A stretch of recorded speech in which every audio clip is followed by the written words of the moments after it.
Yo, what is up, everybody? Welcome back to the show. We've been live for 10 hours already for our coverage of the 2026 NFL Draft, which is presented by PrizePicks. Did you really think we weren't going to go live for rounds 4 through 7? The marathon continues. My name is Chase Sr. Thank you so much for being here. As always, no matter where you are or how you're tuned in, I appreciate all of you for making our draft coverage a part of your Saturday, April 25th. But also those of you who have tuned in for round 1 on Thursday night, rounds 2 and 3 last night, and we're back at it again here on this Saturday. We have people hanging out from everywhere, producer Chip, along for the ride as well. And coming up here today, obviously we're going to talk about every single pick that is made rounds 4 through 7. We'll be live for the next several hours, of course, for an Eagles selection, a Niners selection. We'll do deep dive analysis on all of these selections so that you know who these players are, what they bring to the table, what their strengths and weaknesses are, and it's going to be a lot of fun. 2 minutes to go until the start of round 4. NIL has kind of changed how deep the draft classes get at this juncture of the draft, but there are still some really good players left, like a denied Dennis Sutton, who I'm excited to see where he goes. Garrett Nussmeier, the quarterback. So we'll see where those players go. And then you start to look at the International Pathway Program.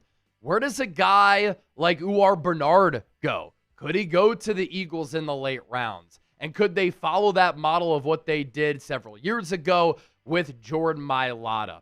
90 seconds to go until the kickoff of day 3, rounds 4 through 7. Let's get the comment section going. Where are you watching from? We're coming to you from Studio I at Chat Sports HQ. But where are all the real ones at? Let me know down in the comment section. I see Jeff Ham is watching from Greenville, South Carolina. And then I also see that T.S. Moltres is watching from California. Speaking of California, Evan is in the building as well. And then Mr. Steve-O is watching from Oregon. Our guy Wet Noodle, Spokane, Washington. I told you, people watching and supporting the show from all across the country. Chip, let's go through the draft order just real quick to kick off round 4 so everybody knows what to expect here. Obviously, in round 1, there were 8 teams that did not make a pick. We talked about that yesterday. And then every team got on the board yesterday for rounds 2 and 3. And a constant in this draft, which is what we were anticipating, a lot of trades. And I expect a lot of trades to be made on day 3. Sometimes, not just because there are more rounds, but sometimes day 3, because there's not as much value in the eyes of some teams, we will see even more trades than we see in some of these other rounds. And so the upcoming picks to get us started here in round 4, Buffalo Bills at 101, kicking off the 4th round. Las Vegas Raiders at 102, New York Jets at 103, Arizona Cardinals at 104, Los Angeles Chargers at 105, Houston Texans 106. The San Francisco 49ers had 4 4th-round picks going into this draft. They traded one away. They got one back, and so they once again have 4 4th-rounders. And here's kind of what our plan is on the show. And I kind of have a rough outline, of course, barring any trades, for what to expect here. We will do a long-form video on the Niners pick at 107. They've had a very puzzling first couple of days of the draft. Then the Niners are at 127, 133, 139. We'll package all those picks and talk about all of those players. Then the Niners' last pick as of right now is at 179. And then after we sign off in several hours, we will do our draft grades video, which always bangs. And then tomorrow, UDFA tracker, and we'll take a look at the players who sign as undrafted free agents. For the Eagles, between the Niners pick at 107 and 127, I want to talk about how Howie Roseman is kind of outsmarting the NFL. He fleeced Pittsburgh. According to reports, the Vikings were very down in the dumps about having to trade away Jonathan Grenard. And then the Eagles do not have a pick until 178. So we'll do a video on that selection. Eagles have another selection at 197, and then draft grades right after that. So you saw the Niners picks right there to come. Here's a look at what the Eagles have done so far in this draft. I like what Howie Roseman has done, and of course it included the trade for Jonathan Grenard, who actually is speaking with the Philadelphia media right now at the Jefferson Health Sports Complex, no longer the NovaCare Center. Mekhi Lemon in round 1, Eagles moved up from 23 to 20 to get him. Eli Stowers fell right into their laps at number 54, and my entire life I tweeted about this at Chase_Senior. Give me a follow on X. The Eagles have always had really good tight ends, and Howie Roseman has been in the building with all of them. Chad Lewis, before he was a GM. They had Brent Selleck when he was rising the ranks. He drafted and was part of the Eagles front office that took Zach Ertz. He selected Dallas Goedert, and hopefully Eli Stowers can be that next really good tight end. And then Markel Bell there at number 68 for the Eagles. That's from the Hassan Reddick trade. Real quick, Chip, could we just take a look at what the Niners have done? I know that I was very vocal on social media voicing my displeasure about what the Niners have done. It's not that I don't like the players. I just don't like the value. And there has been a consistent theme of the 49ers, John Lynch and Kyle Shanahan, reaching. And so I like Dejon Stribling. Really good player, 6'2", runs 4'3", willing blocker. Has to be a more refined route runner, but I thought that he was going to go in the 60s. That's where I had him going in my final Niners mock draft. So I thought 33 was a little bit too early. Romello height, you can argue it. Should he have gone a little bit earlier? Could he have gone a little bit later? I think it's a little bit of a reach. Plus, he's 25 years old. He is 3 years older than Mykel Williams, who's going into year 2, and he's 239 pounds. So he is only really a speed rusher at this point with some backside ability. And then Kaelon Black, the running back out of Indiana. I like him. Twitched up. He can bench more than 400 pounds, squat 500 pounds. He's like 211 pounds. But at number 90, it's too early. And the draft is about value. And this is why the Niners have to double up on all these picks, because they keep missing and reaching on some of these players. All right, let's get to our sponsor. As I mentioned at the top, all of our draft coverage is made possible thanks to our great folks at PrizePicks, #1 daily fantasy sports app in North America. That's why more than 20 million people have signed up and submitted a lineup with billions of dollars paid out.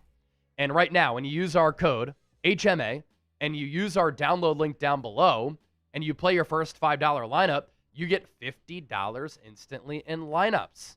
You can make player picks, which is that 2 to 6 player stats. You choose more or less, or you can make some team picks as well. And all of your transactions are safe and secure. Team picks is kind of a new movement on the PrizePicks app, and you can see it is available in many states across America, including our Niners audience that is watching from California. We got to get it going in Pennsylvania.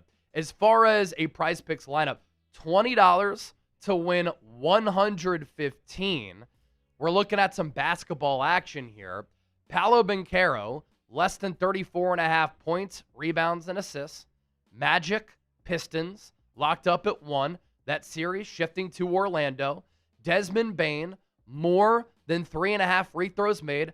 Get to the stripe, Desmond. And then Duncan Robinson, more than 2.5 three-pointers made. We'll be able to track this in real time, which is absolutely awesome. Gotta love AI and the evolving nature of all our graphics here. So pick more, pick less, pick PrizePicks. Show us that you know ball. Get $50 when you play $5. NFL Draft, sponsored by PrizePicks. And what do you know? We already have a trade. The Buffalo Bills traded out of 101, so the Las Vegas Raiders have traded up. Let's get to some of your super chats here. Pluffy Phil. David Lombardi's socials are something else. I haven't seen a reporter service a team like that since Diana Rossini. From a comedic standpoint, I think that super chat is hilarious. And look, David came up to me when I was at the Super Bowl in San Francisco. He introduced himself. He said, "Nice to meet you." I said, "Nice to meet you as well." What him and Mike do on their YouTube channel is fantastic work. Their videos pop off. The coverage pops off. He likes to say that he's got the most viewed Niners channel on YouTube. I'd say our numbers rival that and sometimes are better. But what they do is fantastic. So shout out to them for what they've been able to build. And I've got respect for Lombardi. The only issue I take is that I think he's overly positive and doesn't criticize the Niners enough. This is an organization that hasn't won a Super Bowl since 1994, right? So not everything that they've done should be applauded and is great. As for the Rossini joke, I like the comedic effort there. I'm not going to comment on that part, but Pluffy Phil, that's a good stand-up joke right there. John Wallace with a $10 super chat. Hey, Chase, thanks for your final analysis last night. Chip and all the rest of the family. Hey, everybody. I had to go from a C- to a D+ to finish off with an F, Chase. I just couldn't do better. Chip has been killing it, and a lot of people don't realize that our producers here at Chat Sports are so vital to what we do. Like, obviously, I've got to talk for, sometimes 6 to 8 straight hours, right? But I get to sit up here, I get to analyze picks, I get to share my analysis. But Chip and all of our producers here at Chat Sports, even the people behind the scenes who are the ones cutting up the videos from our live shows, and they're putting them up on all of our channels in a timely fashion, allowing us to operate as a business, they deserve a ton of credit. So I'm glad that a guy like John Wallace, a legend who watches this show, is giving a shout out to some of the people behind the scenes. And Chip has been an awesome coworker and friend over the last few years. So everybody show Chip love. Type Chip in the chat. Appreciate Erica that, Pillsbury, of course, brother. $5 super chat. Let's effing go. EAGLES, ready to rock with you and Chip for another season. I can't wait for the season to come around. And for the Eagles, Erica, I think they're one of the more interesting teams in the NFL heading into 2026. They're going to trade away A.J. Brown. They still have a really good defense, but on offense, we just have no idea what to expect. So it's going to be interesting. It's going to be fun, and I've got you all covered every step of the way. Thanks for sending in those super chats. They obviously go a long way in supporting everything that we do, supporting our company, supporting the channels, and anybody who uses their hard-earned money on our shows. Really, really do appreciate that. And cheers to everybody who's watching. And how about this? Raiders trade up to the first pick of day 3. They go Jeremiah McCoy. Okay. So let's do a scouting report here on Jeremiah McCoy. This is a cornerback out of Tennessee who has first-round ability. And for the Raiders, they loaded up on the defense this offseason. I like taking a chance here. If he has to redshirt this year, that's fine. Here's the thing. He missed all of 2025 with an ACL surgery. And he's recovering well from that ACL surgery. At his pro day, he ran like a 4.3, a 4.4. But Charles Robinson had an excellent report last night about the complexities of Jeremiah McCoy's knee, which is why a lot of people are scared away.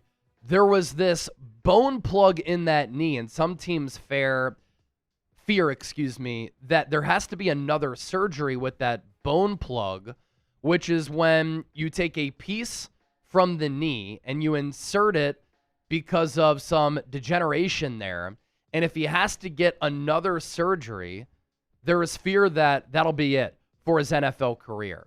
So if Jeremiah McCoy can stay healthy, there is a world where he could be one of the top corners in this draft. But there's also a reality where if he has to get another knee procedure, that's it, and he doesn't last beyond his rookie contract. But good for him, a long wait, goes in the 4th round, very quality athletic profile, was really good in 2024 before tearing his ACL. He has a natural feel for zone coverage along with instincts and ball skills. And at times he can lose his poise and get grabby if behind, which at the NFL level, they will penalize that more compared to the college level. But day 3 to me is about taking chances. That's another reason why I get so frustrated about the Niners reaching the first 2 days of the draft. If you want to take chances rounds 4 through 7. Don't take chances 1 through 3 when the best players are there.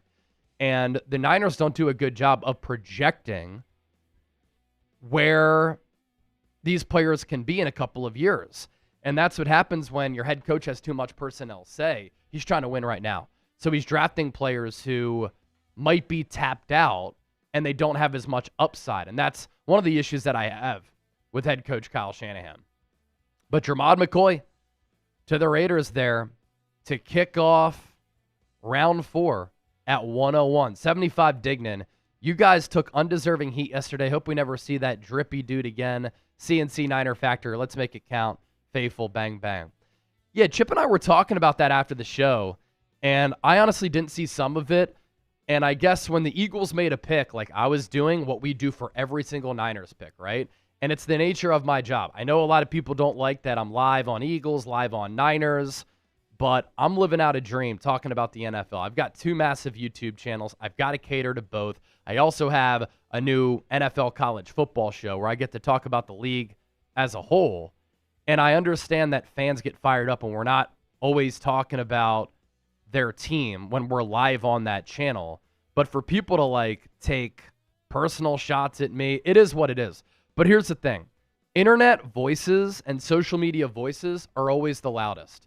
In reality, you think about it, we reach millions of people every single month on Eagles Now and on the 49ers Report. And I would say some of the negative voices account for, like, in reality, 1 or 2% of those people. And you look at the comment section on some of the videos, right? There can be 30,000 views with 100 comments. If 5 of them are negative, that's actually a pretty good hit rate right there.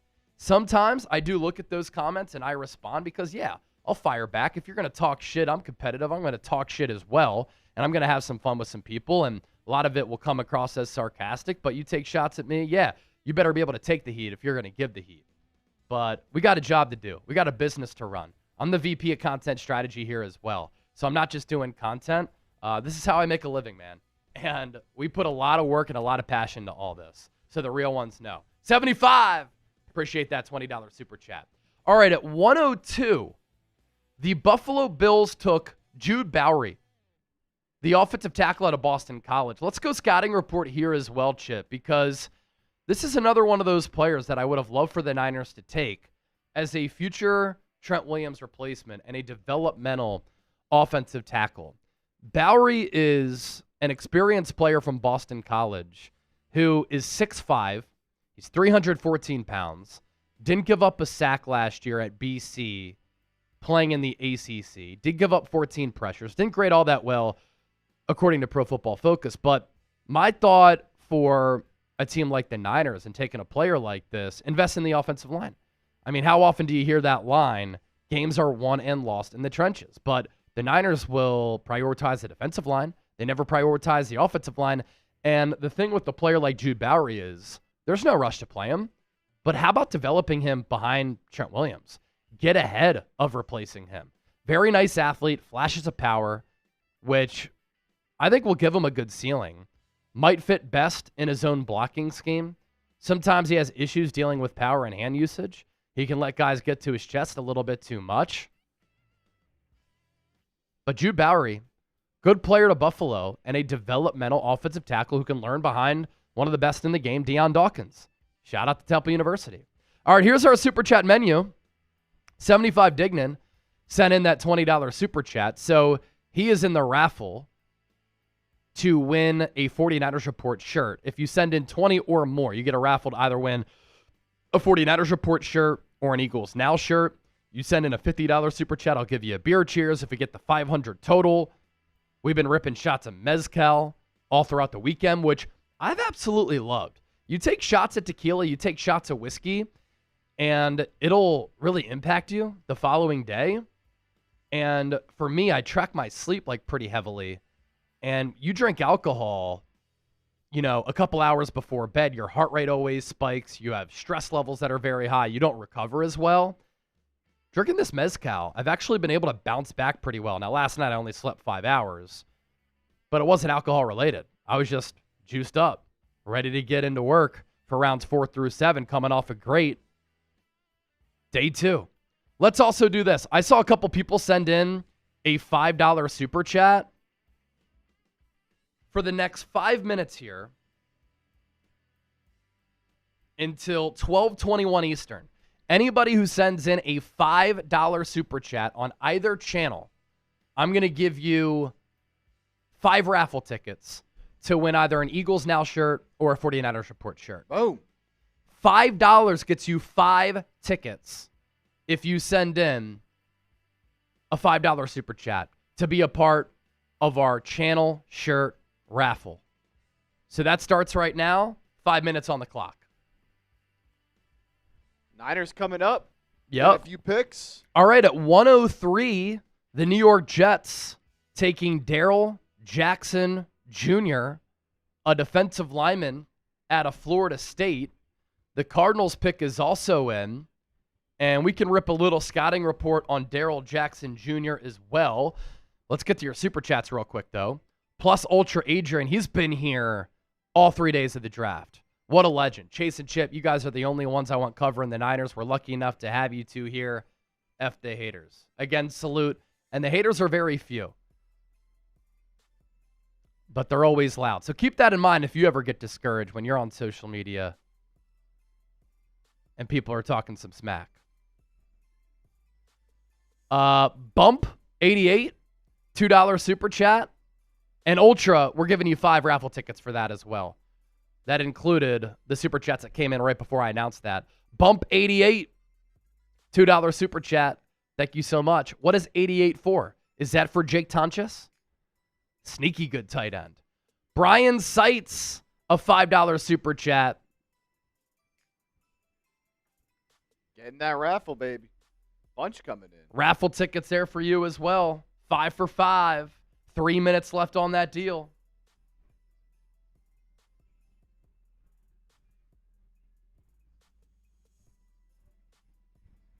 Arizona at 104 going Caleb Proctor. Caleb Proctor's a good player. He was one of the day 3 players who I was a big fan of. A defensive tackle out of southeastern Louisiana. Mac Daddy with the $10 super chat. Somebody summed it up pretty well last night, and I agree. Shanahan took his guy. Raheem Morris took his guy. Bobby Turner took his guy. Today is about the team and filling holes. If you want to be positive about it, you certainly can, and that makes some sense. I said last night for Romello height, a lighter pass rusher. Raheem Morris kind of likes those types of guys, and he's worked with them in the past. Bobby Turner is one of the best running backs coaches in the history of the NFL. If he likes black, I trust him. And Shanahan got his wide receiver. That's what you call a collaborative approach.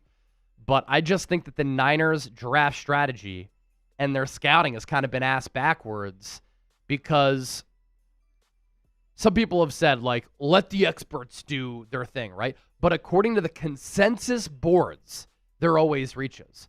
And the results really show that. Spy High, $5. Raffle tickets for you. Which prospect should the Niners be interested in the 4th round? I'll tell you this, man. I really like Zane Durant, the defensive tackle out of Penn State. If Denai Dennis Sutton is on the board at 107, the edge rusher out of Penn State, I absolutely love him as a player. Yes, you took Romello height, but Denai Dennis Sutton is fantastic. All right, a quick reminder. Be sure to follow Chat Sports on Instagram. It's at Chat Sports. We're always trying to grow our social pages. And 2 new followers will get a free merch item. So we're doing something special for somebody. Give us a follow at Chat Sports on IG, otherwise known as Insta. Link is in the chat, baby. Link is in the chat. And you've got an opportunity to win a free merch item.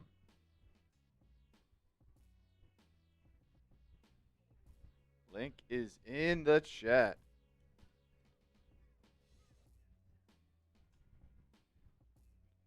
A lot of good stuff on the IG, man. Great way to keep up.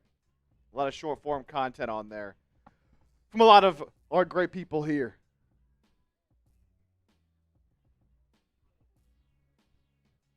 That link in the chat.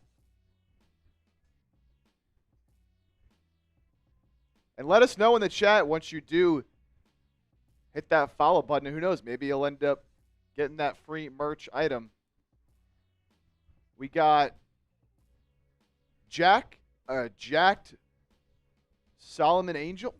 hitting that follow button. Appreciate that. Appreciate that. Yep. Erica Pillsbury giving you some raffle tickets right there. Would love an Eagles shirt. You know I'm a ride or die. Erica. Words of wisdom. Raffle tickets as well. Put me in that raffle. Good morning, gentlemen. Looking forward to you guys and the shenanigans we all enjoy so much. Duck races, shots, beer cheers. Thank you, Words. Galaxy Hoops, $5. I hate how we didn't address the needs in the second or the third. Is that coming up on Niners? Yeah. So I actually disagree. The Niners did address two needs last night, wide receiver and edge. I just thought where they took the players was a little bit too high, and they traded back 3 times, and they still somehow managed to reach 3 times. Just don't get it. Bump 88. Can we get Kilgore next? That's a player I would like for San Francisco as well because they have a need at safety. Buddy! Is this Buddy Bear? Or is this just Buddy? Another Buddy, I think. All right. Buddy, $20 super chat. Chip, let's give him 10 raffle tickets for a shirt. You've got to be here, though, at the end of the draft before we sign off to claim your prize. Yoda Smokes, $5. Love the show. You always do great work. Can't wait for the updates throughout the season. What do you think the Eagles do at safety now? I mean, if Jalen Kilgore keeps dropping, again, I just mentioned him for the Niners. They have a need at safety as well. The USC kid, I think, is a good player, too. They actually have 2 safeties in this draft. So I do like both of those safeties. Do they just like Michael Carter a lot, converting him to safety, Yoda? That's a possibility. And I think Vic Fangio just trusts Marcus Epps. Diehard 49ers 101, $10 super chat. Just left the doctor.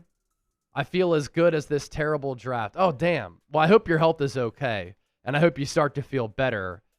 But this draft isn't making people feel that much better.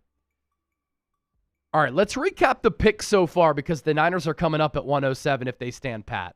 If they stick and pick.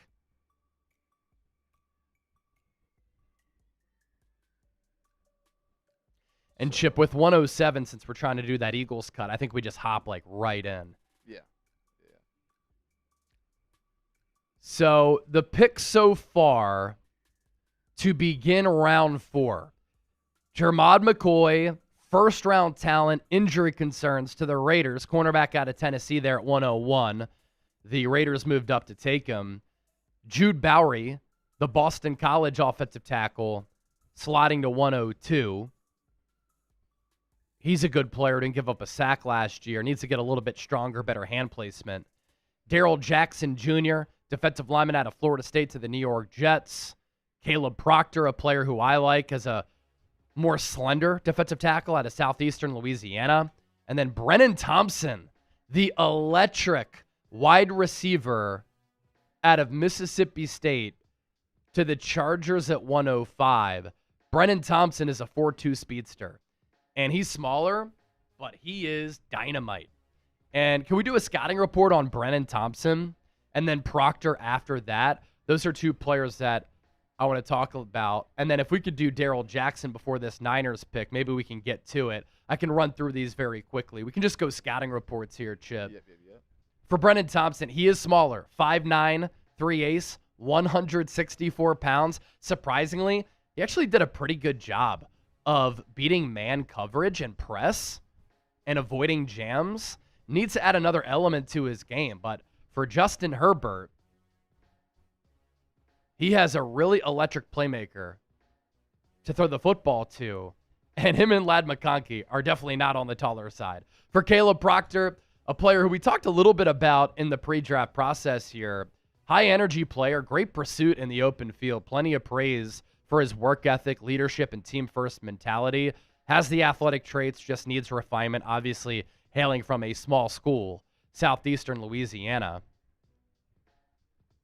And then Jackson was the other one that I wanted to hit real quick. Darrell Jackson, Yep. Darrell Jackson went to the Jets.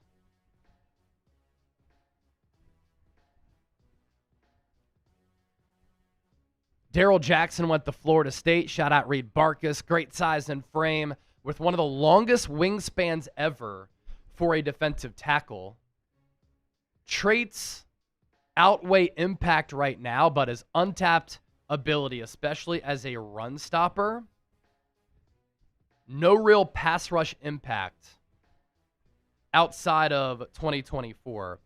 But Darrell Jackson, 4th round grade on him, 6'5", 315. 86.5-inch wingspan. You thought Markel Bell's was long. This is very long as well.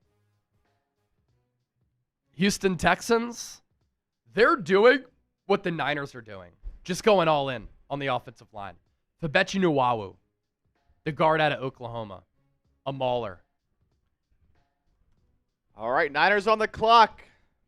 Pick is in, waiting for the announcement. Who is San Francisco taking? Have to go trenches. They're saying Kamari Ramsey. Niners are on the clock. One last reminder to give us that follow on IG. 2 free new followers getting a merch item. That link's in the chat. We're picking the winner in about 10 to 15 minutes. So last chance to get in. 2 new followers on that Instagram get a free merch item. Links in the chat. All right, San Francisco. Who's it going to be, man? Start today off strong. Kilgore. Some people saying. Punter. Oh, my God. Did you imagine Niners go kicker / punter? Long snapper. Pick is in for the Niners. Let's see who it's going to be. We'll rip a video on this for sure.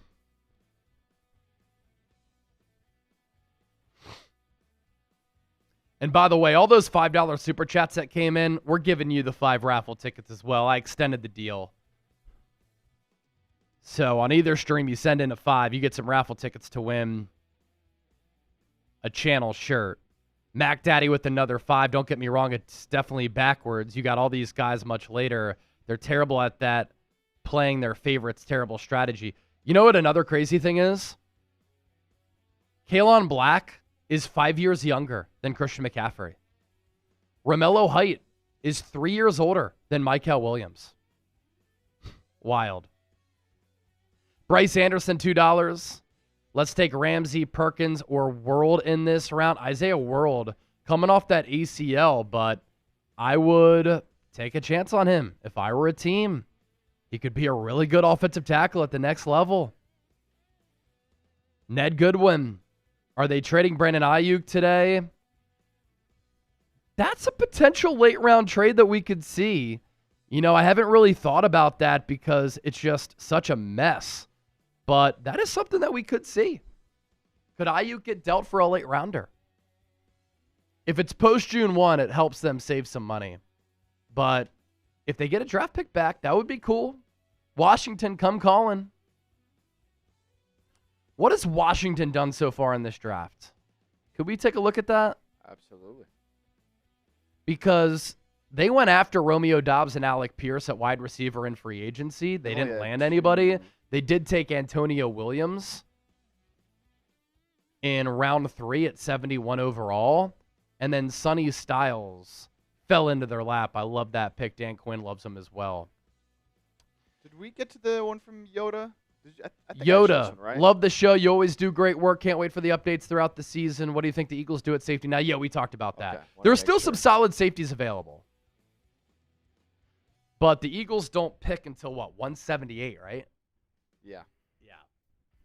And that would be a 5th rounder? Yep. Yeah, 5th rounder. Could we see a Tanner McKee trade today? Maybe. The Bravo, Kamari Ramsey, Deni Dennis Sutton would be good choices for the Eagles. Go Birds. Thanks for the show, fellas. I would love Deni Dennis Sutton. Thank you for that $5 super chat. We'll give you those raffle tickets.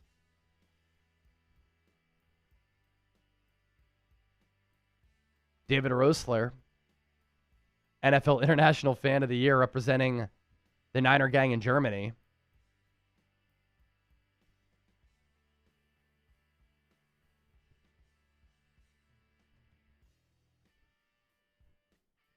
Who are they picking at 107?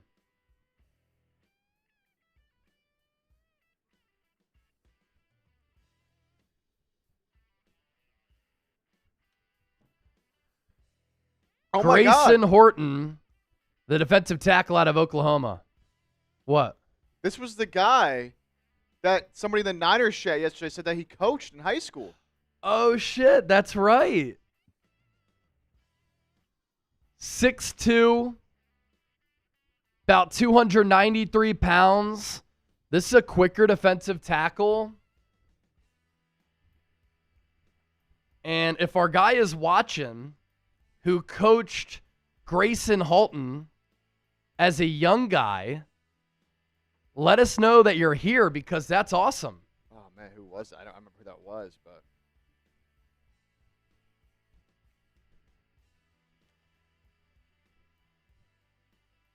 Oh, Kwesi Adofo-Mensah is in the building. He's talking to John Lynch and Kyle Shanahan right now.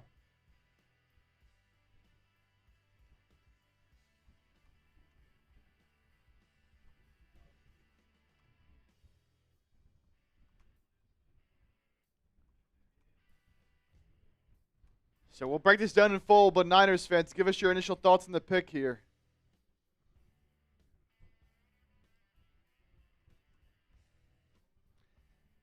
You know, the 49ers do some of their best work on day 3 of the draft. Grayson Horton.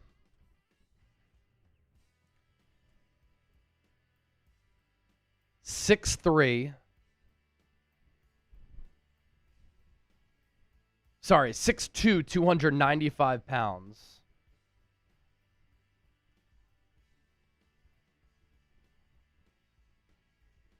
Ran a 4.82 40-yard dash at the combine. So this is a quicker defensive tackle who can move. 7 TFLs and 3.5 sacks last year. 1 forced fumble. 1 pass breakup.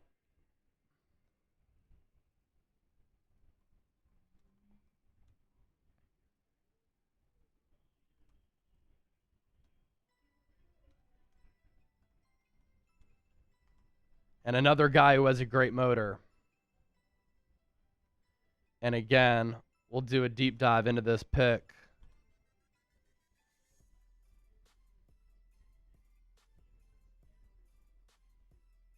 Grayson Horton sent out a tweet.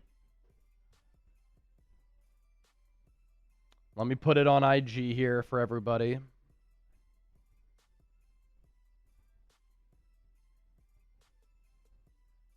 So far in the poll, mostly B for grading the pick. Yeah, I don't hate investing in a defensive tackle there. And let's talk about it here on the show. Grayson Horton to the San Francisco 49ers. All right. Here we go. It is day 3 of the 2026 NFL Draft, and our coverage continues here on the San Francisco 49ers Report. My name is Chase Sr. We've been talking about every single Niner selection in this draft, and we're always talking Niners here on this show, which is why you got to hit that subscribe button right now. As we're closing in on 200,000 subscribers, this edition of the show is presented by PrizePicks, and the 49ers have added another player here in round 4, and with the 107th pick, San Francisco has drafted Oklahoma defensive tackle Grayson Horton. We actually had a viewer who was watching the show last night who coached Grayson Horton when he was a youth football player. So if you're watching the show right now, very cool story there for the young coach and the young player who now gets drafted. Horton is one of those more slender defensive tackles who is very quick and explosive. He obviously doesn't have that girth to his build like a CJ West and is not as big as Alfred Collins, who's like 6'5" and 6'6". But this is another player for San Francisco who has a great motor and plays the game with relentless energy. That's what Dejon Stribling does. That's what Romello Height does. That's what Black, the running back out of Indiana, does. The Niners do prioritize taking players who love football, who have that level of dedication that Kyle Shanahan and John Lynch do to the game. And so for Grayson Holton here, really good athletic ability. He wins with quickness and burst. I'd say he's really in the build of an Osa Odigizua. And I thought going into this draft, the Niners could have drafted a more slender defensive tackle who's a good pass rusher because they need some depth there. So I actually like this pick. Great disruption ability. He can have success as a gap shooter.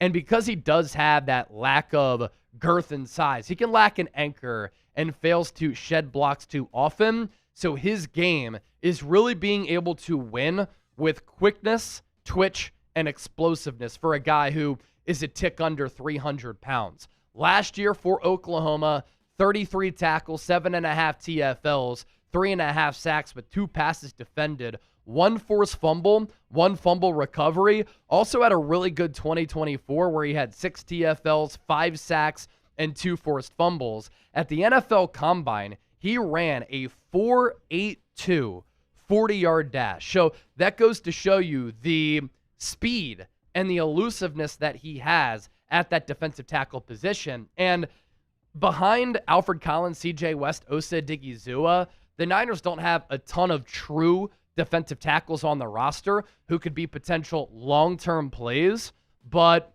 I think that Holton could be that. And what's funny is that the Niners reach so often in rounds 1 through 3, they do some of their best work on day 3 in these 4th, 5th, 6th, and 7th rounds. Here's what the athletic Stain Brugler had to say about Holton. We always trust what Brugler has to say. He's so smart and tapped into scouting these prospects. Holton is sawed off and can be overwhelmed at times, but he moves with big man twitch, and his initial quickness and closing speed can be weaponized. A part-time role that keeps his battery charged will be his best NFL fit. And here's the reality, right? I mean, when you're taking a player in the 4th round, sometimes that player is not going to be an every down player. He doesn't need to be, though. And the Niners can have a lot of fun with some of these sub packages and on obvious pass rush downs with the personnel that they have up front. You know, Mykel Williams can play end or tackle. Keon White can play end or tackle. Romello Height is the speedster off the edge. You've got Nick Bosa. And then at defensive tackle, Alfred Collins, CJ West, Osa Odigizua, Grayson Holton. That's a pretty good room right there that I'm excited about, and I imagine Chris Kocurek is as well. So let's pop up the poll question here. Always want you to share your thoughts. Grade the pick, A, B, C, D, or F. Let me know what you think here. Grayson Holton to San Francisco at 107.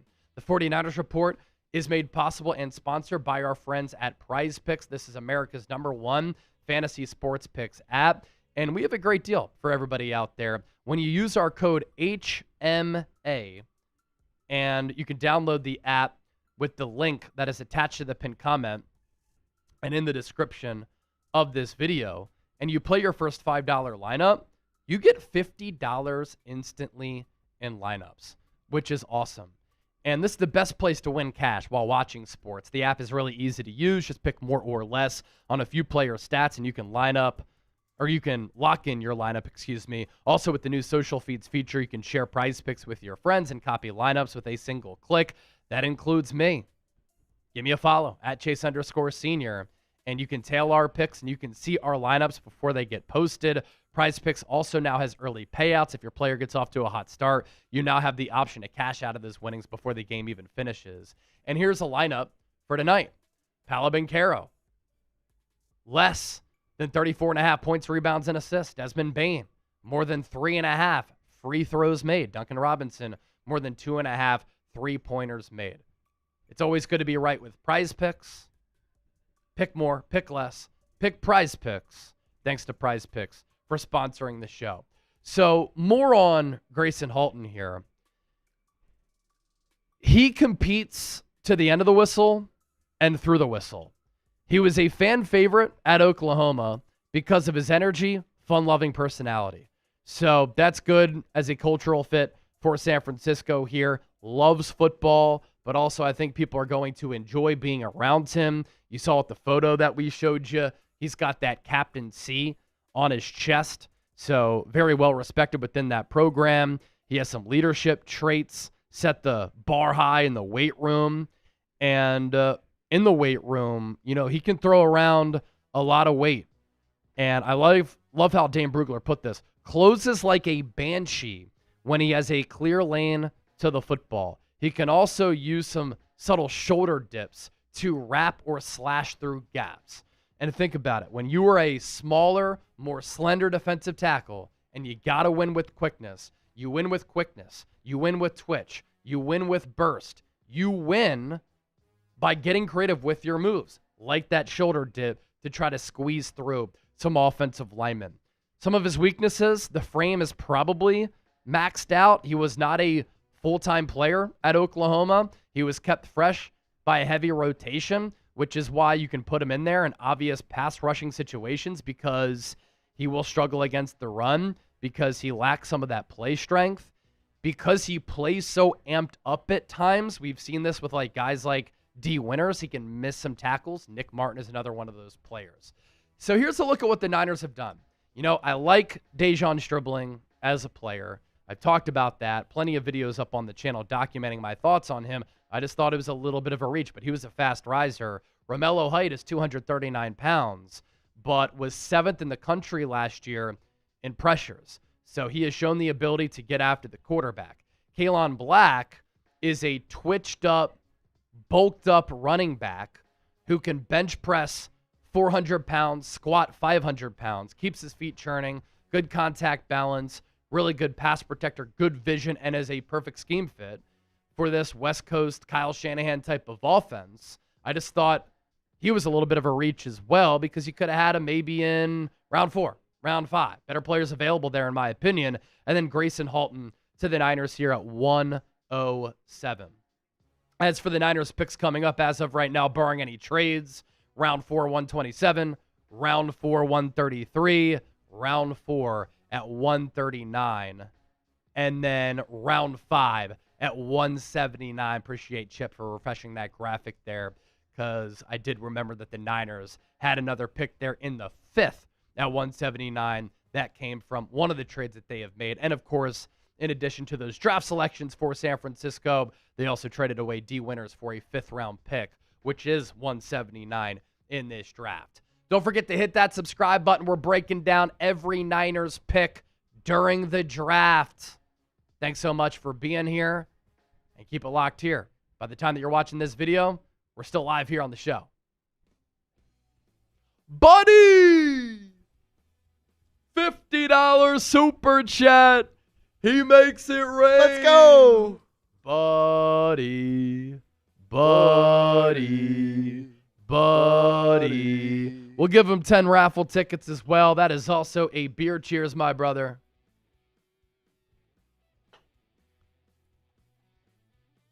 What a legend.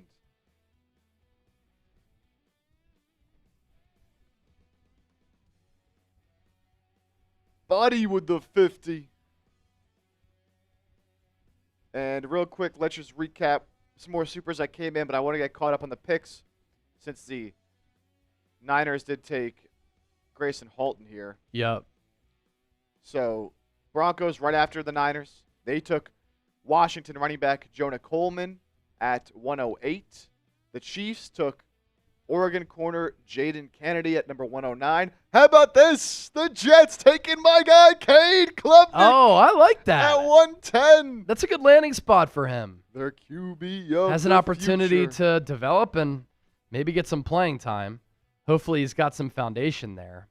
Damn, Cowboys Drew Shelton, offensive tackle out of Penn State. That's a player who I like. And that is where we are at now. So Dallas just went Drew Shelton at 112.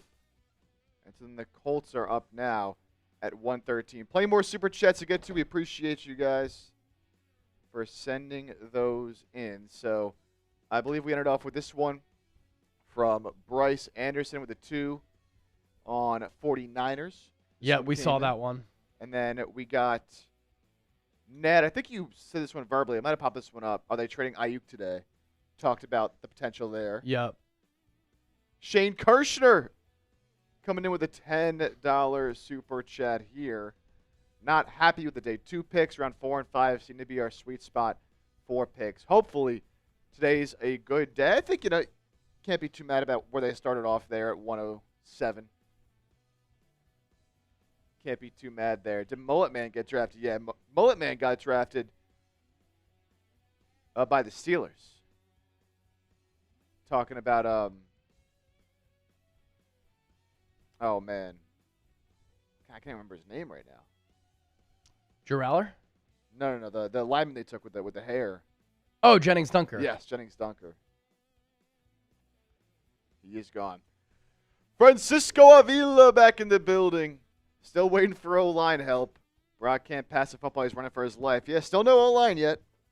Still no O-line yet, but plenty more picks to come in round 4 for San Francisco. Plenty more picks to come. We got, who else here? We got Buddy's 50. That's legendary stuff. Buddy, I'll crack a drink for you here in a second. Sonny, need to get better in the trenches. I like it. Hey, yeah, there we go. O-line, D-line. Niners go D-line there. And then, shout out my dad coming in Jeff with Chipper! Wow. Cade Klubnik to the Jets. Yeah, Clemson. Let's go. How awesome is that?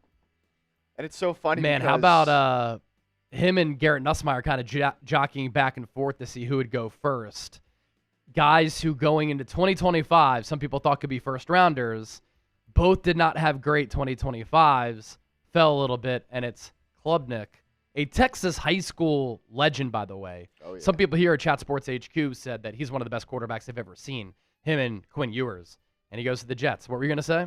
On PrizePicks, I actually took Nussmeier to go to the Jets, but I won't be too upset that my guy Cade went first. Hate LSU. I mean, you had the position right. You had the thought process right. Yeah. Indeed. All right. We can do this, Howie Roseman cut now, I think? Yeah, I think we should have enough time. We're at 113. Kind of send you a rundown here sure of what I'm going to talk about. Niners are up at 127. Say we had about 13 Yep. picks. Should be fine.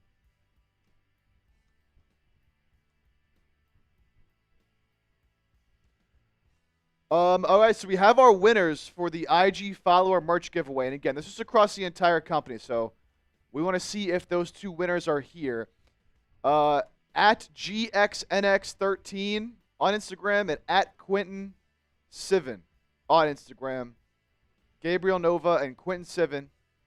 If either of you are here in one of our chats, first of all, congrats. And be sure that check your DMs because Chat Sports, our IG account, will DM you if that is one of you here in the chat. Yep. So congrats if y'all are here. All right. So we talked about Grayson Halton to the 49ers.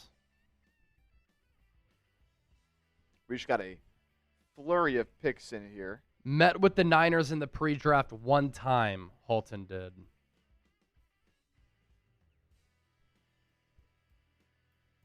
So we got the Colts pick. They go Jalen Farmer. Yep. And then we also just got the Cowboys pick again at 114. They go Florida corner Devin Moore. And then Baltimore as well, also their pick is also in. Jacoby Lane, Elijah Surratt. Those are the 2 receivers that the Ravens have drafted in this draft that I think have the ability to be really good players for Baltimore and Lamar Jackson. Mark Munoz. It's my sister's quinceanera today. Shout out, close. baby sister, the biggest Niner fan I know. What is... Quinceanera. It's like... Look at you with that pronunciation.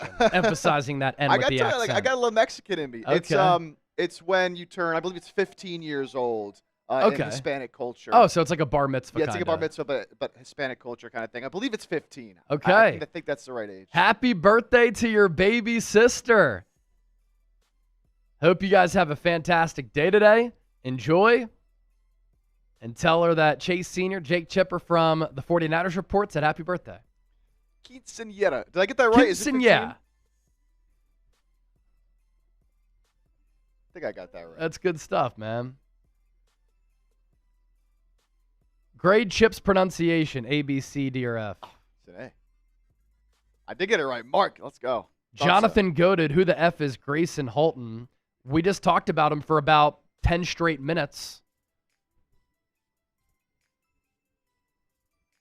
Oh, wow. So scroll back if you want. Oh, this is a great Buccaneers pick. This is why Jason Light is one of the best GMs in football. Keontae Scott to Tampa Bay.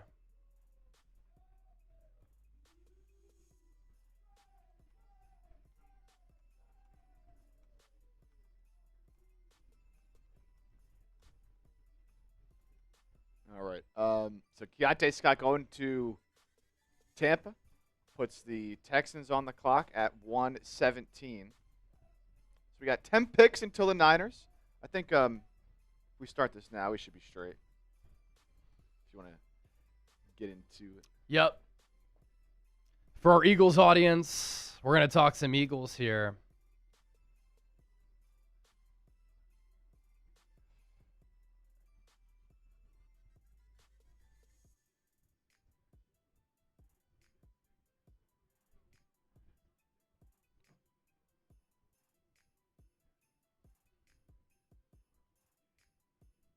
All right, let's talk some Eagles. What I want to do is pretty much explain how Howie Roseman continues to outsmart the NFL and do an excellent job of making very smart and savvy moves. So let's get into it here. Let's go. It's day 3 of the 2026 NFL Draft, and the Eagles don't have a pick currently until 178 in the first round. So on this Saturday afternoon, I want to spend some moments talking about how I think Howie Roseman continues to outsmart the NFL by making savvy moves, by being ahead of the curve, by just making really intelligent picks and having really good foresight. So I want to begin by talking about the Eagles' acquisition of Mekhi Lemon. And the Eagles, of course, were at the 23rd overall pick, and they had Mekhi Lemon as a top 15 player on their draft board. They went through a couple of different draft scenarios in which players would fall, who they coveted. And they looked at trade-up scenarios for individual players. And there was only a certain grouping of those players they were willing to trade up for. One of those players was Mekhi Lemon. So Howie Roseman pulled off this trade where the Eagles jumped from 23 to 20. They got a 7th-round pick in 2027. They gave up their 23rd pick, so the Cowboys moved back. They got a guy in Malachi Lawrence, the edge rusher out of UCF, who they really like. And then the Eagles did have to give up a 4th-round pick at 114 and a 4th-round pick at 137, which is why, to kick off this draft, the Eagles currently do not have a selection in the 4th round, and they don't pick until the 5th round as of right now. And you always have to keep in mind that Howie Roseman could make some trades. How did Howie execute this, though? It was a stroke of genius. He sees Mekhi Lemon falling, and according to Nick Harris, who covers the Dallas Cowboys, remember that the current coach of the Pittsburgh Steelers is Mike McCarthy, who used to be the coach of the Cowboys. Somebody in the Cowboys war room texted somebody in the Steelers war room, and they asked, with those McCarthy connections, who are you guys taking with the 21st overall pick? Somebody in the Steelers room said, oh, we're taking Mekhi Lemon. So this is a kind of a flex from the Dallas Cowboys, but also the Eagles as well. Because somehow Howie Roseman got wind of that in his communication with the Cowboys and maybe some other people across the NFL. and he saw Lemon there for the taking at number 20, so he trades up. And this clip has since gone viral, but Mekhi Lemon was literally on the phone with the Pittsburgh Steelers. The Steelers called him and said, "We are taking you with the 21st pick." And the people at Mekhi Lemon's draft party are going crazy. They think that Lemon is going to Pittsburgh. They have a huge need for a wide receiver too, outside of DK Metcalf. But then Howie Roseman starts calling Mekhi Lemon. And Mekhi says, "Why is Philly calling me?" Then his agent or somebody close to him, as he's sitting on a chair thinking that he's going to Pittsburgh, says, "Yo, Philly's on the phone. You're going to the Philadelphia Eagles." And so Howie jumps Pittsburgh to get Mekhi Lemon. And some of you might like Lemon. Some of you might not. But this is all about value. And since the Jalen Reagor pick in 2020, Howie Roseman has completely changed his draft strategy. He has learned from it. He has adapted. He's evolved. He's gotten better. And instead of reaching and taking chances on players, what has he done? Which is why everybody across the NFL and everybody here at Chat Sports continues to say, how did that player fall to the Eagles? It's because when good players fall, the Eagles go best player available regardless. And I think a big reason why the Eagles are drafting Mekhi Lemon, they're going to trade away A.J. Brown. He is a combination of Amon-Ra St. Brown, JSN, Puka Nacua, and Khalil Shakir. He's tough. He's physical. He loves ball. He's very serious. He plays with confidence. He has swagger. But I think the Eagles are trying to change their offensive philosophy a little bit, obviously, by changing the scheme. But they want to have a more well-rounded approach, and they want to have versatile weapons. They don't want to force-feed A.J. Brown the football. And last year, too often, they force-fed A.J. Brown the ball, and it made the Eagles' offense worse, especially when they went away from Devontae Smith. And Dallas Goedert was arguably their best weapon last year. So I think that was the thinking to get Lemon. And they're going to use him like Sean McVay uses Puka Nacua. Blocking, gadget guy, slot guy, getting creative with finding ways to scheme him open. So that's the first portion of the show. I want to talk about Jonathan Grenard next and how Howie Roseman has really adapted to this new NIL era. What do I mean by that? It's coming up here in a moment. But this edition of Philadelphia Eagles Now is sponsored by our friends at PrizePicks. This is America's #1 fantasy sports picks app. The basketball playoffs are here. Baseball is underway. It's time to cash in with PrizePicks. This is America's #1 sports picks app, and it's the best place to win cash while watching sports. And what's awesome is that this app is really easy to use. Just pick more or less on a few player stats, lock in your lineup, and we'll show you our lineup coming up here in a moment. With the new social feeds feature, you can also share prize picks with your friends, and you can copy lineups with a single click. You can also give me a follow at Chase_Senior, and you can tail our picks and get them before they're even posted here on the show.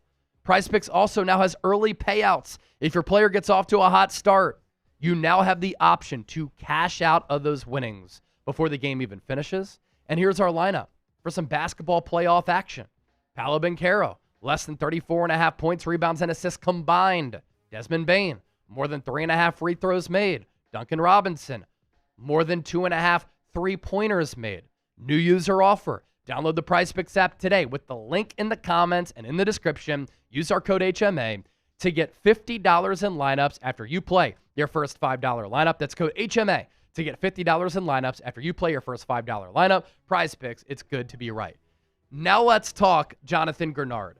And according to that Nick Harris report that I mentioned earlier, one more note on Mekhi Lemon, people in that Steelers building were pissed that word got out and how we jumped Pittsburgh for a player who they wanted. But also, it's been a spectacle in Pittsburgh. In my opinion, one of the more underrated cities in America. They felt embarrassed that that happened, especially by a team that shares the same state in Philadelphia. Howie Roseman running PA. Now with the Jonathan Grenard trade, I have talked about this for months. I'm glad it came to fruition. This is a move that I wanted the Eagles to make, and it's the highlight move this offseason for the Eagles outside of the draft. They received Jonathan Grenard and a 7th-round pick at 244. They do give up a 3rd-round pick, which was yesterday at 98 this year, and a 2027 3rd-round pick. And this is another time to tell a story here. The powers that be in Minnesota were, quote, somber when discussing the trade that sent Jonathan Grenard to Philadelphia. The Vikings did not want to trade Grenard to Philadelphia. Isaiah Rodgers, former Eagle, is on the Vikings. He quote tweeted John Clark's interview with Grenard as John Clark tracked him down and said, "Why'd you have to do the interview so soon?" Howie Roseman is a magician with the cap. He manipulates it. He uses contract restructures to his advantage. He uses those void years. He is excellent on the cap. The Vikings, on the other hand, Kwesi Adofo-Mensah, before he got fired, kind of put them into cap hill. To start free agency, they are more than $40 million in the red. So when it came time for Jonathan Grenard to want a new contract, he was making $20 million per year. He had 2 years left on that deal. That's when the Vikings said, "We're not going to pay you. We're going to put you on the block." So Howie Roseman swoops in when I guarantee you there were a lot of other suitors, and he makes the trade for Jonathan Grenard. He's coming off a shoulder injury. He said today during his press conference in Philadelphia, he was at the Xfinity Mobile Arena last night watching Game 3 between the Sixers and the Celtics and said the atmosphere was unreal, that if he had to play a game today, he could play a game today. And let me just clear some things up. Some people are going to point to the sack numbers and say that Jonathan Grenard is an overpay because the Eagles gave him a 4-year, $100 million contract extension, which is exactly what I predicted months ago. And how do you give a guy that much money when he had 3 sacks last year? Do not look at just sacks to determine if an edge rusher is good or not and impactful or not. Here's how he's thinking. Jalen Phillips is a player who the Eagles wanted to bring back. He got $30 million from the Carolina Panthers. He medically retired in college because of a neck injury. At the NFL level, with the Dolphins, he tore his ACL and his Achilles.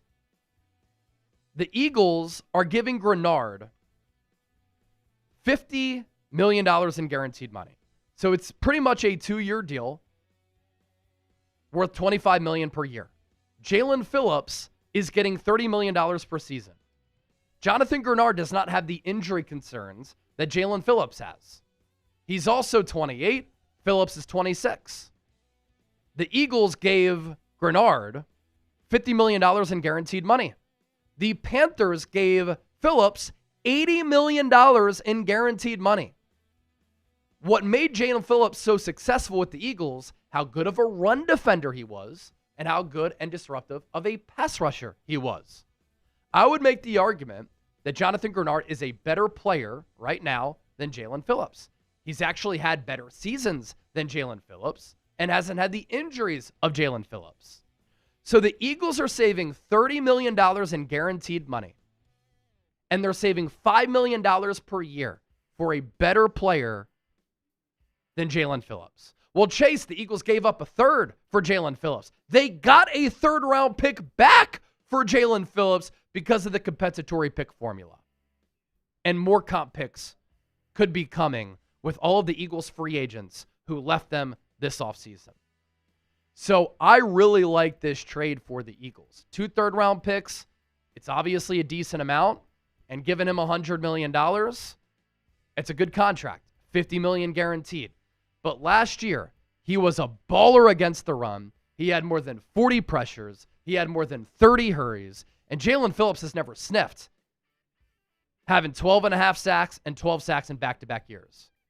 So I think Grenard, character-wise, scheme fit, ability to stop the run, get after the quarterback, is a great pick or great selection via a trade for Philadelphia here. And the fact that the Vikings were somber about it, this is Howie fleecing and jumping Pittsburgh and then fleecing the Vikings and taking away a player who they really coveted but couldn't afford any longer because they can't manage the cap like Howie does. Lastly, we are in this NIL era, and the NIL era has changed things. It has diminished some of the quality, talent, and depth that you would normally see day 3, rounds 4 through 7 in the draft. Why is that? Guys who would normally declare for the NFL draft and be day 3 selections between rounds 4 and 7 are now going back to school because with NIL money, they're either making 6 figures or millions of dollars. And Howie Roseman, during his pre-draft press conference last week, talked about this. How does it change the Eagles' approach to the draft? And Howie said, now more than ever, you have to really find out if a player loves football. Because for the first time ever, they are now taking pay cuts going from college to the NFL level. So what has Howie done? Howie has really started to put more value and emphasis on trying to take players in the first 3 rounds and then being ahead of the game and trying to figure out which guys are very passionate about football. And this is another thing that Howie does such a good job of being able to predict markets, look ahead, and have some foresight here, which is how quality businesses are run. So that is how Howie Houdini, Howie Season, continues to outsmart the NFL. Is Howie the best GM in the NFL? Type yes, type no. Share your thoughts with me. I think the answer is yes from an all-around standpoint. You got to be kidding me. Deny Dennis Sutton to the Green Bay Packers. Smart organizations make picks like that.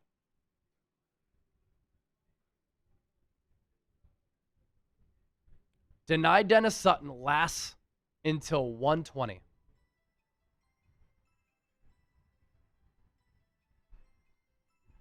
And the Packers get him to team him up with Micah Parsons, little Penn State duo. Raiders select Mike Washington. Mike Washington, Ashton Genty backfield. That is going to be a lot of fun.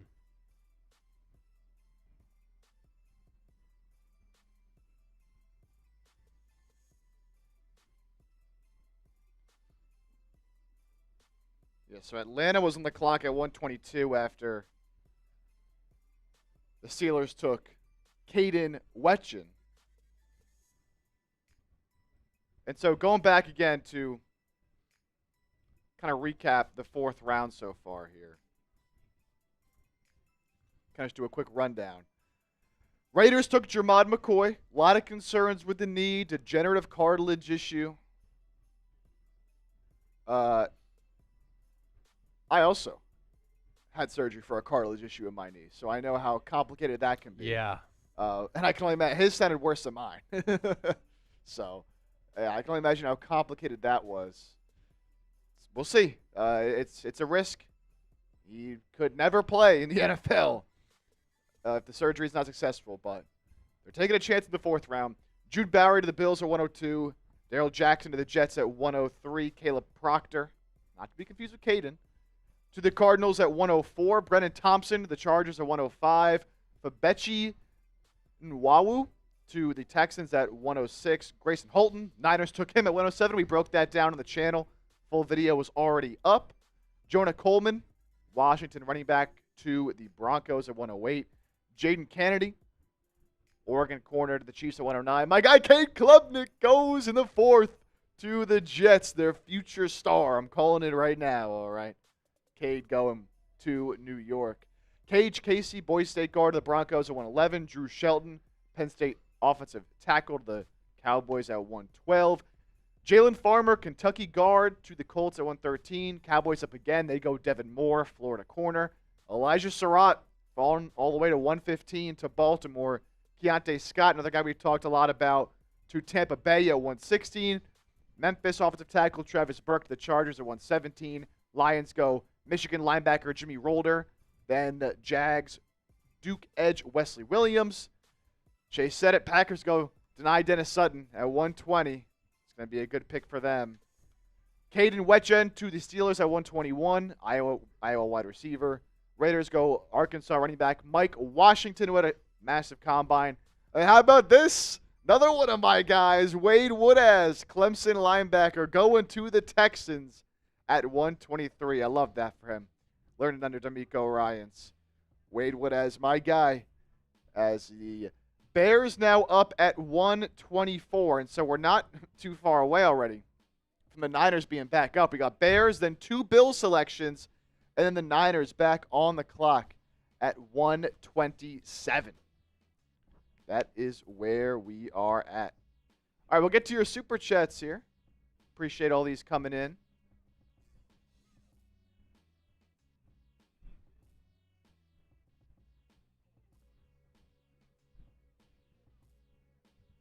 So let's see. Our last selection was Wade Woodaz. So Bears now on the clock.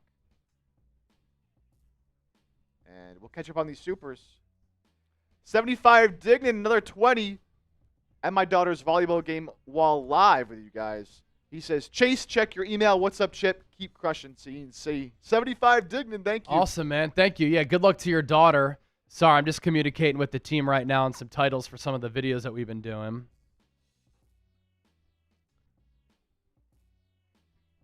Appreciate the 20. Some raffle tickets there.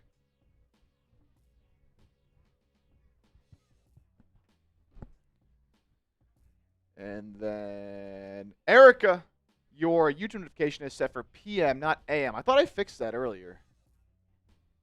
Oh. Yeah, Well, I did fix it, though. I mean, we're it live, says- though, right? Oh, yeah, no, we're live. It Yeah, just- okay. It was originally scheduled for PM, but I changed it before we were live. But, yeah, I don't know. It's fixed.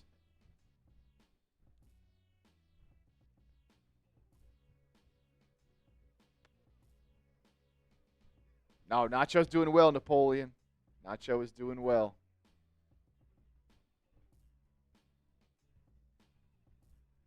Buddy. Come on, Chip. Get on the ball. What do you mean, man? He's probably talking about the Noti. I scheduled the video. I scheduled the live show, so that's on me. Look, it's day 3, man. We're walking off 5 hours of sleep. Yep. But we're still giving you every pick.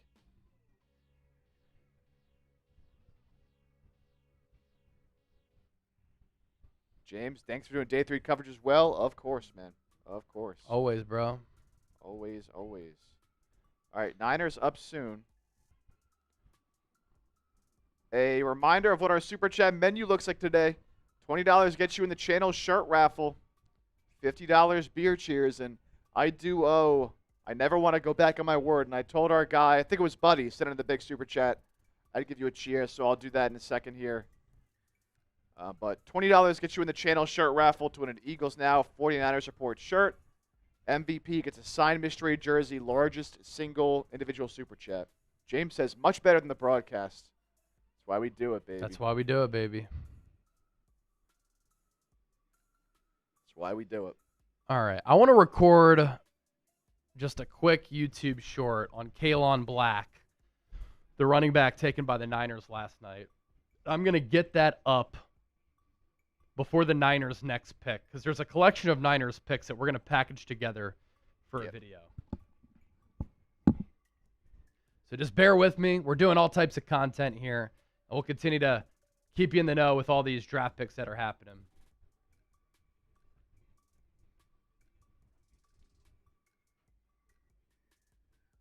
So last night, the 49ers took Indiana running back Kaelon Black in the 3rd round, and I had a 5th or 6th round grade on him. I do like the player. I just thought it was a little bit too early for San Francisco to take a running back when they had other greater positions of importance that they needed to address. But there is a lot to like about Black as a player. He's a muscled-up running back, runs really hard, keeps his feet churning at all times. He has excellent contact balance. Has really good feet, can make sudden cuts. He has awesome vision, which is what you need as a running back in this offense. He's also a very good pass protector, which that's how you earn the trust of Kyle Shanahan and Bobby Turner. And how about this? He's an athletic freak. At 211 pounds, he can bench 415 pounds and squat 500 pounds. Also was beloved inside the Indiana program. He is going to be 25 years old this year, so oddly enough, he's 5 years younger than Christian McCaffrey, but he does have some pop to his game. More thoughts there on Kaelon Black.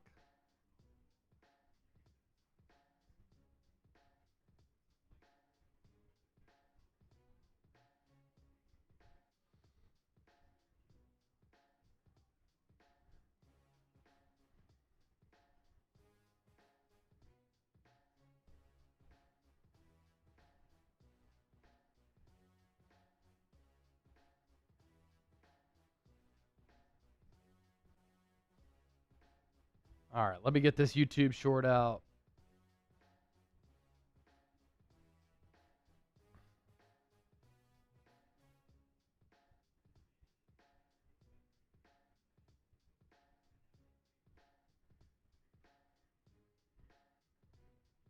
I mean, the dude is definitely jacked.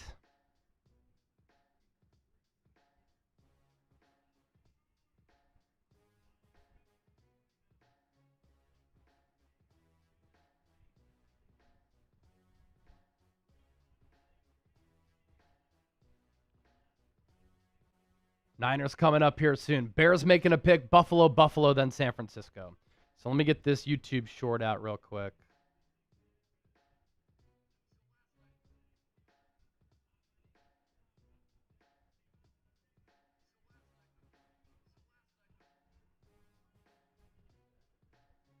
Malik Muhammad, the cornerback out of Texas, going to Chicago here at 124. Good pattern read, good ball skills, reliable tackler.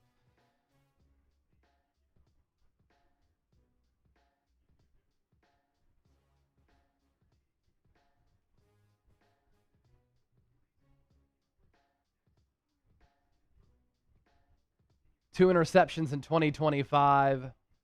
Can also be used as a blitzer. I remember him making some really nice plays when I was at the Cotton Bowl to watch Texas, Oklahoma in the Red River rivalry.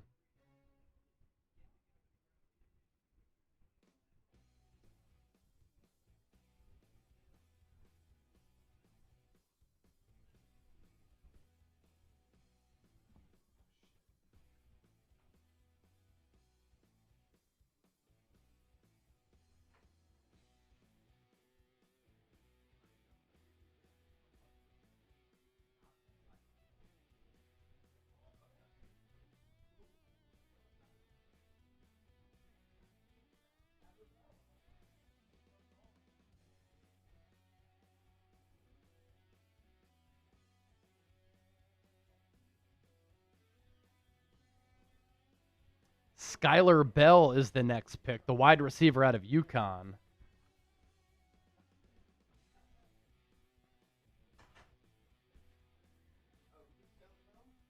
The Buffalo Bills.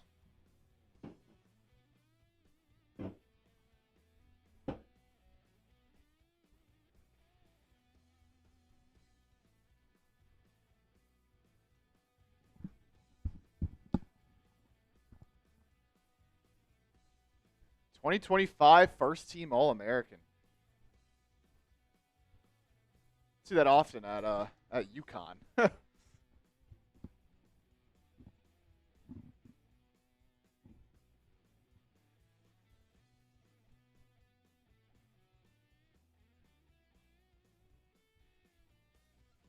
Don't see that often at UConn.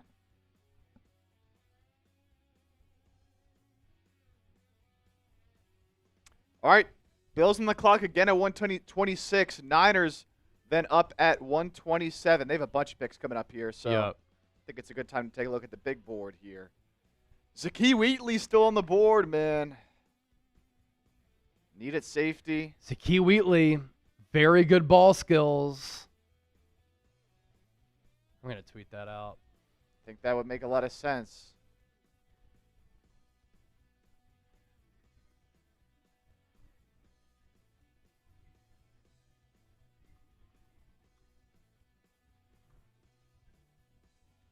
Yeah, so Sir Malo, the Niners are about to pick at round 4, 127. They have 127, 133, 139, and then 179 in round 5, and then they're done after that. The Eagles have 3 picks left. They're at 178 in round 5, 197 in round 6, 244 in round 7. Trade that away.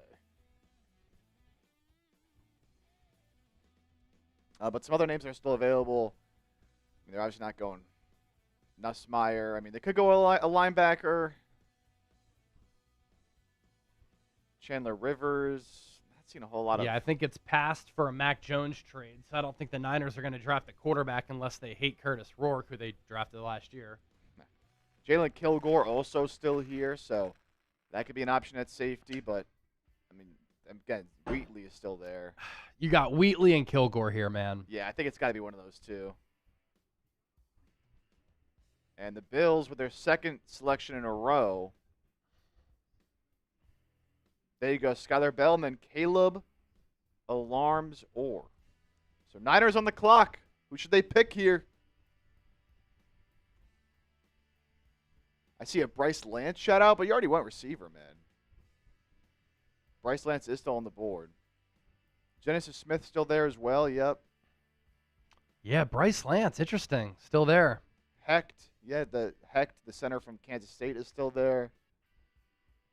Wouldn't be bad value, but like, want to go center right now? I mean, Niners seem to. Oh, I grabbed 2 happy ads. That's fine. Niners seem to like Brendel, so. 49ers pick is in.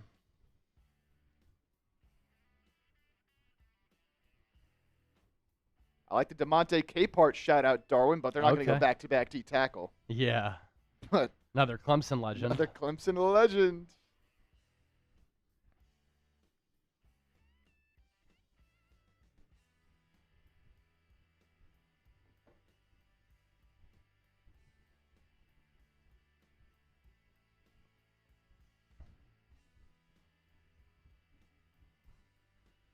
Who's it gonna be?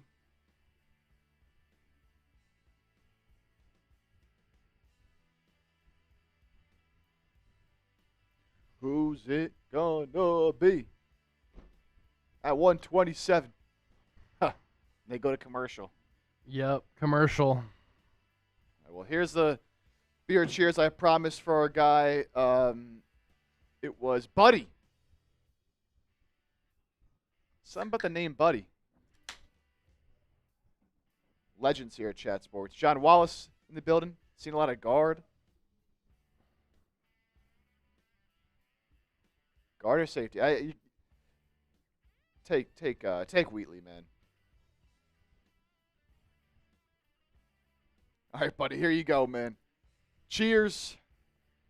Cheers, buddy. Got a lot of tickets as well. Lisa Clary in the building. Lisa! Hope all is well. Sorry to hear about your mom, Lisa. Hope you're hanging in there. As I said to you, if you need anything, let me know. It's Buddy Moles. Buddy Moles! That's Buddy. Okay. Just took the moles out of the username. Yeah, he took the moles out. Buddy! All right, the pick is in for the Niners. It's not Wheatley. But I think at the very least, not gonna think I know a lot about this guy, but Niners fans, at least they went along the offensive line. But I don't know who this guy is here, man. Carver Willis. Guard out of Washington. So with the 127th pick,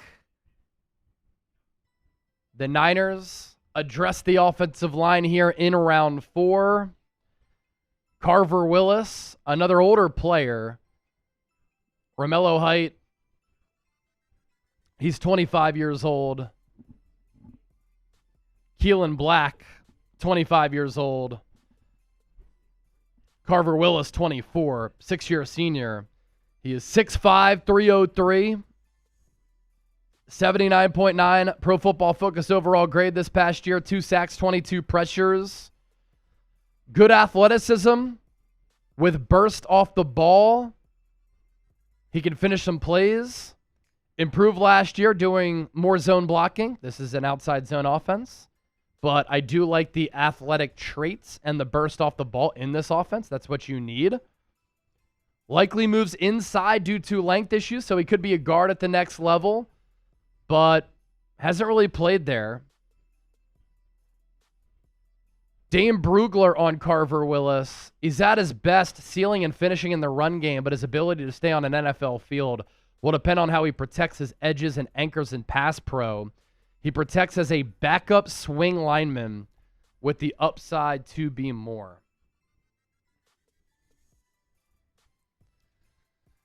Grade the pick. At least they went O-line, but played quarterback in Little League football.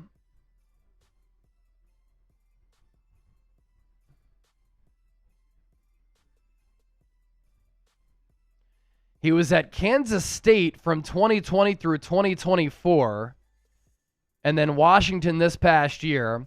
He played left tackle there.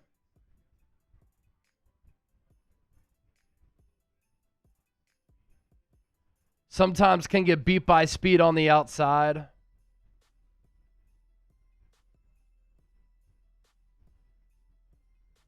Honorable mention, all Big Ten. Missed 3 games because of a right knee injury. 6'5", 303, only 32.5-inch arms. 5'1", 40-yard dash. Quick Solid. off the snap, especially as a puller in the run game. Good in space. Can drive defenders backwards there. Good range. Hand strikes, usually accurate and on time.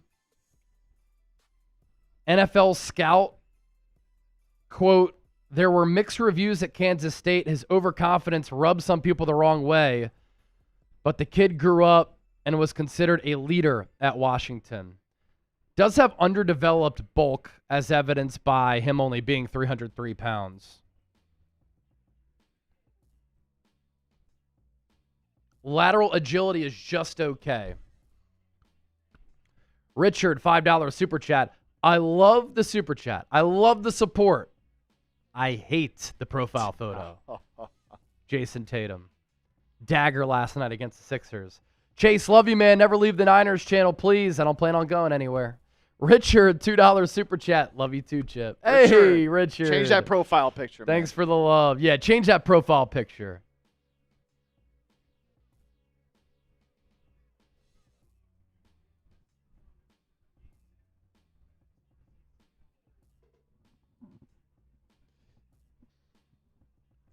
Tuna sub.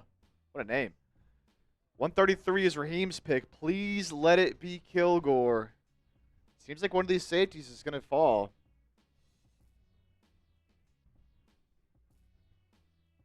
Hey, at least the Niners took a guard, man. At least they took an offensive lineman.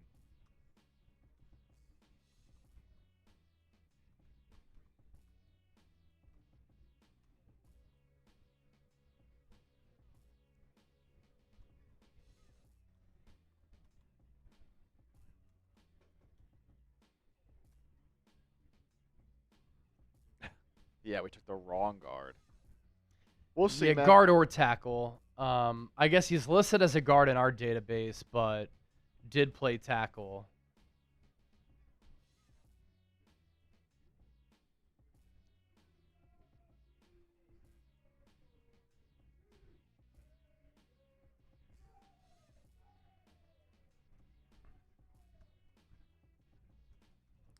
We'll take it, man. We'll take it.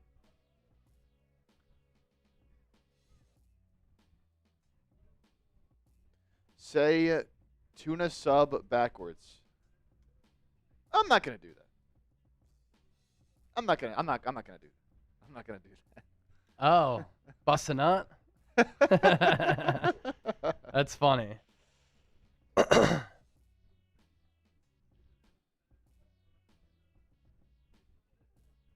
Bussa nut.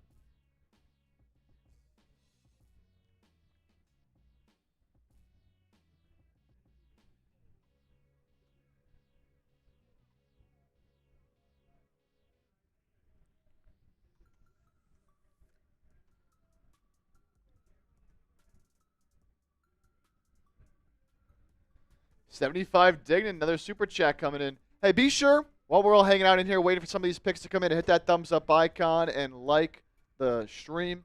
876 people watching on Niners, 261 on Eagles. We should be able to pick up and at least get close to 400 on Niners and get close to 150 on Eagles. So if you're enjoying the coverage, hit that like button. Yep, hit that like button. Also, don't forget to hit that subscribe button as well. We're giving you coverage every single day. And if you're waiting for a long breakdown on Carver Willis, we're going to package 3 Niners picks here because they just made the selection at 127. The Panthers just made their pick at 129. Then it's Miami, Chargers, New Orleans, Niners, Atlanta, Indy, New Orleans, Dallas, Miami, Niners again. So we're going to talk about 3 Niners picks coming up here in just a moment.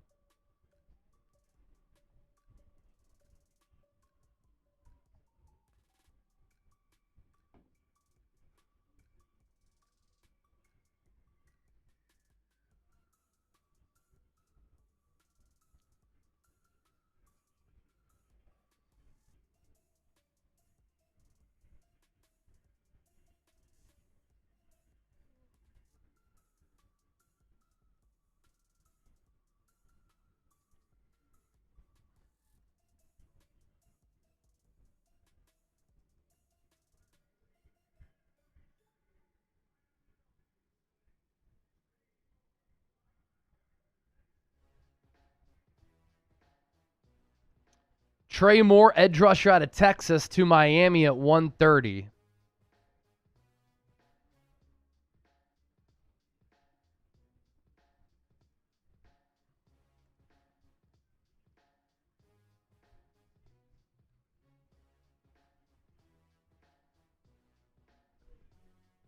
$70 tackles, 8.5 sacks, 2 forced fumbles in 2 years at Texas.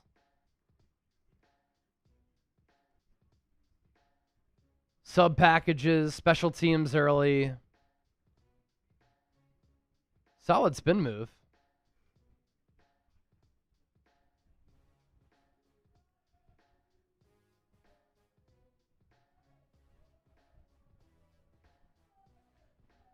Miami has so many picks today. Oh, my goodness. Yep.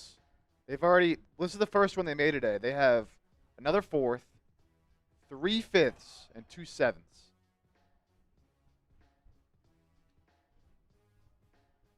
Dignan, why is every pick a surprise? Is it John or Kyle just doing their own thing? I mean, look, every team has their own evaluations, man. Yeah. These are just different than everybody else's.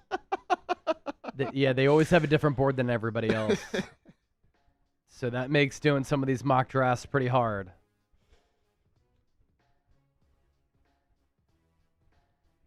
And I think a big surprising factor there, 75, also known as Sean, is that they reach on a lot of these players. And so when they reach, everybody's like, what? Why did they take that player at that spot? All right, 75. I'm checking my email.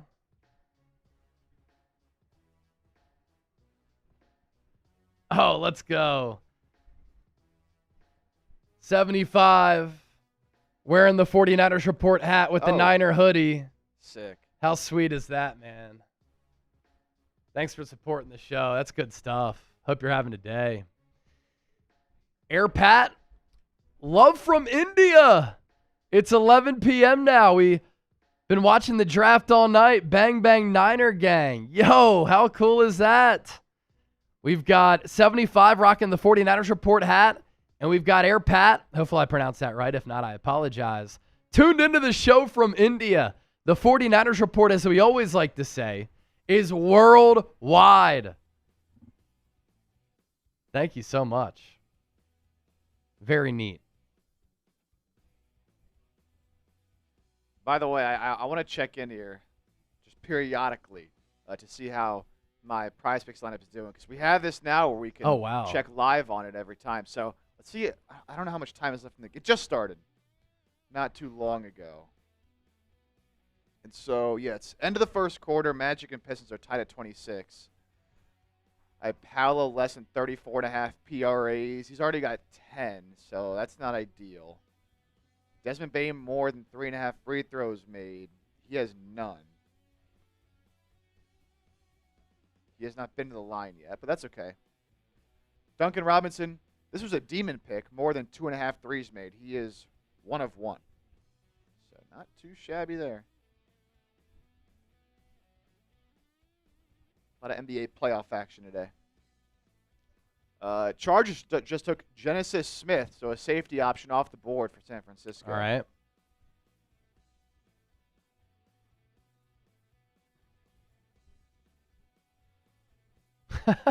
This is actually pretty funny. Jonathan Grenard said the Philly fan passion that he noticed from going to the Sixers game last night was way more intense than the Hawks playoff game he recently attended. Yeah, I'd say Philly's a little bit more jumping than Atlanta. As far as intensity of the fan base. Party scene, Atlanta. Intensity of the fan base, Philadelphia. Carver Willis says he's willing and ready to transition to guard with the Niners. Yeah, Sounds as if he's also been thinking about a move to center. Oh.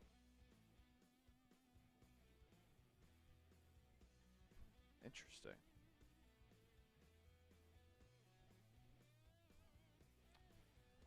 Right before we get to this Niners pick, I do want to tell everybody about a great deal we have going on today on our merch. All day, we got 15% off of everything. Oh, wow. All including our items. new Makai Lemon shirts. Yes, including these beautiful new Makai Lemon shirts that are on screen right now. So for our Eagles audience, we sold a bunch of these yesterday overnight. We just dropped these Makai Lemon shirts. 15% off all items on our Eagles shop. Chatsports.com/Eagles shop. Right here. Makai Lemon's an Eagle. When life gives you lemons, what do? You make lemonade. Howie season shirts available in black and green. Eagles Now shirts. Married into this crew necks. How about this? I've got a medium married into this crew neck, and it's comfort colors. Really good material. If somebody sends in a $50 super chat right now, medium, I will send it to you as a giveaway, and I'll give you a beer cheers as well. Somebody sends in a 50 to support the show on Eagles, I will send you a married into this sweatshirt. Oh, the Niners trade out of the pick For a 2027 sixth-round pick.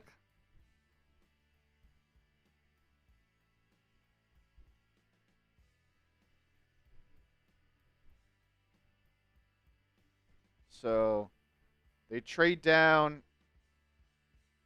20 spots and pick up a 6th next year. Okay. Oh, okay, so they moved back to 154. Okay, so they still have. So they'll still be up at 139. And then they'll have 154, 179. Okay. Yeah. So 139, 154, 179. Okay. So a trade there for the Niners with Baltimore.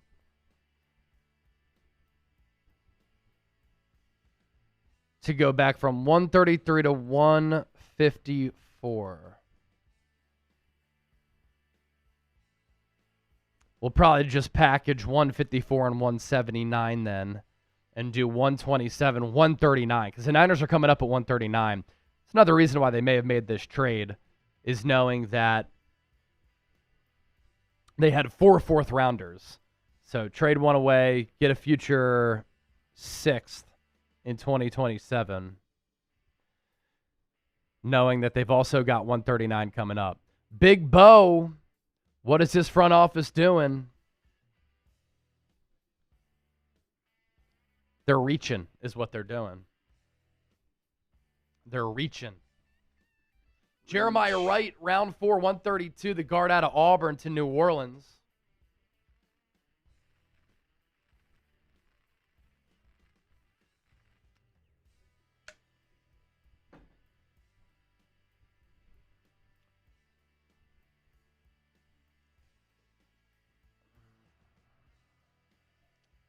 Ravens at 133. They go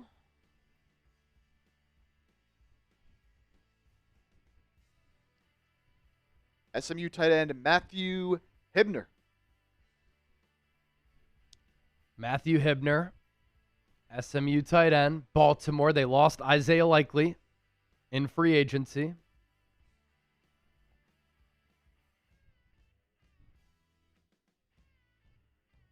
So Baltimore this draft, Venga Ioane, Zion Young, Jacoby Lane, Elijah Surratt, now Matthew Hibner.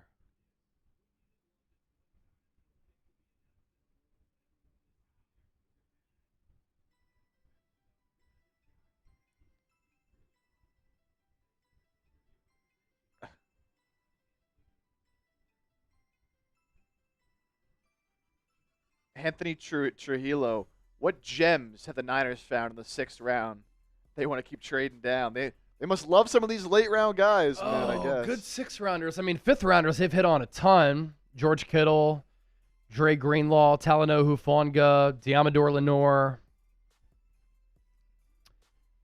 D. Winters was a 6th-round pick. He became a starter last year. Traded him away for a 5th. It's probably the best recent one that I can think of.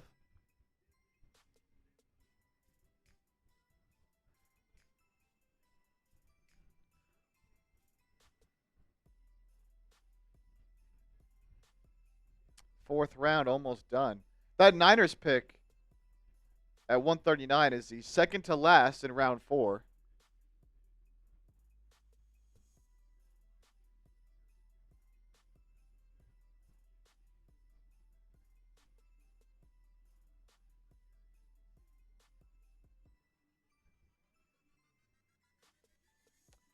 Atlanta's pick is in at 134.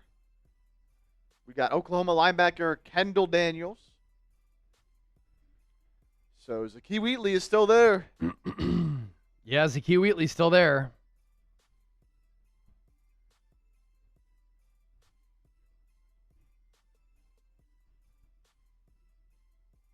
Likely's in the Giants now, for those of you asking.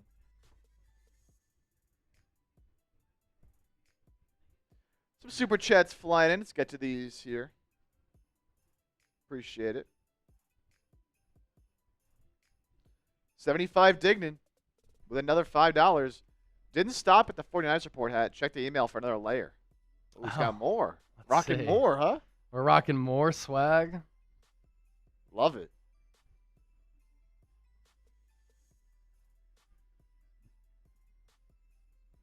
Yeah, Penn State safety Wheatley and Kilgore are still there.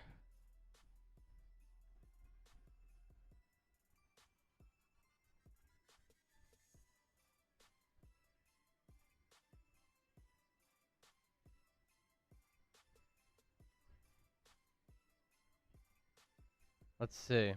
Oh, he's got the 49ers report shirt. Oh, let's go. I haven't seen anybody rocking the red one yet. Because I have seen a lot of black ones, but 75. Thank you, Sean. Good stuff, man. Francisco Avila. I'll stay positive with all these surprise picks, but we don't know how this will turn out with these players and how they'll actually play. Keep up the good work, Chase and Chip. Thank you. Let's go, Faithful. Here's the thing. When you reach, though, it's all about value in the draft, right? So when you're reaching, you're not getting as good a value compared to if you draft these players a little bit later. One of my favorites, Bryce Betcher, to the Indianapolis Colts at 135 in round 4. Like that pick a lot for Indy. Big Bo, another 10. I get the business of going down from 27 to 33. Yeah, I applauded that. I understand the move for more draft capital, but outside of Sterling, everyone is at least a one-round reach. Stribling, you're talking about. Even Stribling, I thought, was a third-round guy, and he went in the second. Romello height is probably the player who should have gone within that range. But 2 shoulder injuries in college, 239 pounds, and he's 25.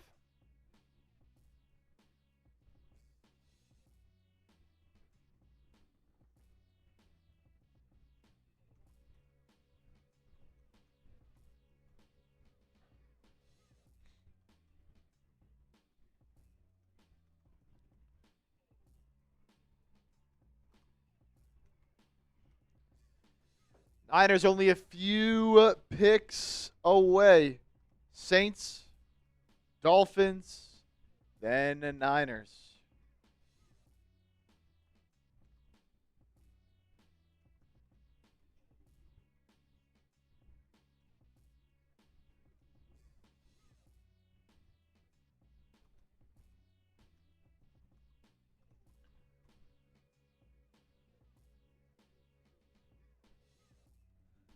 Good pick here for the Colts. Bryce Betcher.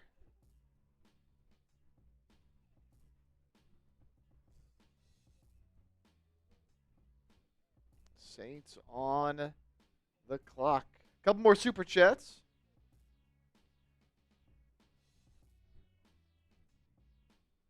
Always appreciate the love.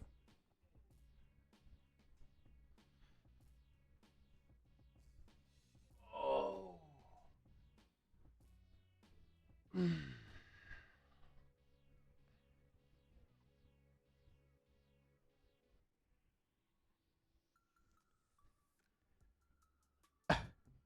Buddy Moles, we might get a punter.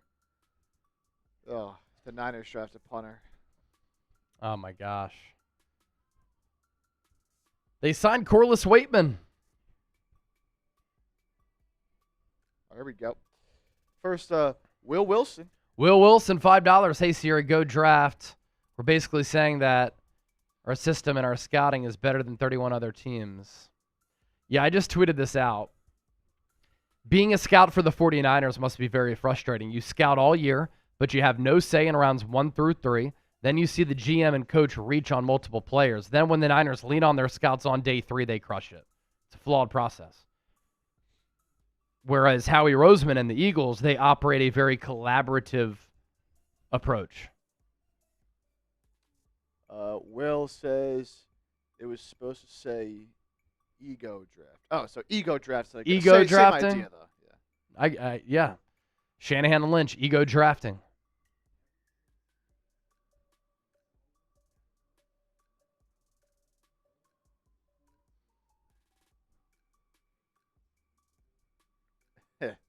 Napoleon. Good stuff. Ollie, $2. UK faithful in here. As always, all love. Ollie, appreciate you. All love. All love. Ali in the UK. I'm actually going to the UK for the first time in my life in July. I'll be in Cheltenham. I believe that's how you pronounce it. Flying into London, though. Avery's sister gets married, so first time across the Atlantic Ocean. I've been to Australia many times, Pacific, but not the Atlantic.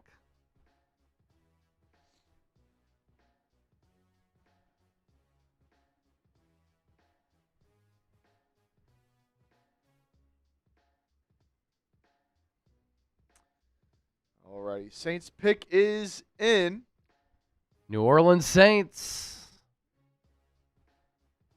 136. Pick is in. And they go edge. L.T. Overton. Okay. Bama edge. Edge rusher out of Bama.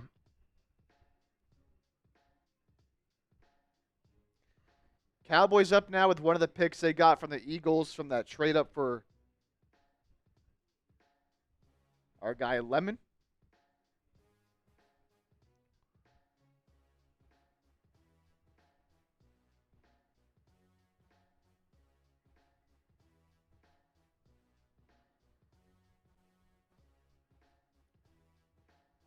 All right, let me run to use the bathroom real quick before this next Niners pick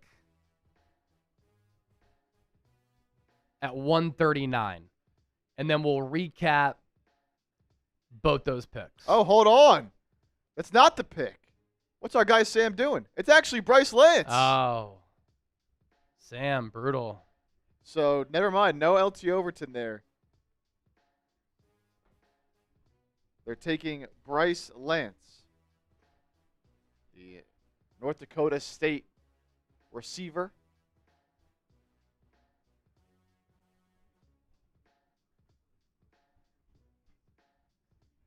And yeah, Niners fans will be familiar, of course, with the Lance name. This one, though, not going at the top of the draft. So, Bryce Lance. I like that pick, man. So they took, shit, man. They're going to have Jordan Tyson, Bryce Lance, and Chris Olave. yeah. That's potential dynamite.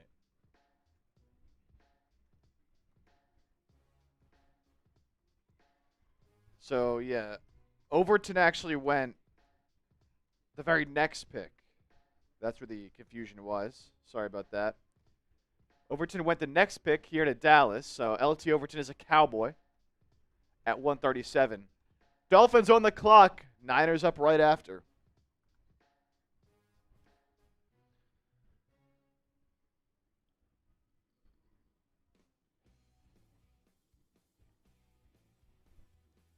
All right, let me use the bathroom real quick, and then I'll be back for that Niners pick. My apologies to the DoorDash King. I said Overton got picked by the Saints. He was like, no, I liked him. Then I said, never mind. He wasn't the pick there. He was like, yes. And I'm like, no, now he is picked by Dallas. Sorry, man.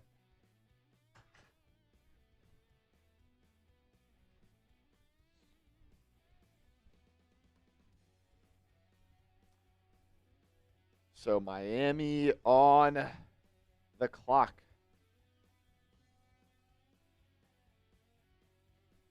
Howdog coming in with a $5 super chat.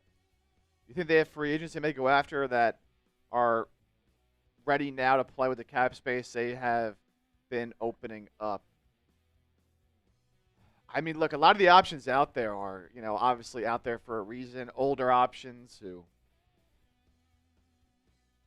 really going to sign these guys to one-year deals. I mean, the top guy's still out there. Like, it's not a great list, man. It's not a very great list. Whatever happened to the winner's fifth-round pick? Is it still available? Yeah, Niners still have that pick.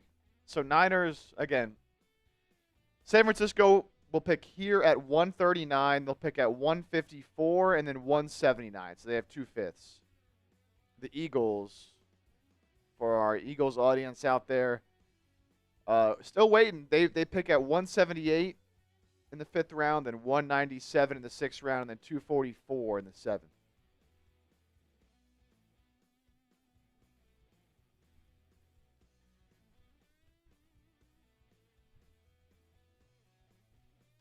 So we are waiting for the Miami pick here at 138, and then the Niners will be on the clock.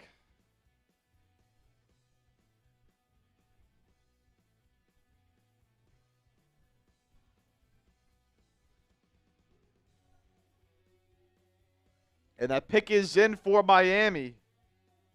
They go linebacker here at 138. They go Pitt linebacker Kyle Lewis, good player here, at 138. That puts the Niners on the clock.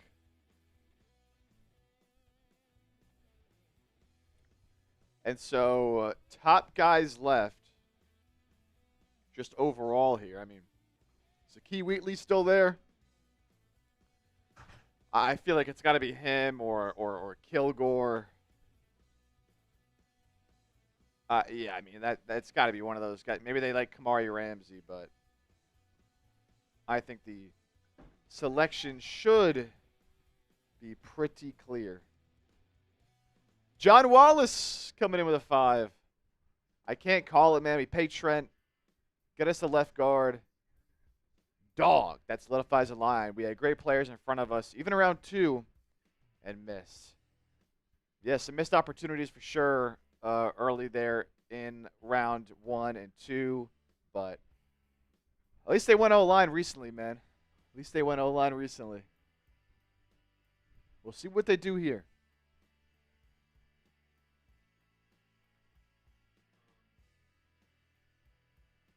We'll message you. Title, thumbnail. You got it, brother.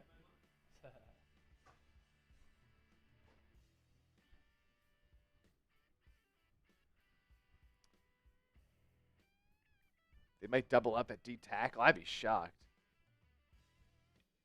I don't think so.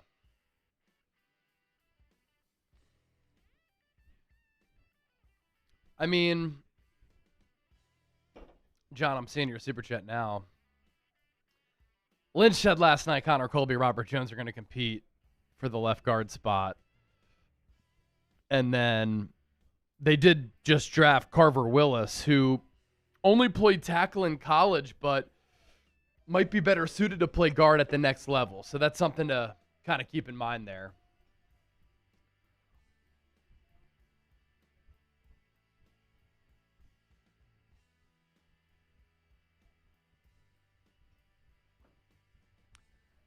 Who will the Niners take? They're just now announcing the Cowboys selection on TV, so we might have to wait a couple minutes.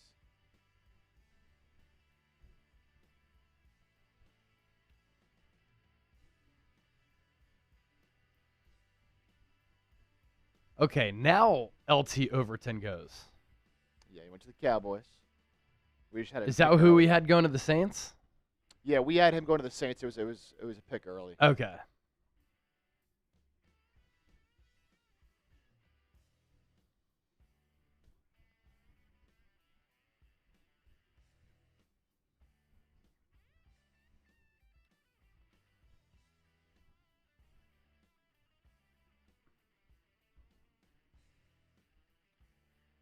Okay, so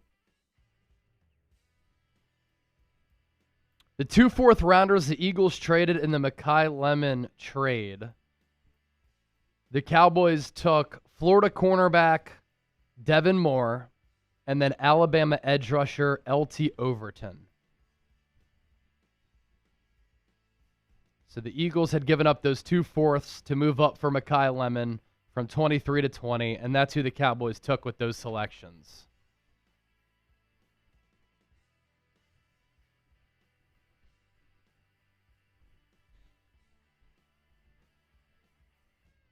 Who will the Niners take here? They're finally getting to the Dolphins pick now.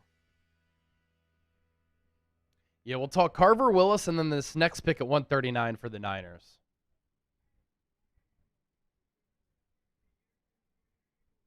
Just please don't draft a kicker, says David. They will not. It's not going to happen. They signed Eddie Pinheiro to a contract extension. Wouldn't that be typical, though? I mean,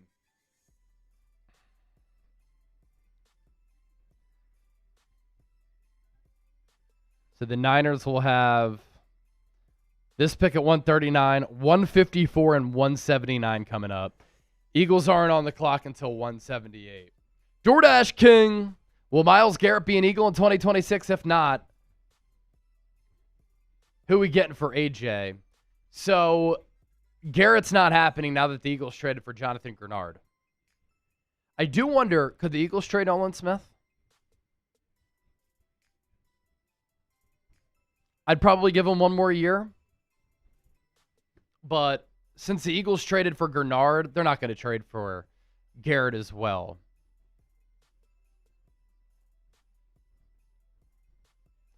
All right, exciting announcement. $10 off all items in our merch store. So with that Mekhi Lemon shirt, you can get $10 off right now. For our Dub City F Seattle collection, you can get $10 off right now. Chip will provide those links here in just a second. here they are. Running for the next hour.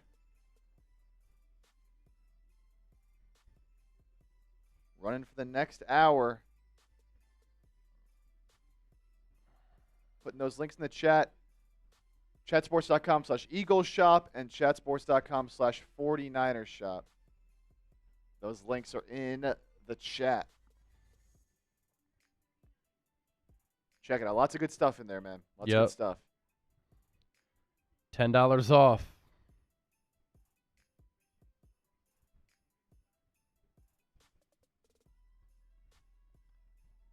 Niners pick is in. Oh. Ephesians Prysock.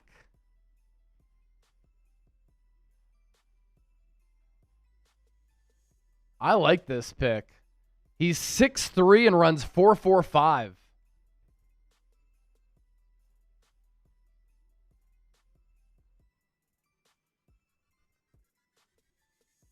Three straight years with 45-plus tackles and 6-plus pass breakups. Tough, willing to make some tackles in the run game. So he's over 6 feet, 196 pounds. This past year, 49 tackles, 8 pass breakups, a pick.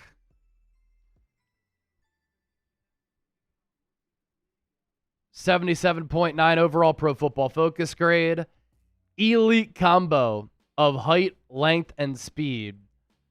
Doesn't normally get pulled out of position. Uses his athleticism to contest throws. Maximizing his traits in man and press coverage remains a work in progress. Here's the thing. Niners play a ton of zone.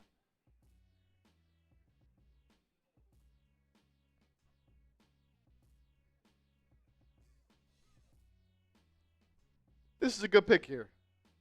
So 2 players out of Washington to the Niners in back-to-back picks.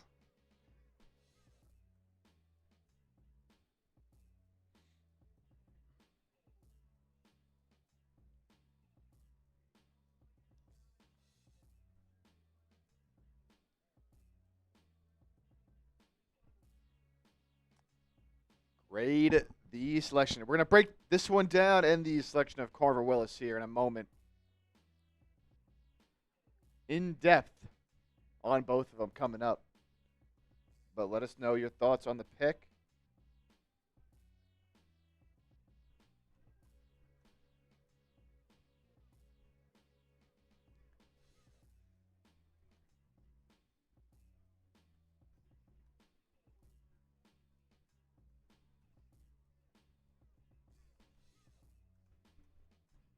I mean, this is the second to last pick of the 4th round, so essentially like almost a 5th round pick. Yeah.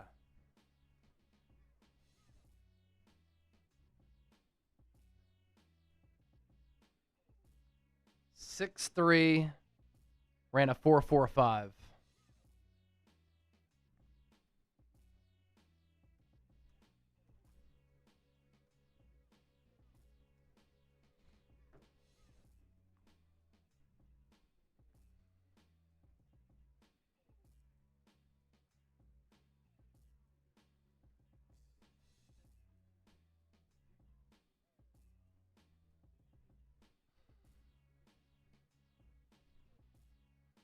I like how he's comfortable playing in zone. Struggles a little bit in man, but the Niners play a ton of zone.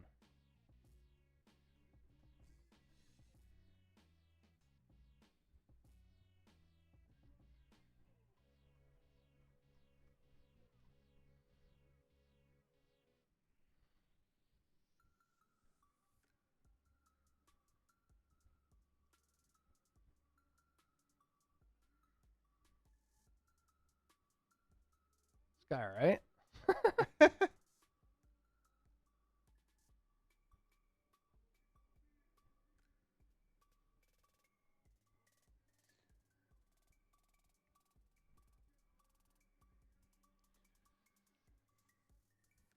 Bengals went Georgia receiver Colby Young, and now Texans go USC safety Kamari Ramsey.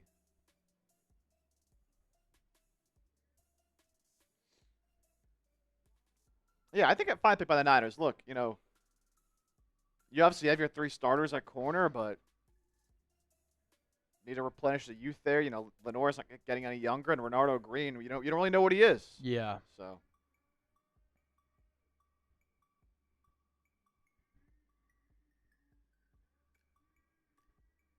You got All Stout right. in the slot, but.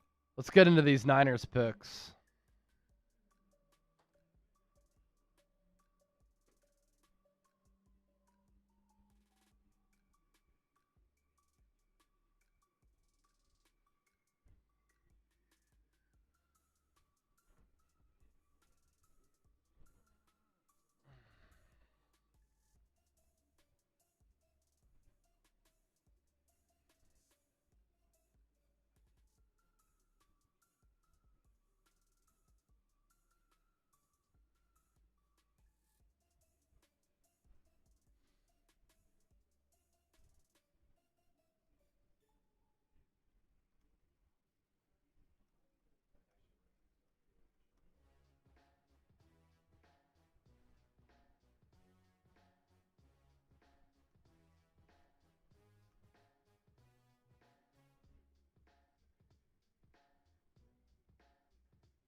All right, 2 Niners picks to talk about.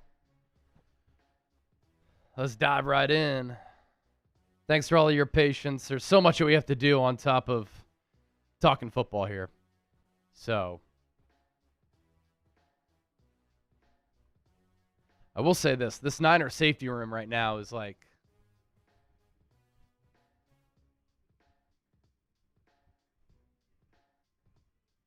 one of the worst in the NFL.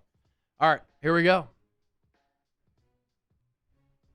More picks to talk about for the San Francisco 49ers on day 3 of the 2026 NFL Draft. 2 selections for the Niners in round 4 going into today. They had 4 selections in the 4th. They did trade one of those picks, but they have made 2 selections on top of a defensive tackle out of Oklahoma who they drafted a little bit earlier. That video is up on the channel. This video, by the way, is presented by PrizePicks.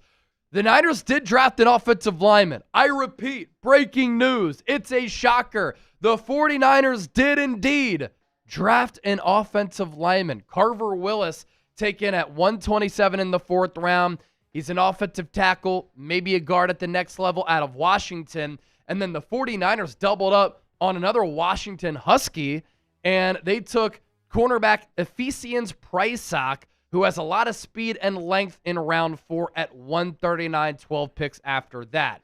Let's begin with talking about Carver Willis here. He started his college career at Kansas State, and he's known as a workaholic. Within that Kansas State program, he was a overly confident guy who sometimes would rub people the wrong way. I like that confidence, though, because then he goes to Washington this past year, and he was somebody who a lot of people in that program really liked. Here's the thing with Carver Willis. 24 years old, so another older rookie who the Niners are drafting here, a 6-year senior out of Colorado. He's 6'5", 303 pounds. Last year with the Huskies, 79.9 overall Pro Football Focus grade. He gave up 2 sacks and 22 pressures. He only played offensive tackle in college. But he did just say, after he got selected to the media, he is willing to move inside to guard if that's what the Niners' plans are for him. And potentially, he kind of hinted at maybe starting to learn how to play center. He does have good athleticism overall with burst off the ball in line of scrimmage, and he does a good job of finishing plays. And in this offensive scheme, the Niners, under Lynch and Shanahan, have definitely prioritized offensive linemen who are athletic as compared to really big offensive linemen. I thought last year for Willis, he improved doing more zone blocking. He's coming to a Niners team that has an outside zone scheme. And at the next level, the big question is, what is his position going to be? Might move inside due to length issues. His arm length, 32.5 inches, so that is shorter than ideal. His wingspan is 79 inches. He ran a 5.11 40-yard dash at the NFL Combine. As far as what Dane Brugler said about Carver Willis, he's at his best sealing and finishing in the run game, but his ability to stay on an NFL field will depend on how he protects his edges and anchors in pass protection. He projects as a backup swing lineman with the upside to be more. I think that upside to be more, can he play tackle? Can he play guard? Can he play center? And that will make him more valuable in trying to make the 49ers 53-man roster. So the Niners are getting an offensive lineman here who's really quick off the snap to get into his set. He's a good puller in the run game. And at times, despite him only being 303 pounds, he's done a solid job of driving defenders backwards. He has good range to cut off backers from the backside. That is something that the Niners sometimes do in this offense with guys pulling. The hand strikes, strong, accurate, usually on time. He plays wide in his pass sets. I will say sometimes he gets beat by speed when he's playing tackle, which is another reason why maybe he's better suited playing along the interior. And this is another player that the Niners are drafting who plays the game with a certain demeanor. And really every player who they've drafted so far, and they've drafted a lot of these guys in recent years, and this has become important given players are taking pay cuts going from college to the NFL. What is their love for football? And if you love football and you're taking a pay cut from the college level to the NFL level, teams want to see your devotion to the craft. As far as his weaknesses, underdeveloped bulk, and we're not sure what position he's going to play. But I'm just glad that the 49ers drafted an offensive lineman before like round 7. Who's going to start at left guard? We have no idea. We'll talk about this new Niners corner coming up here in just a moment. But the 49ers report is presented by our friends at PrizePicks. Thank you to HMA as well for being a great partner here at Chat Sports. The basketball playoffs are here. NFL draft in session. Baseball is underway. It's time to cash in with PrizePicks, America's #1 sports picks app, and it serves as the best place to win cash while watching sports. You want to make game days a whole lot more fun? Get in on the action with PrizePicks. This app is really easy to use. Just pick more or less on a few player stats. Lock in your lineup. With the new social feeds feature, you can give me a follow on the app at Chase_Senior. You can share PrizePicks lineups with your friends and copy those lineups with a single click. PrizePicks also has early payouts, so if your player gets off to a hot start, you now have the option to cash out of those winnings before the game even finishes. And here's a look at our live lineup right now. So Paolo Banchero, less than 34.5 points, rebounds, and assists. He currently has 21. Duncan Robinson, right now, more than 2.5 3-pointers made. He is under that 2 number. And then Desmond Bane is playing a little bit later, more than 3.5 free throws made. So new user offer, download the PrizePicks app with the link in the comments and description. Use our code HMA. Get $50 in lineups after you play your first $5 lineup. That's code HMA to get $50 in lineups after you play your first $5 lineup. PrizePicks. It's good to be right. One thing with the Niners is they constantly reach rounds 1 through 3, but they do some of their best work on day 3 of the draft, rounds 4 through 7, because that's when more of the Niners scouts start to take over instead of John Lynch and Kyle Shanahan having a lot of the say and reaching in rounds 1 through 3. The scouts scout players all year long. John Lynch and Kyle Shanahan don't do that. It's not their job. Lynch obviously should be scouting players more than Kyle, but Kyle during the season is focused on the team and coaching, and he's elite at that, which is why it's so frustrating the Niners reach so often, because can you imagine if they hit on more of these picks, how good they can be? If they emphasize the offensive line, how much better the offense could be. But I do like this selection, all that being said. Ephesians Prysock, the cornerback out of Washington. He has a pretty elite combination of size, length, and speed. Last year with Washington, 49 tackles, 8 PBUs, a pick, a Pro Football Focus overall grade of 77.9. But what I like about this player, he is over 6'3", he's 196 pounds, he runs really well. So this elite combination of height, length, and speed is for a prototypical boundary outside corner.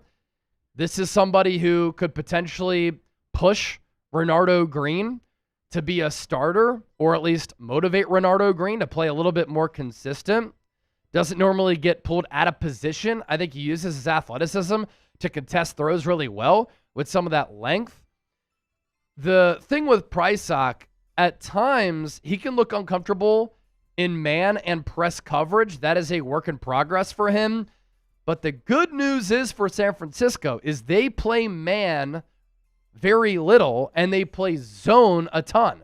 So when you have a corner who has length and has speed and is suited for a zone defense, I could see PrizePicks being a solid player here for San Francisco. And these testing numbers are nice. It's got me feeling nicey. 4.45 40-yard dash, 39-inch vertical, and more than a 10-foot broad jump. Dane Brugler on PrizePicks here has rare physical traits that are hard to find at the position. Although he is still learning how to maximize those tools in coverage, he will appeal to both press-heavy and zone-based schemes as a developmental dart throw. So I like the term dart throw because I think the Niners are throwing a dart here. And if this dart lands, PrizePicks could be one of the steals of the draft at the end of round 4. Started his college career at Arizona. He was there for 2 years and then played the last 2 years at Washington. A lot of experience. 49 games played in college with 42 starts. He had 21 pass breakups, 7 in 2023, 6 in 2024, 8 in 2025. So that is good ball production. As far as interceptions, though, only had 2 of them throughout his collegiate career. But the impressive blend of height, length, and speed is certainly there. He's a player who stretches out his stride and can accelerate to get vertical. He tracks it well when he can find it. It just hasn't resulted in a lot of picks. When he does get beat, he does have the speed to catch back up with some of the guys who beat him. The Niners have drafted players in this draft who do have some injury issues, but PrizePicks has been durable. He made 42 career starts, as I mentioned, so he was available a lot. And his Washington staff told NFL scouts he wants to be coached hard. You're going to get that with the San Francisco 49ers. So the Niners selection so far, Dejon Stribling, round 2, 33, wide receiver out of Ole Miss, 6'2", 4'3" speed. Romello, height, 7th in the nation in pressures last year, 239 pounds. So he's lighter. That's a Raheem Morris pick right there at 70 overall in round 3. Edge rusher out of Texas Tech. Kaelon Black, running back out of Indiana at 90 overall. He can bench 415 pounds and squat 500 pounds at like 211 pounds. Guy is insanely strong. Grayson Holton, a smaller defensive tackle who's got some burst and plays with really good energy. And then 2 more 4th-round picks. Carver Willis, and then Ephesians PrizePicks. Niners remaining 154, 179 as far as their picks. Your one-word reaction to the Niners draft so far, I would say reach, but some of their day 3 picks, I do kind of like them. So let me know what you're thinking about it. And don't forget to hit that subscribe button right here on the channel.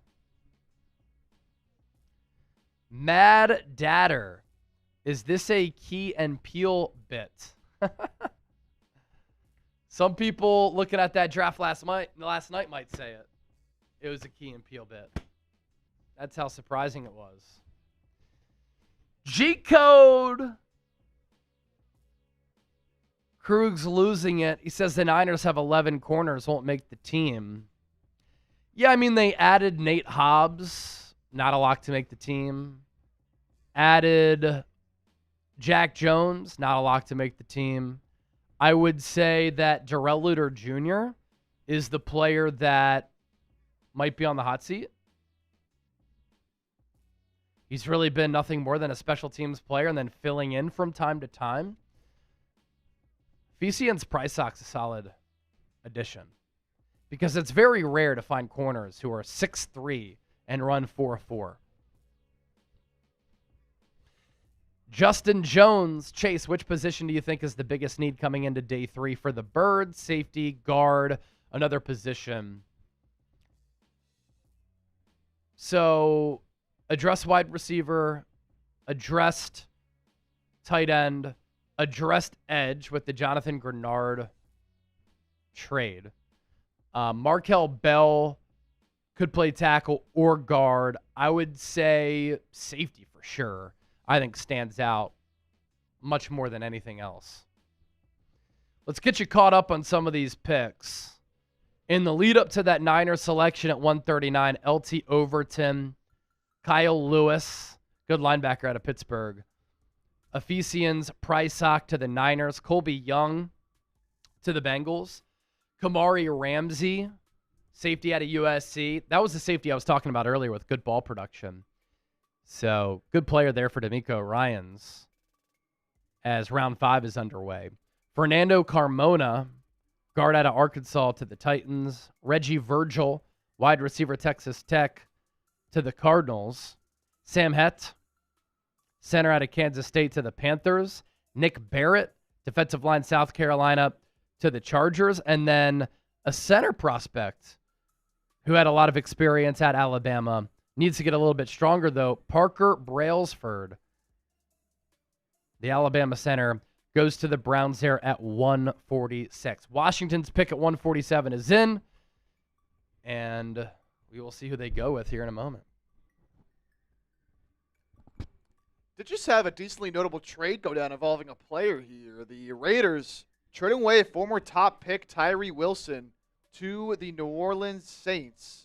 It's Wilson and a 7th going to the Saints and a 6th-round pick, number 150 overall in this year's draft, headed back to the Raiders. So Tyree Wilson was, what, the 7th pick in the draft a few years ago, I want to say? Might have been even higher than that. But that pick clearly did not work out. Now he's headed to New Orleans, or maybe he'll look to revive his career. Still a young player. But a little buy low move here for the Saints and the Raiders. Player that the current regime didn't draft is no longer there. I'm trying to pull up some of his numbers, but my laptop is just unbelievably slow. American Eagle! Oh! $100 super chat. Do you think the Eagles will make it back to the Super Bowl? And when will Patrick Mahomes come back from injury? To me, the Eagles' success in 2026, love Joshua Josephs, the edge rusher out of Tennessee to Washington. The Eagles' success in 2026, to me, comes down to their offensive line. 1, can they get healthy? 2, can they bounce back? Because if the offensive line returns to form, even just close to what they did in 2024, makes everything better. Run game, pass game. And obviously Jalen Hurts is going to have to play a little bit better. I think they've done a good job of collectively replacing the production of A.J. Brown. So they have a chance, but NFC is a good conference, man. Rams are excellent. Niners are going to be good. Seahawks are still there. Bears, Packers, Eagles, Cowboys going to be improved. Commanders going to be improved if they can stay healthy. Lions in the mix. Buccaneers a feisty team. I think the Saints could surprise some people. Wow. American Eagle, cheers. American Eagle. I'll give you a little chug for that 100. Did you send read a title yet already? I did. All right, perfect. Just wasn't sure. Beautiful. So we got a little break in action now because the Niners won't be up again until 154, which I guess is actually pretty close. We're at 148 right now, so Niners are actually only like 6 picks away again. Yep. And then Eagles still again are waiting. Eagles are at 178, and then Niners are at 179. So we'll have back-to-back picks here. American Eagle. Cheers, give you a little Miller Lite chug here.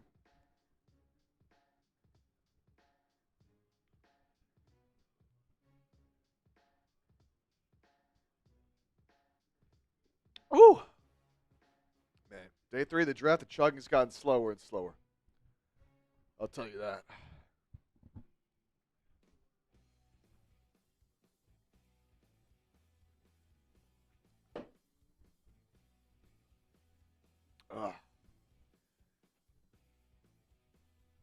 Appreciate that, American Eagle.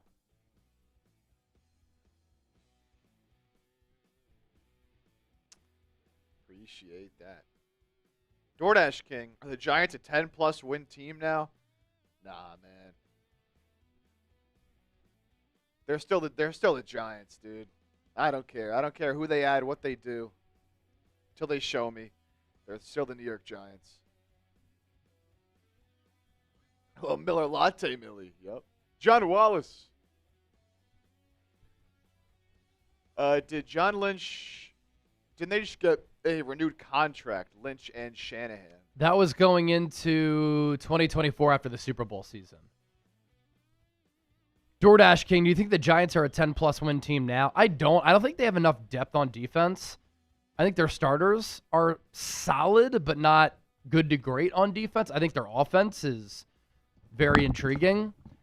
I think 2027 could be the year where the Giants win 10 games, but I think they're going to be a very competitive football team. Millie, I love the faster pace of this year's first round. That was a good improvement. Yeah, I agree. All right, let me do an Eagles short.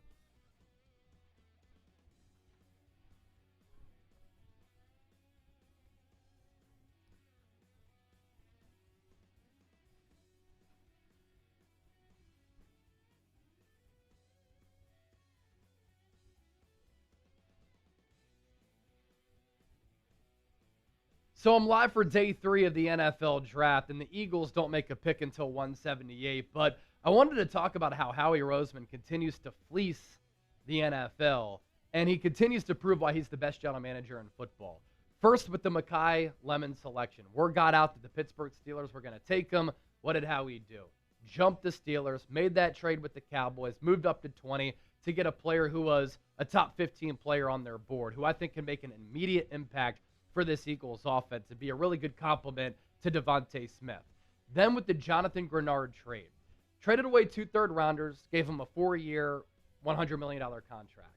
People in the Vikings building were said to be very somber when Grenard got traded. People in the Steelers building were pissed and embarrassed that the Eagles took Mekhi Lemon. And for Grenard, he's a better, healthier player than Jalen Phillips, and the Eagles are paying him a lot less money.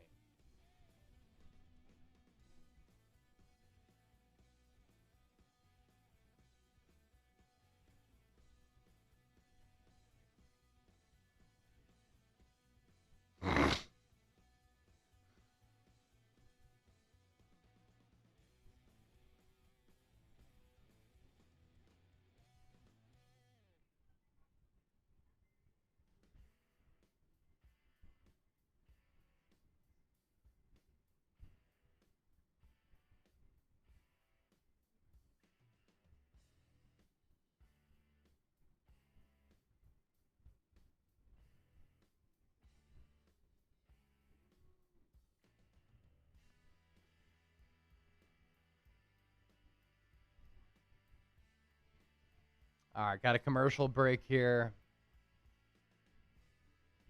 Raiders pick is in. They take Dalton Johnson, the safety out of Arizona. So they took Trayton Stukes earlier. Now Dalton Johnson, both Arizona guys.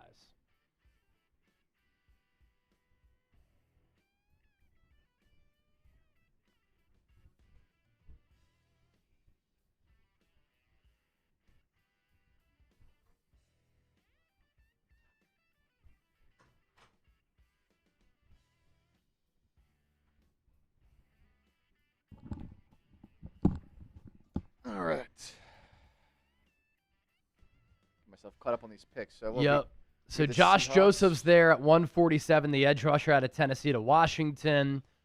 Another Iowa offensive lineman off the board. Bo Stevens goes to the Seahawks, round 5, 148. And Justin Jefferson, the other Justin Jefferson. Alabama linebacker to the Browns at 149. That put the Raiders on the board here at 150 with a pick they just got from the Tyree Wilson trade, and that's where we are at right now. Yep. Niners coming up here shortly. And plans to combo this with 170. Yeah. 179, yeah. And then they're done after that. Crazy.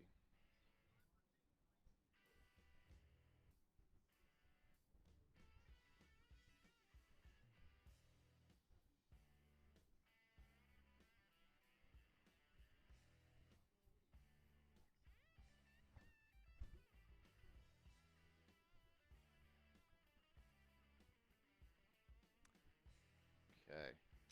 Yeah, and then the Raiders made their pick too. They took the Arizona safety.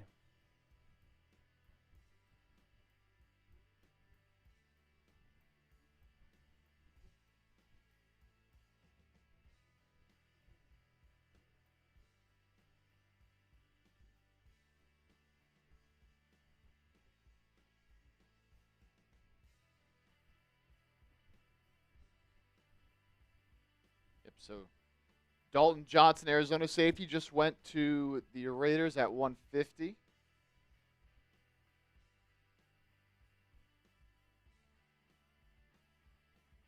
That put Carolina on the board at 151, and then they just took, Panthers had a need at safety. I thought maybe in round 1 they could have gone Dylan Thieneman, Emmanuel McNeil-Warren, obviously, before he dropped. They get Zakee Wheatley in round 5. man. Good coverage skills, good ball skills. Played for a great college program. Stiff competition, good range. Sometimes can struggle making tackles downhill, but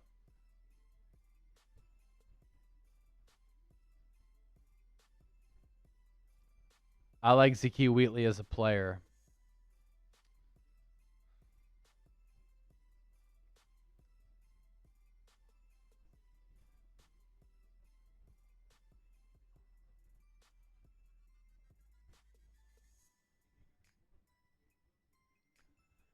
Broncos pick just coming in now at 152, and then it'll be Green Bay at 153, and then the Niners at 154. Damn, Wheatley going sinks.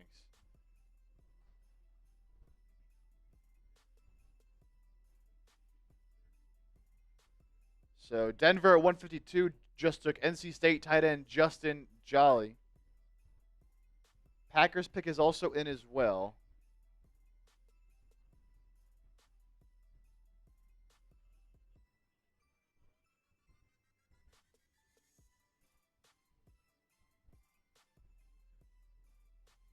How about this name? Jaeger Burton to the Packers at 153.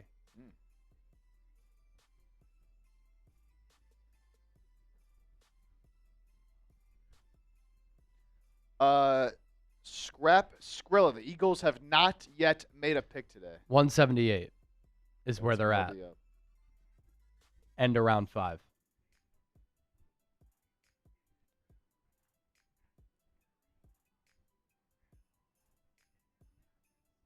All right, with that pick in for Green Bay, that means the Niners are on the clock.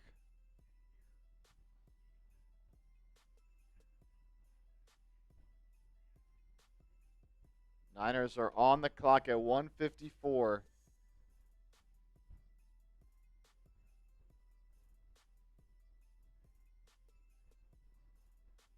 And so, let's see.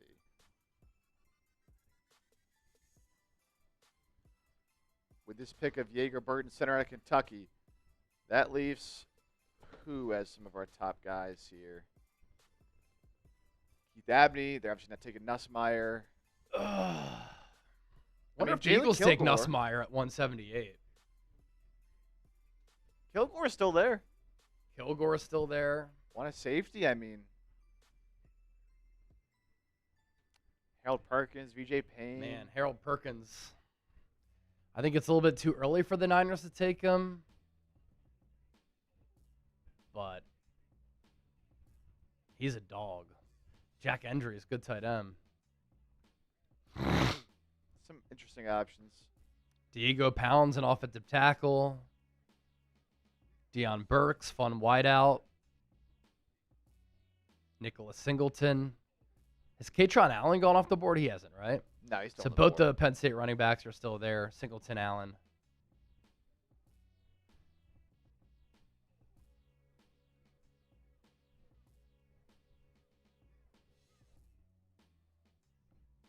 Michael Taff Taff. is still there. Yep. Spy High was asked. Kind of just an okay athlete. Alrighty, who should the Niners take? Let us know in the chat. We just showed you some of the top guys available.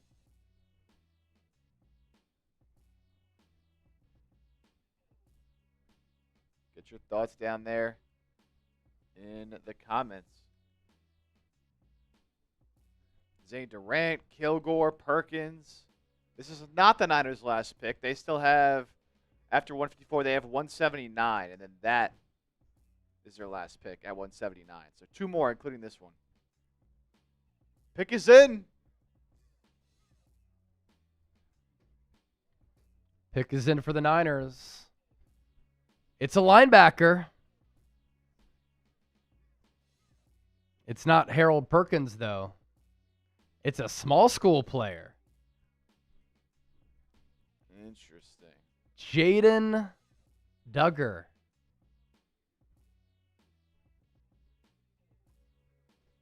Huh. Jaden Duggar had incredible production at Louisiana.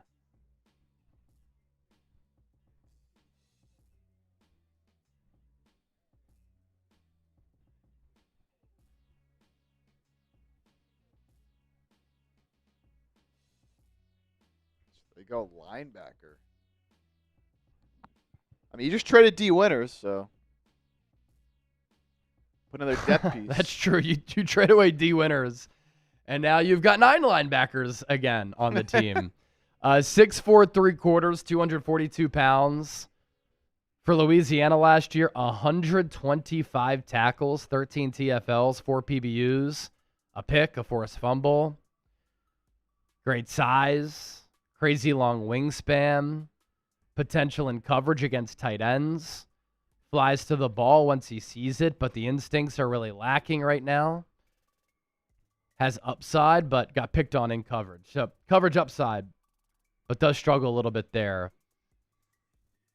Tom Downey had him as the 251st player. Niners take him at 155.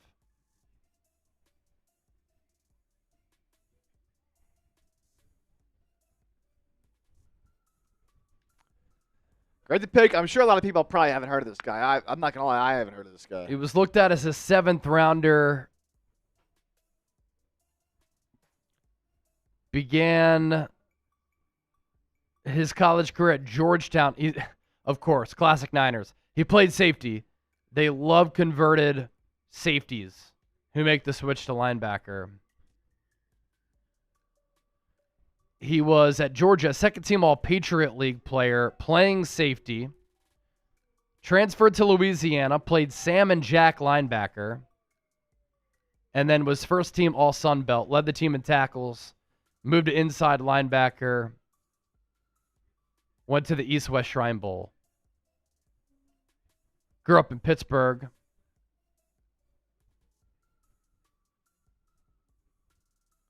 Tall, broad frame. 80-inch wingspan, as we mentioned earlier. Think he's got some size to fill out if he wants to. Physical against the run. Able to diagnose some running plays. Has a good sense there. Good coverage range. Was used at times as a delayed blitzer.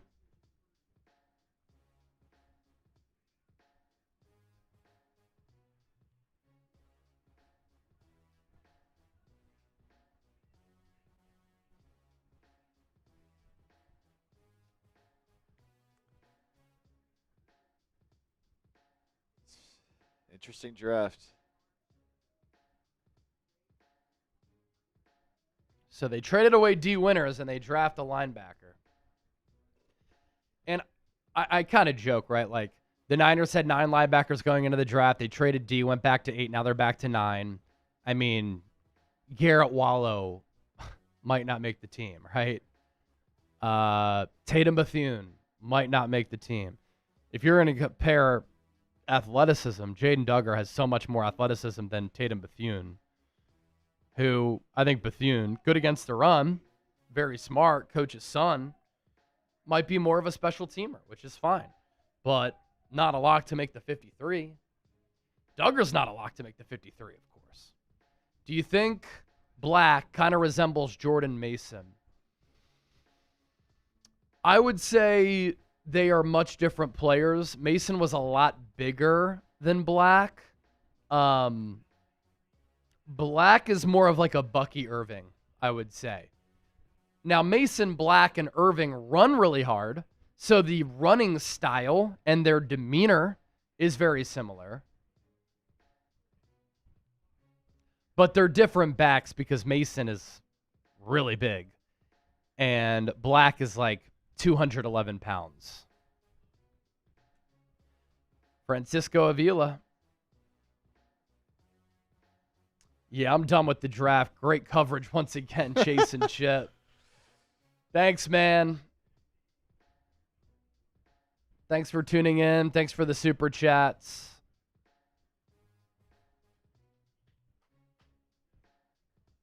Always a real one. Live here in round 5. Staying live round 6 and 7. Then we'll sign off and do draft grades.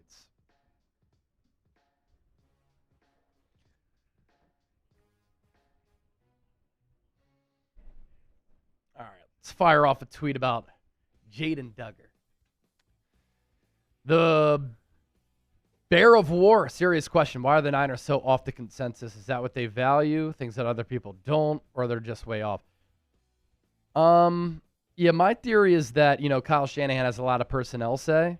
And so especially early in the draft, what does a coach always want to do? What is a coach's job, frankly? To win now. Win immediately. That line of thinking is how a coach thinks. In 2026, how can I put together the best team to win in 2026?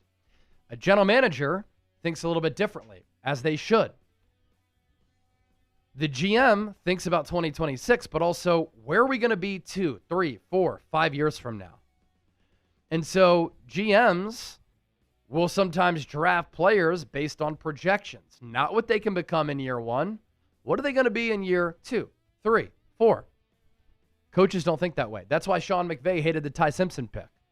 He's like, we have a 38-year-old Matthew Stafford. We have the best roster in the NFL. We didn't make it to the Super Bowl last year with the best roster. They are the Super Bowl favorites, the Rams. How does Ty Simpson help them in 2026? He doesn't, which is why McVay, in my opinion, didn't like that pick. See what I'm getting at there? So later in the draft, that's when scouts start to take over because Kyle Shanahan doesn't know some of these guys. It's not his job. But that's the problem when you give him so much say and so much influence. When Andy Reid started to get too much personnel say with the Eagles, they went downhill. Bill Belichick, too much personnel say with the Patriots, went downhill. There's a reason why a head coach is a head coach and a GM is a GM. It's hard to do both jobs. Oh, no. Palo's going crazy. How much time's left in that game? Let's see. I mean, Desmond Bain hasn't hit a single free throw today. Yeah, that's the risk. Taking a three-point shooter to get to the line. He hasn't even been to the line today. He's gotten more than 3.5 free throws made in each of the first 2 games. So I was riding on it, but he hasn't even taken one today. There's still 7 minutes left in quarter number 3, and Palo is already close. And it's crazy. Palo only has 11 points. He's 3 of 12 from the field. If you would have told me that, I would have been like, oh, that looks pretty good. Yeah. For him to go less than 34.5 PRAs. But he has 11 points, 9 rebounds, and 8 assists. So that's probably cooked. At least I got Duncan Robinson more than 2.5 3-pointers made. But it doesn't really matter. I didn't flex it, so. Brutal. Brutal.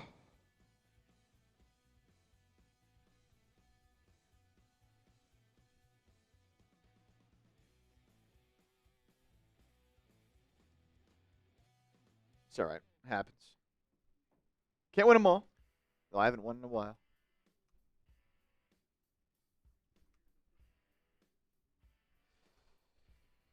A reminder that we are doing a shirt raffle here today. $20 gets you into the raffle. And you know what I'll do since we're in a little bit of a holding pattern here? What was that Jaden Duggar pick, by the way, numerically? The what, sorry? What was the Jaden Duggar pick? Like, what number was that? It was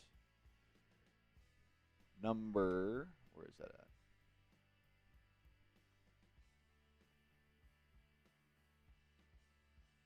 $154, round 5, number 154.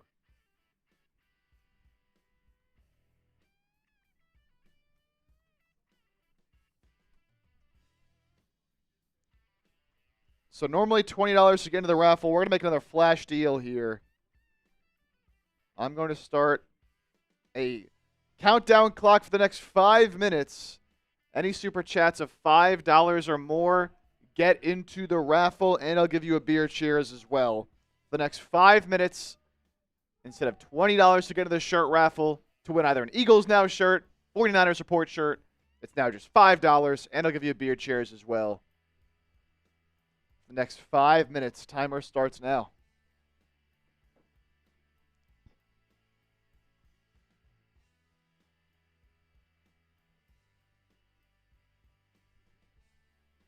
MVP gets a mystery jersey. We got a 100 on Eagles from American Eagle. And we got a 50 from Buddy on Niners.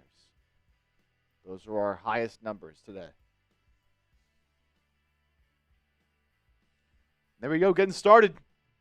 Our first 5, first person taking advantage of the deal is James. Again, we're a minute in, $5 get you into the raffle instead of 20.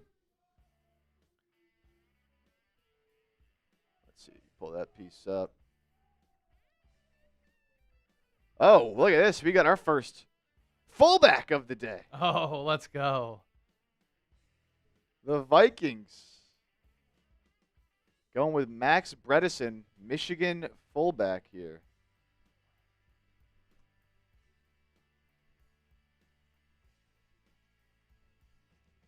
James with a 5, so they'll get you in the raffle here.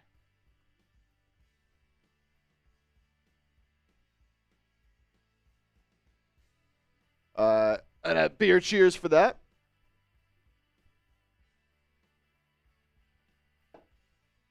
It's a testament to Kyle as a head coach that they've won so much despite a severely flawed draft process. Yeah, Chase, you're talking about this pretty much every day. Because people are blasting the office like it's crazy how bad they draft, but yet they're still so good. I know. It's Very amazing. odd. It's truly amazing.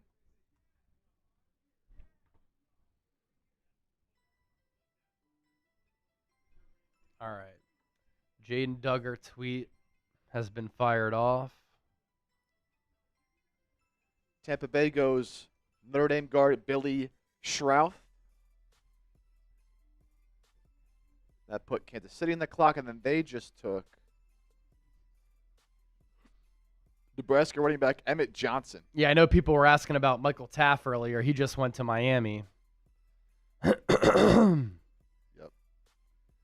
We have 2 minutes left to take advantage of the $5 raffle deal. I'll give you guys 5 tickets. 5 tickets for $5 and a beer cheers. You got 2 minutes left. I'll give that to you as well, James, of course. Of course, of course. American Eagle! American Eagle! He does it again. $50 super chat. That's a bunch of tickets. Cheers.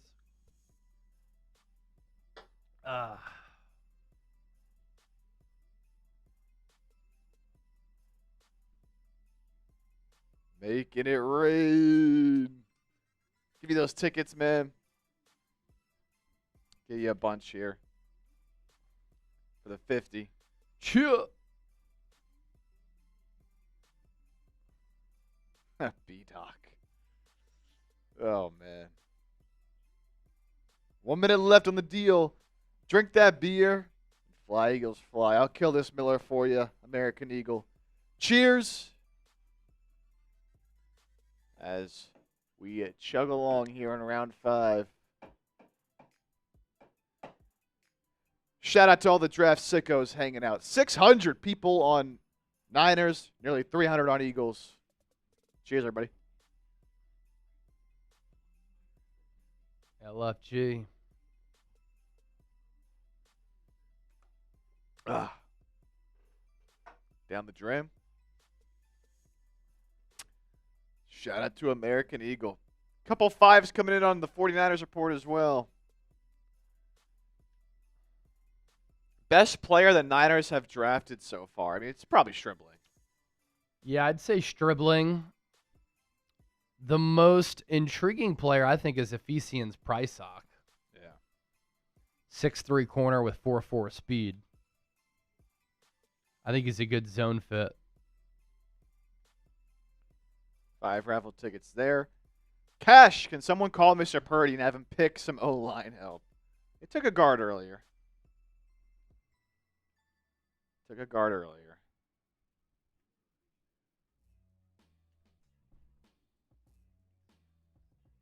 And then another 5 coming in. Beating the buzzer for the 5 raffle ticket deal.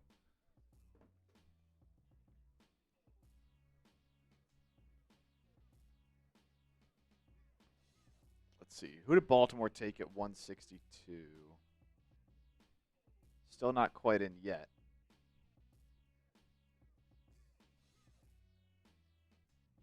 Jesus Velez had to run an emergency job, so missed the 4th round. How did the Niners during that round? What positions did they take? I can pop that up. Yeah, for we you. can pop it all up.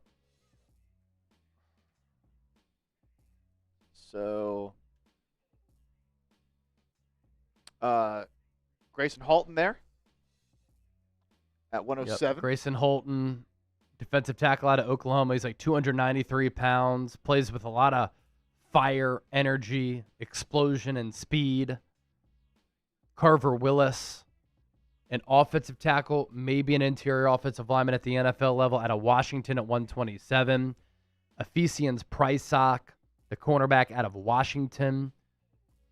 He's 6'3", 4.4 speed. And then Jaden Duggar, a converted safety who has an 80-inch wingspan. Really interesting player who might have to start his career on the practice squad, but, like, that's fine.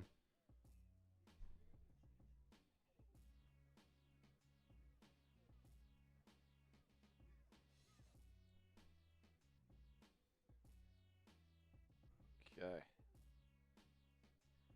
Cheers, American Eagle.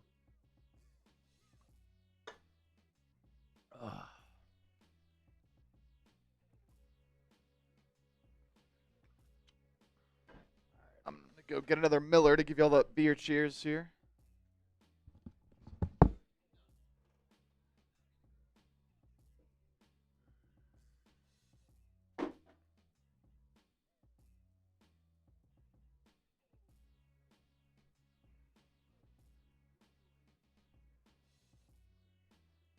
Man, great crowd on hand for the final day of the draft in Pittsburgh. There were 300,000 people who showed up night one.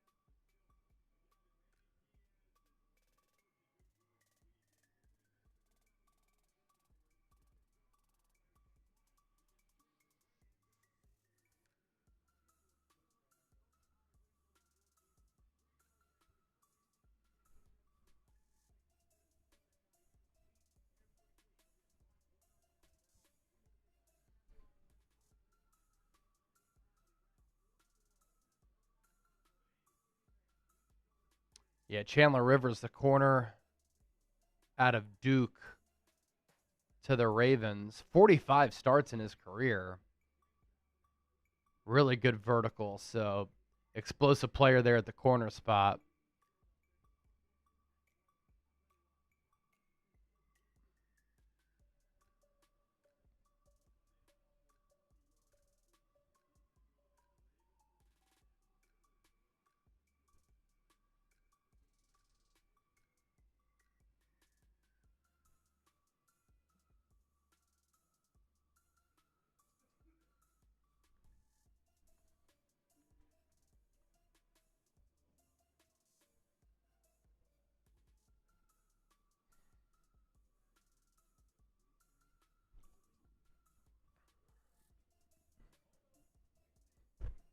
All right, going to do a Niners YouTube short here.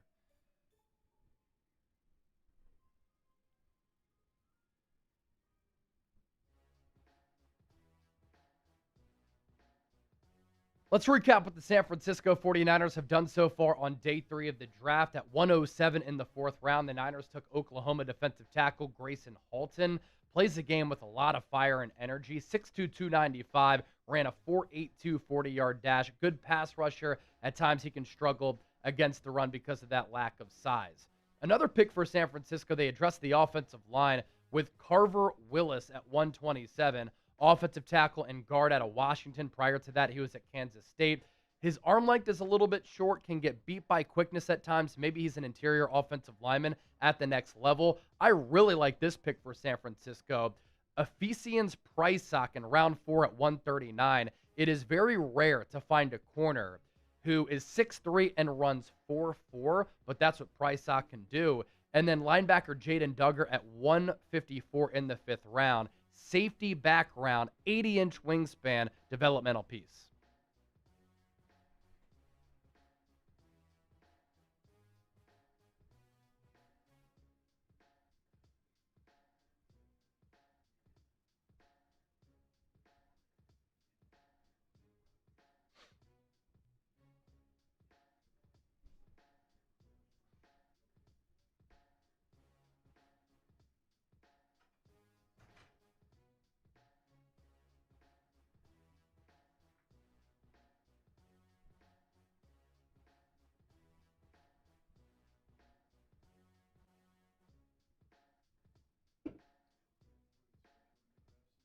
What do we got? Brutal. That's a tough scene. Yeah.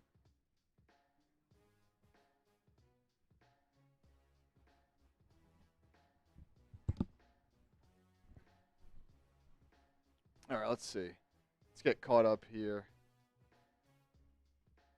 So Ravens at 162 went Chandler Rivers, Duke corner. And then Vikings were 163. They go with Charles Deming, Stephen F. Austin corner. Yeah. A lot of people liked him in the pre-draft. Interesting. I know Mitch really liked him for the Raiders.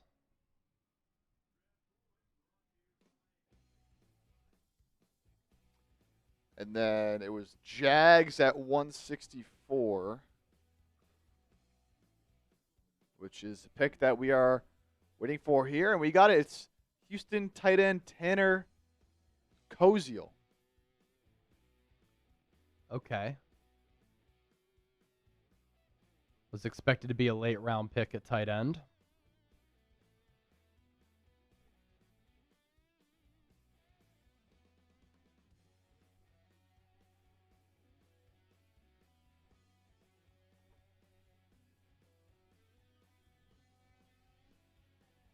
Oh.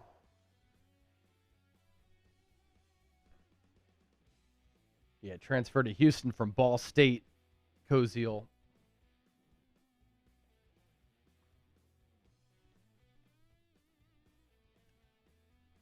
75 Digning. Cheers, Chip. Oh, yeah, I got to give those beer cheers to the few people that I said. Give the people what they want. What the hell? There we go.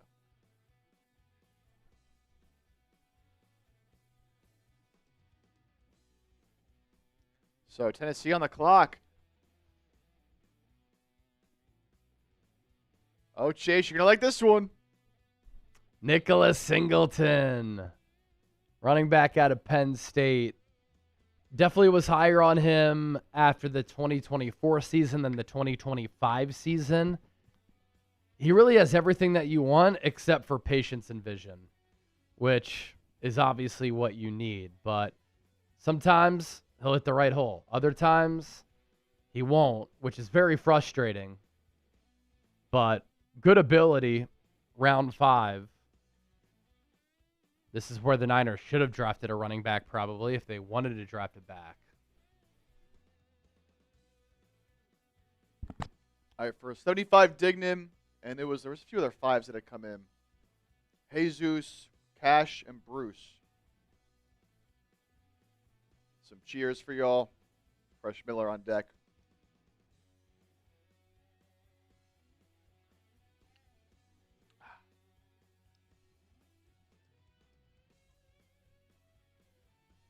Oh, Tyree Wilson got traded to the Saints? Mm-hmm. Yeah. How did I miss that? Yeah, I showed it. I showed it for a couple minutes. Okay. Yeah, that's my bad. I must have been uploading something. Yeah, I think it was right after. I think we had just gotten out of the cut. Okay. Chip getting hammered. I've had one beer, so no. Although, someone sends in a 50, I'll finish this beer that I just opened. Hey, hey. Then we'll get hammered.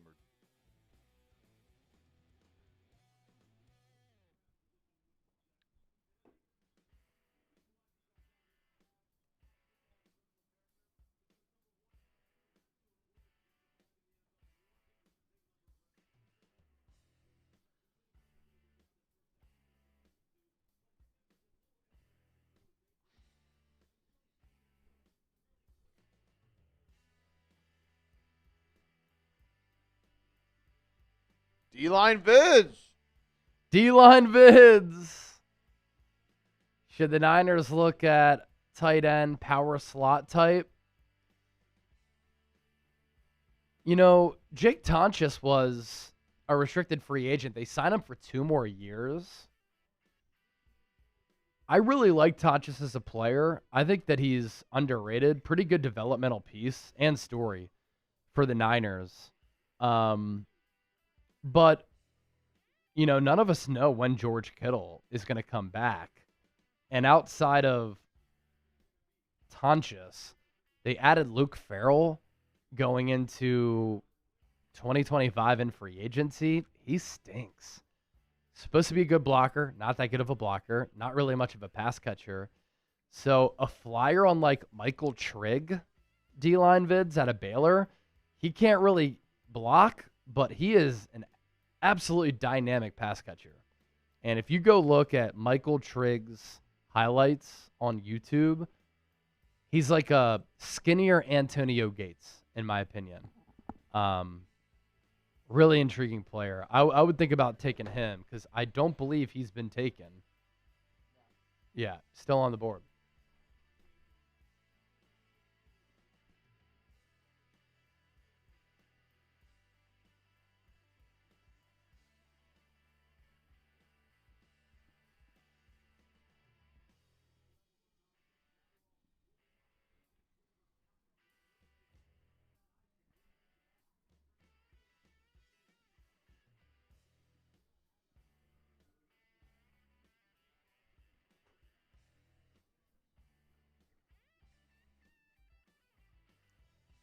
All right, uploading a short.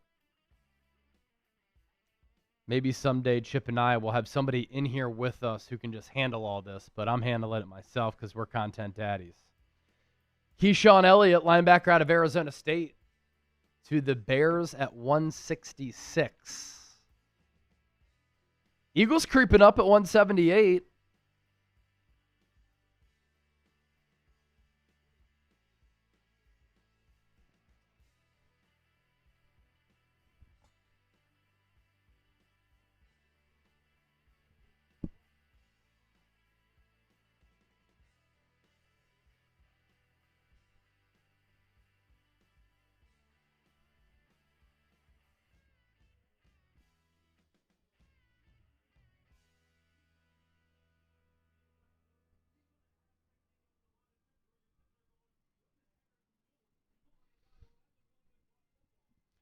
Hit that subscribe button. We've been live for the whole draft. Now we're just kind of hanging out, more of a laid-back live stream.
Man, Nicholas Singleton had 12 rushing touchdowns as a true freshman.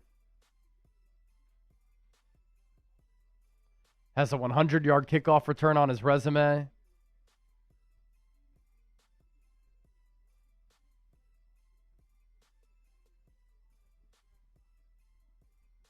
Suffered a broken fifth metatarsal in the pre-draft.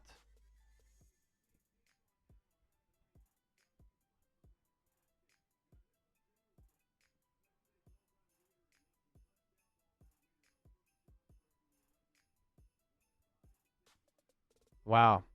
Yeah, he beat Saquon Barkley's record for the most total touchdowns in Penn State history. He had 55. Barkley had 53. Singleton there from 2022 through 2025. Barkley there 2015 to 17. Barkley drafted in 2018. Now Singleton in 2026.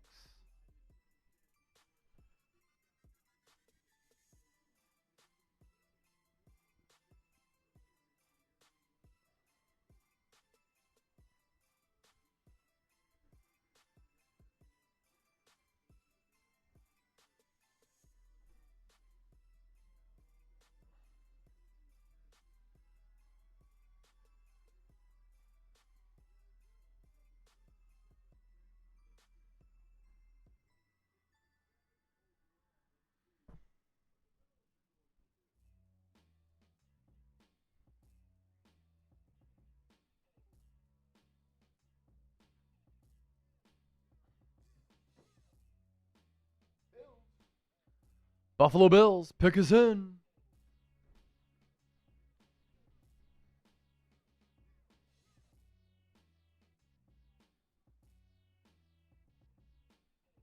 Oh, they took Kilgore. Jalen Kilgore to Buffalo.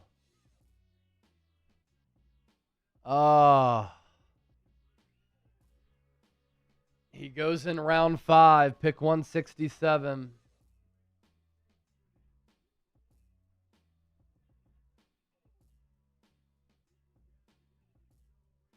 Seven interceptions the last 2 years, 17 pass breakups the last 2 years, second most in the SEC during that time frame. The Bills are listing him as a safety. I think that is his best position, is safety.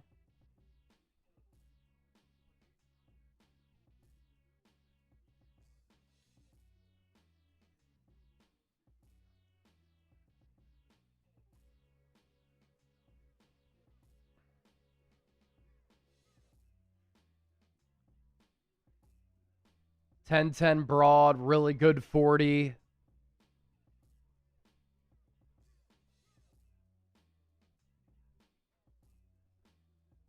Makes plays against the run. Has to harness the athletic ability. That's really the thing with him. But the wow moments are certainly there on tape.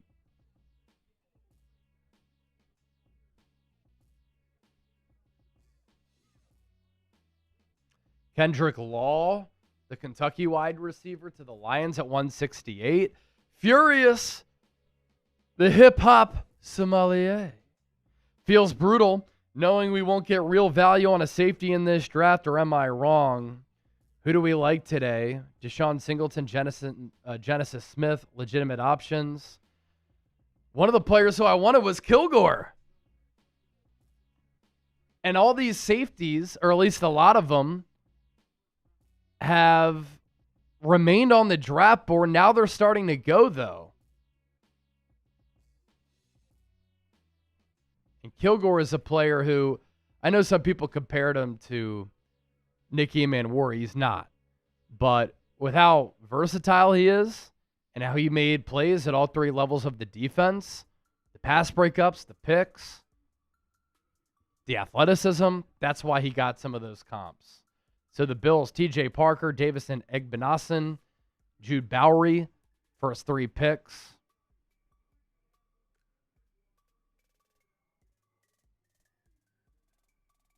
Kilgore, man. Good selection. My guy, Jeff Nadeau. Let's give Chase his flowers for some great draft coverage, but also his dead right prediction of Grenard to the Birds. Salute, man. Keep crushing your content as well. I'm always tapped in. Anytime you're interacting with the Barstool guys, I'm always plugged into that as well because it's hilarious. But appreciate it, man. Been live for every pick of the draft every day. As you can see, the energy is down. We're a little bit tired. I'm sitting down today. I was standing up yesterday.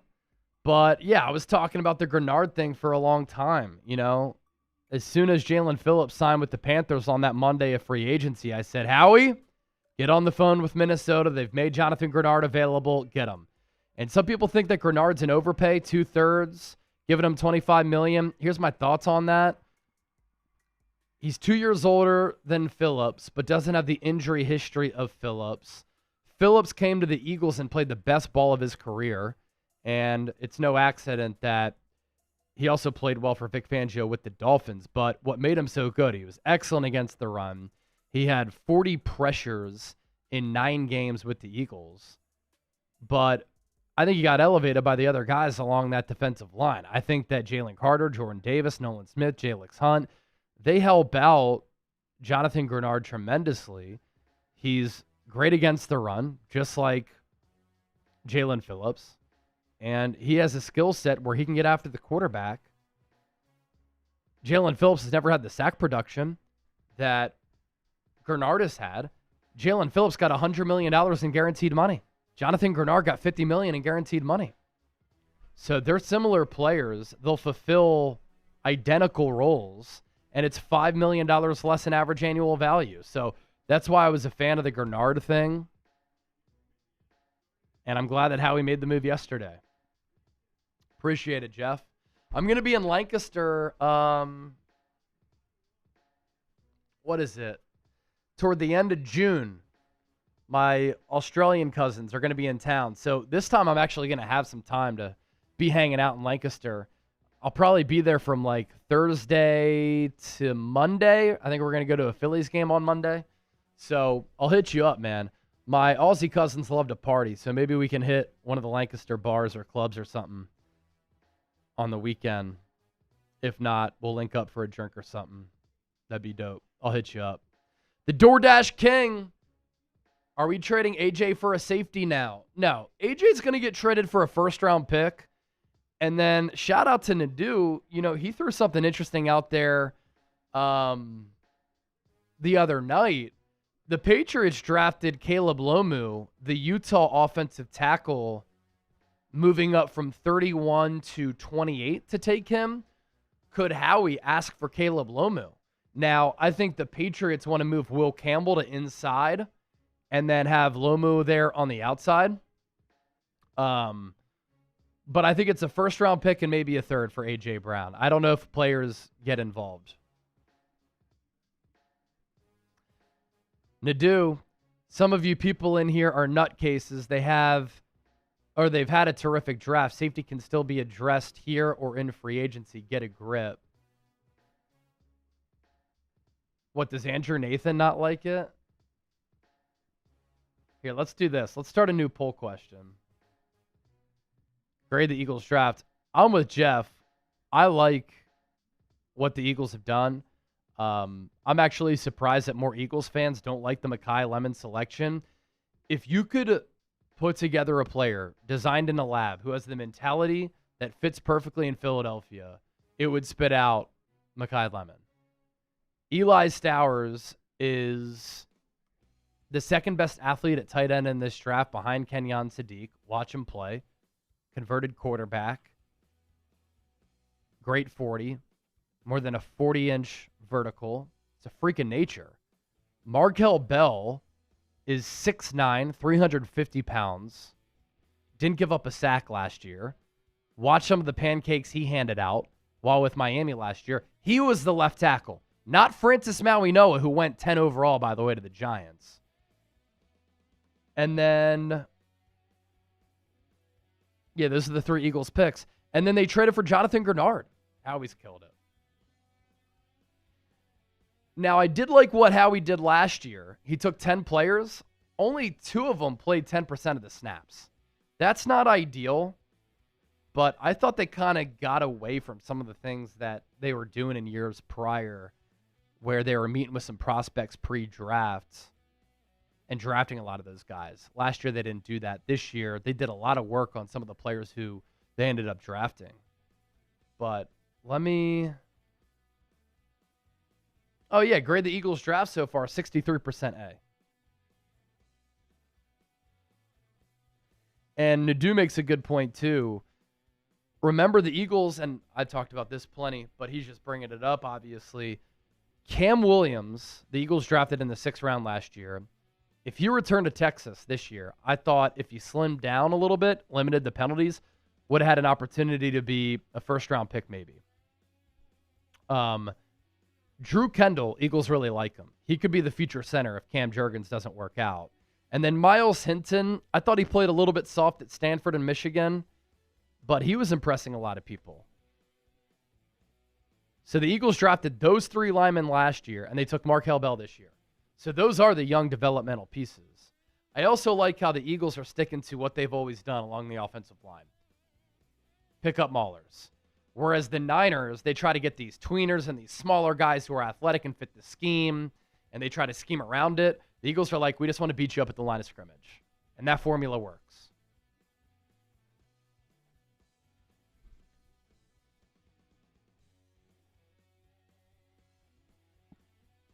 Oh, man. We are moving along. All right, so Eagles. Good to and see Niners Jeff in the both chat. almost Yeah, up. Jeff, I'll send you my number here in a moment. What'd you say, Chip? Eagles and Niners both almost up here. So Saints are on the clock at 172. We have Ravens, Raiders, Chiefs, 173 through 176. Yep. And then Dolphins, Eagles, Niners, Dolphins. So this is the 5th round comp pick for Mekhi Becton coming up for the Eagles. FYI.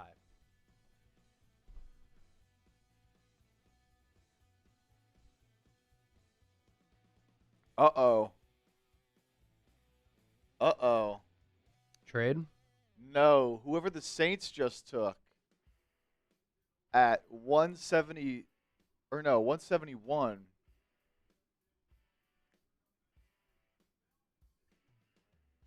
Oh, did we get it wrong? No, so this is right, but I didn't know this until now. How about this? This is the first player that's been drafted so far in the draft that our draft expert, Tom Downey, has 0 notes on. Wow. Never a good look to be the first team that takes someone that Tom Downey didn't look into. The Saints pick coming in, right? Not Karen Prunty? No, yeah, it is this guy. Oh, this guy. Okay. Yeah. Yeah, because if I go to scouting report, New England. He might have to get fired for that. Yeah, there's nothing. Oh, man. Never a good look. But, of course, it doesn't mean he won't be anything.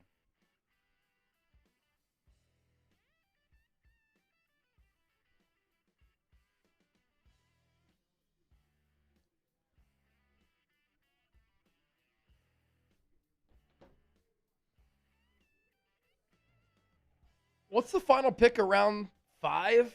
God, we still have 6 and 7 to go. Holy fuck. Yeah, final pick around 5 is number 181. And then round 6 goes from 182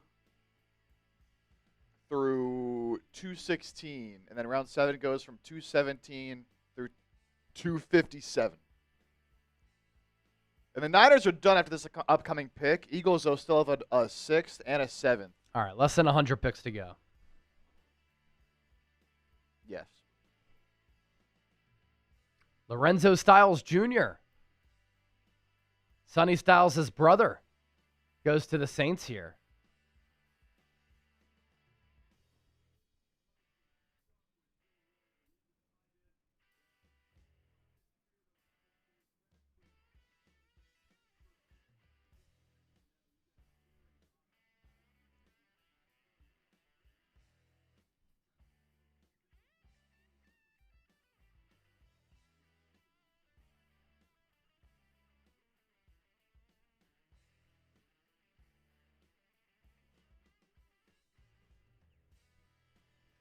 Lorenzo Styles.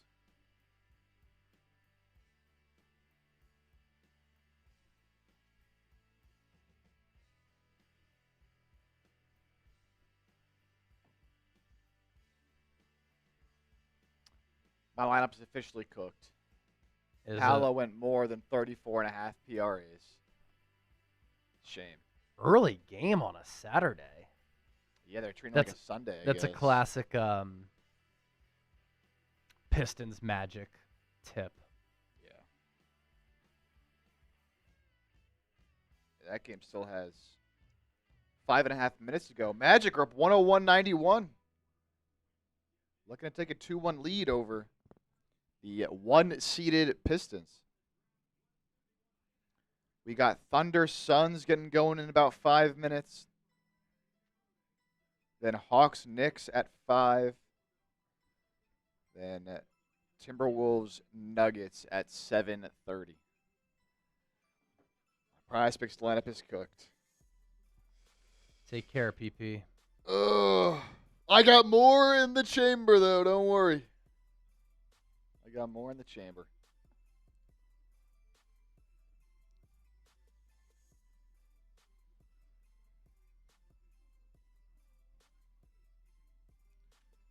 There we go. Another super chat coming in here on Eagles. Furious Hip Hop Sommelier. Is that Australian currency that we're having coming in here? I believe this is. If that's the case, Aussie, Aussie, Aussie, oi, oi, oi. We love our Aussies here on the show. Hot prediction. Eagles draft Tristan Lee or edge Anthony Lucas, or how about another VJ, safety VJ Payne, from Kansas State. I would just be so surprised if they don't go safety at some point. Are you cool with the room of Andrew Makuba, Marcus Epps as your starters? Got to address it, I think.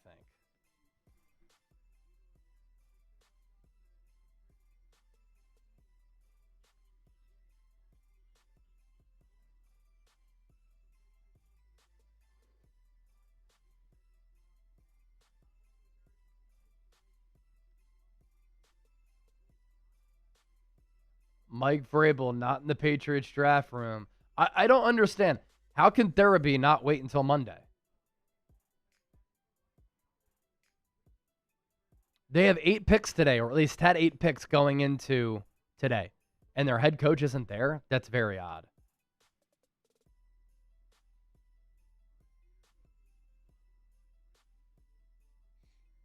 All right, let me use the bathroom one more time, and then Eagles are coming up here at 178. Okay. Ravens have back-to-back selections here. At 173, they go Josh Suevas, Alabama tight end.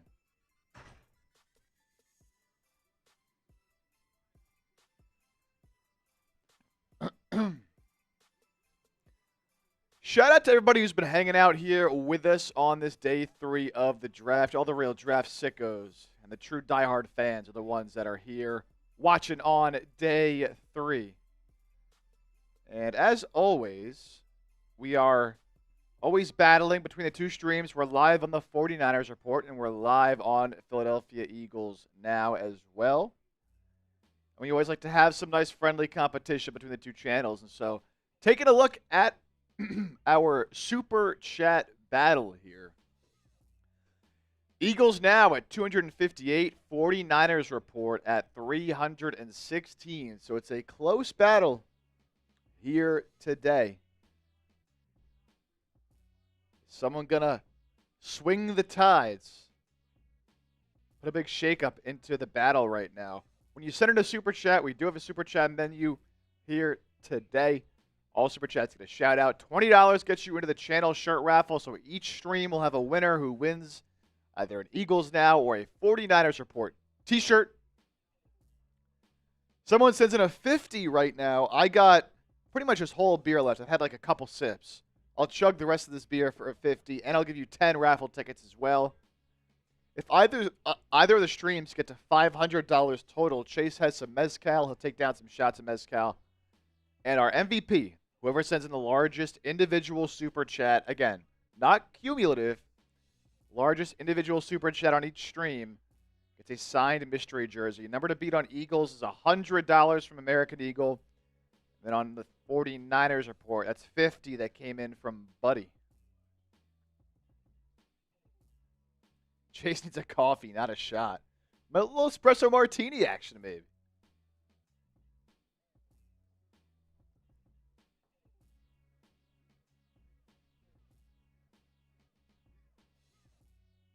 So, cheers, everybody.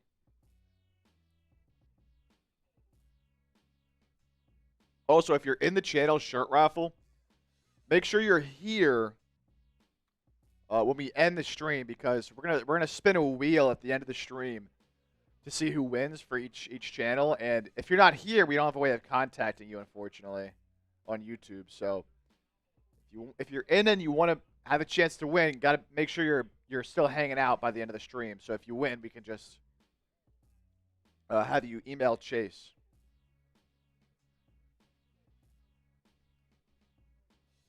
Robert Smith coming in with a $2 super chat. Let's see.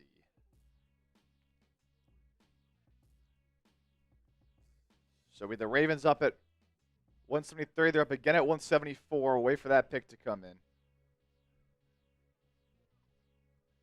Do you think BA's gone today? I don't think today. I don't think any team really wants to trade for him, unfortunately.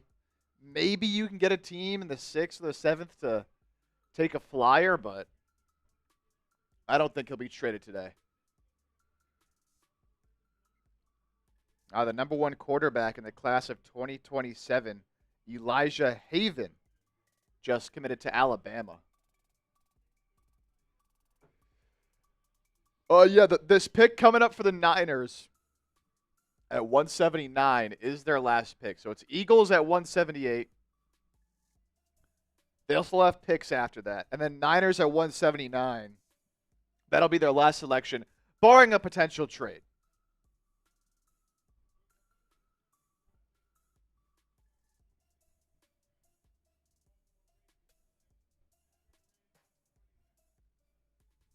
DoorDash King wants Arch Manning. Hey, my guy, Adam Randall. Clemson running back goes to the Ravens. I love this because when he was at Clemson, we kind of called him like Derrick Henry light because of the size, the power he runs with. This is fun.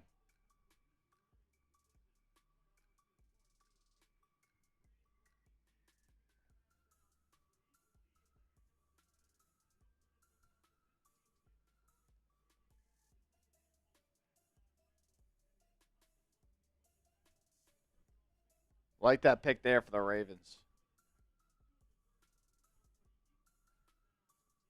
That puts the Raiders on the clock. Yeah, Jay Johnson, Eagles need a safety, man. I mean, you got to take one. With both teams coming up, let's look at who's on the board. So, top overall players. I mean, Eagles certainly could go quarterback if they think they are trading Tanner McKee, but I doubt it. Garrett Nussmeier still sitting there. Brian Parker II, Duke center. I don't think either team's really in play there. Max Llewellyn. Both teams have taken an edge. And so, right, I'm not wrong about that. I don't know. Eagles haven't taken an edge, so that's certainly a possibility. They can go with an edge rusher. VJ Payne. What? Dude, he's Derrick Henry Jr. I wasn't lying, dude. He is like 6'3", like 230, I think. Something like that. Here, wait, I can tell you right now, actually. Let me pull it up. Pull it up. Yep. He's 6'3", 230. Former receiver. Turned running back. Boom, boom, boom. Oh!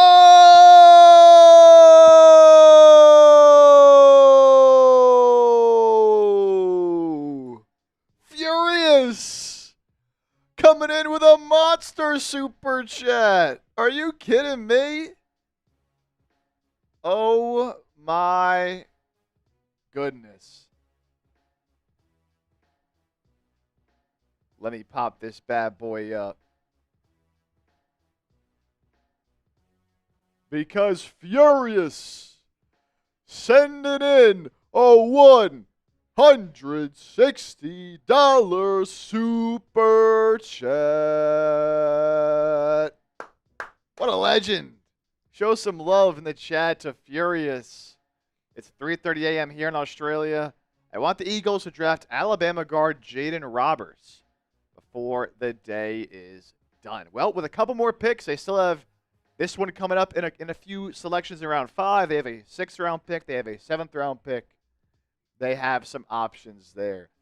Furious takes the lead ahead of American Eagle for the Eagles signed mystery jersey. Furious, you'll get a bunch of tickets as well for the wheel to win an Eagles Now shirt.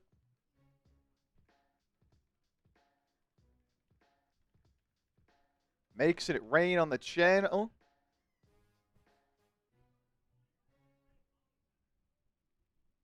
And I got to do some drinking. I said I'd finish the beer for a 50. We got a 150, 160, actually. So I'm drinking up.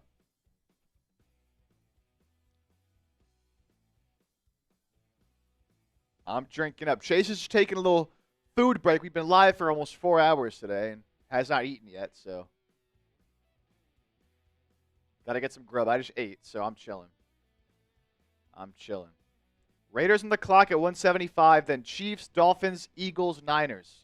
So Eagles and Niners will have back-to-back picks. And Raiders pick is in. Hezekiah Masses. Cal corner. Going to the Raiders. And also, that massive super chat from Furious, as he points out, can't let the Niners win in any form. So that puts Eagles now up to $372 on the day. They have now taken the lead over the 49ers report in our super chat battle. 372 to 318. I'm not sure DoorDash King. I'm not familiar with the player. Not really familiar with the player, I'll be honest. Once we get into these late rounds, I'm not really too sure about a lot of these guys. Chiefs on the board here at 176. And the pick is in for Kansas City. That puts Miami on the clock, then Eagles and Niners. Cyrus Allen, Cincinnati wide receiver, going to KC. All right, I got to drink up. Chris, that's not true. That is not true. Does 150 get me the Niners jersey from Big Bruce? That would put you in the lead. Far and away. Our largest individual super chat is 50. 150 would put you in the lead. Somebody else would have to beat that by the end of the stream. Otherwise, you would get it. But that would put you in the league, Big Bruce.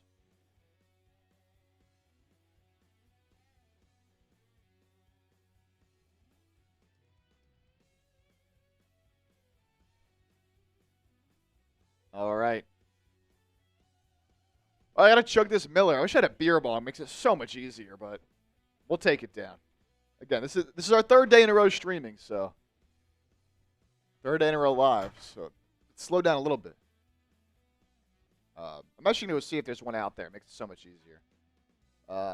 Chase. Oh. Look what we got rolling in. Yeah. Furious, the hip-hop sommelier. Aussie, Aussie, Aussie. Oi, oi, oi. 3:30 a.m. here in Australia. I want the Eagles to draft Bama guard Jaden Roberts before the day is done. How about the ball knowledge from Sommelier? If you want to send in a super chat, spit some bars. Feel free. Cheers, cheers, cheers. What, that's probably about $100 in American currency?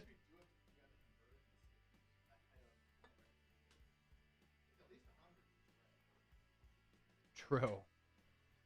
Furious. Hip-hop sommelier. Cheers, man.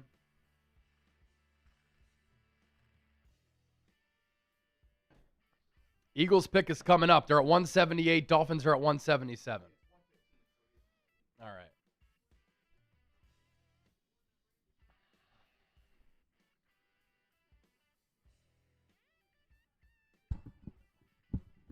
Miami's taking forever with this pick. What are we doing, Miami? Why are you milking round 5 picks? All right, so no beer bongs were left, but we do have a beer bat. I know the Phillies have sucked. I think the Giants are playing pretty well, right? Beat the Dodgers the other night. Who's playing well? The Giants, San Francisco Giants, Yes, right? they are playing pretty well after a little bit of a slow start to the year. We do not take Dogecoin, DoorDash King, unfortunately. I mean, After nearly 4 hours of day 3, the Eagles are finally about to be on the clock. let's pour up this Miller into this beer bat before these picks come in.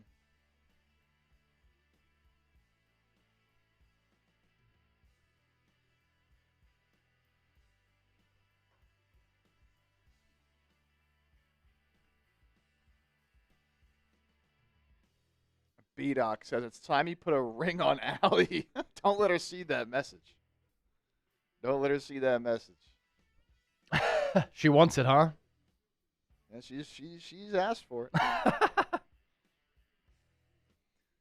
it. Over under 1.5 years. It's a good line. That's a good line. It's probably right around the time there. Yeah. Type O, type U. Let us know, B-Doc.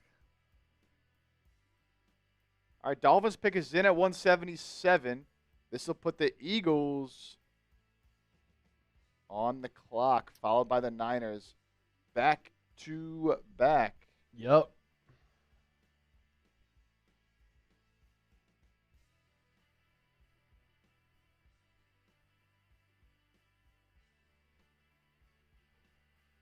All right. Let's see.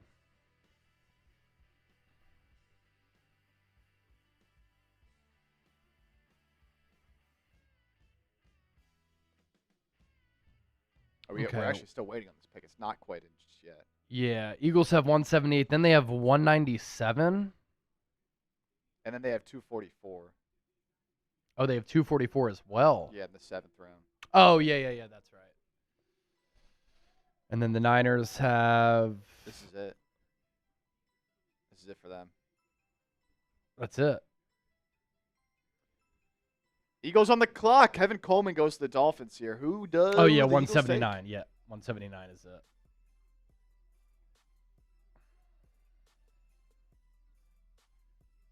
Oh, Pistons Magic is close. Throw this piece on the phone. 1-point game with 3 minutes to go. Pistons versus Magic. What's that score? I'm trying to get it on. Why is this not working? We need another TV in here. We need know. a TV right over there with separate sports. Oh, it's not on Peacock. That's why. It is on Peacock, not Prime.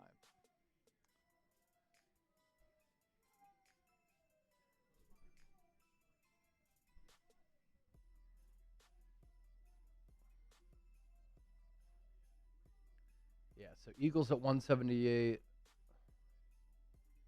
Niners 179. Just waiting for some of this foam to go down, but I think I can take down this beer bat now. Hell yeah. Here we go. Furious. Absolute legend. It's 109-105 Magic up with 1:07 left. Okay. And they're headed to the line.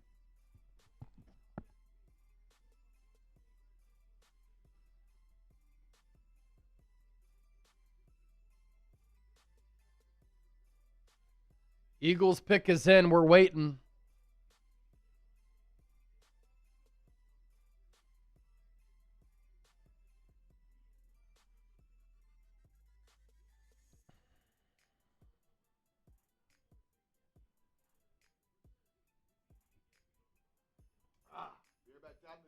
Let's go. Oh, that's right. We're pairing 154, 179 for Niners. Because we didn't do Jaden Duggar, right? No, yeah, that was 154. We were going to Yeah. pair that, yeah. And then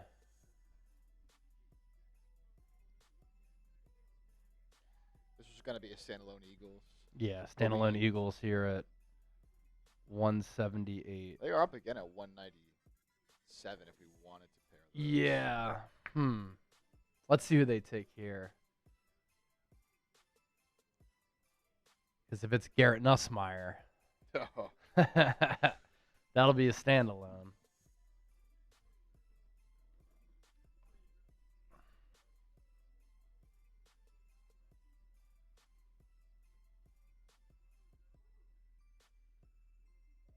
Let's see.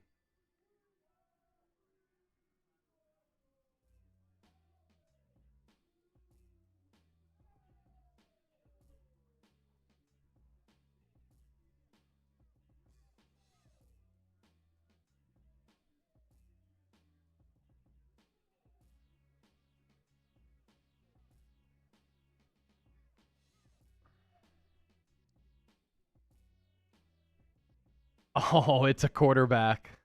No, Cole of course Payton. it is. Wow. It is a quarterback. Wow.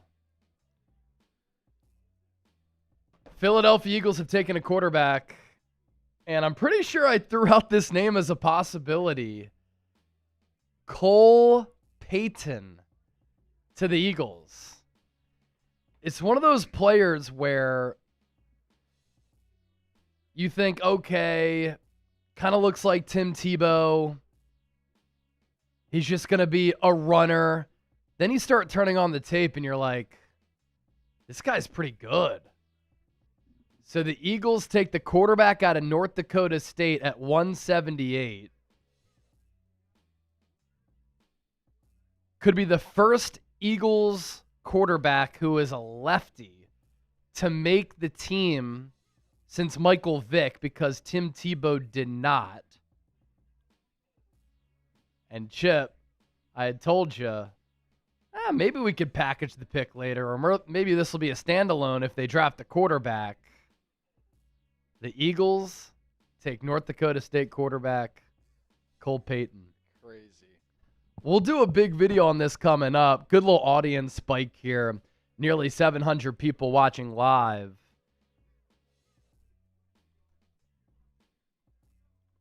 Great to pick for us in the chat right now. Cole Payton. And it's the second North Dakota State quarterback that the Eagles have taken since Carson Wentz.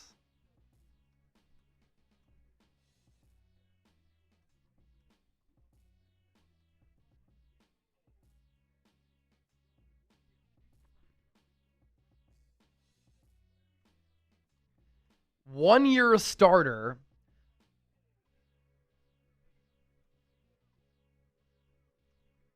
Completed nearly 72% of his passes.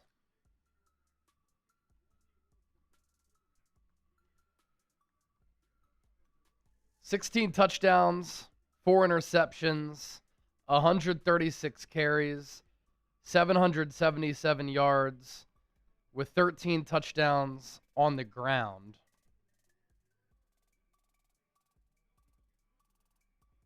Well-built athlete. Strong arm. Can drive the ball.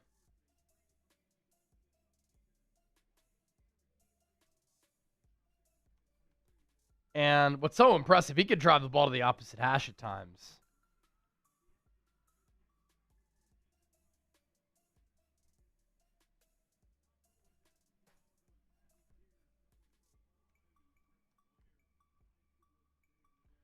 All right, let's rip that video. This will be a fun one. Wow. Niners pick is in as well. Oh, yeah. Let's wait to see who the Niners pick. But we got to talk quarterbacks here, because the quarterback factory just got another QB. Another offensive lineman for the Niners. Enrique Cruz. 6'5.5". Proven swing option, 10-plus starts at both left tackle and right tackle. Good foot quickness and movement skills in the run game. Plays too tall, gets overpowered. But any tackle, any player really, who's going to get drafted in the 5th round is going to have some question marks. All right, let's talk Cole Payton.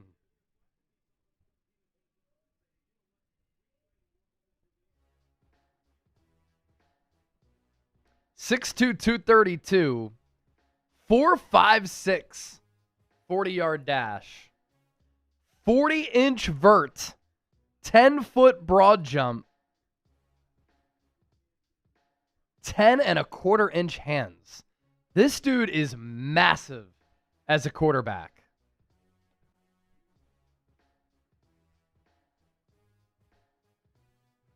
And Niners fans, don't worry. We'll talk about these Niners picks right after this.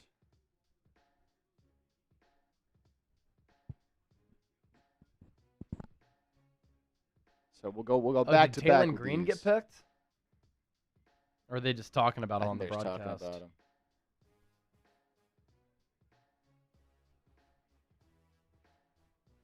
Wow. All right. All right.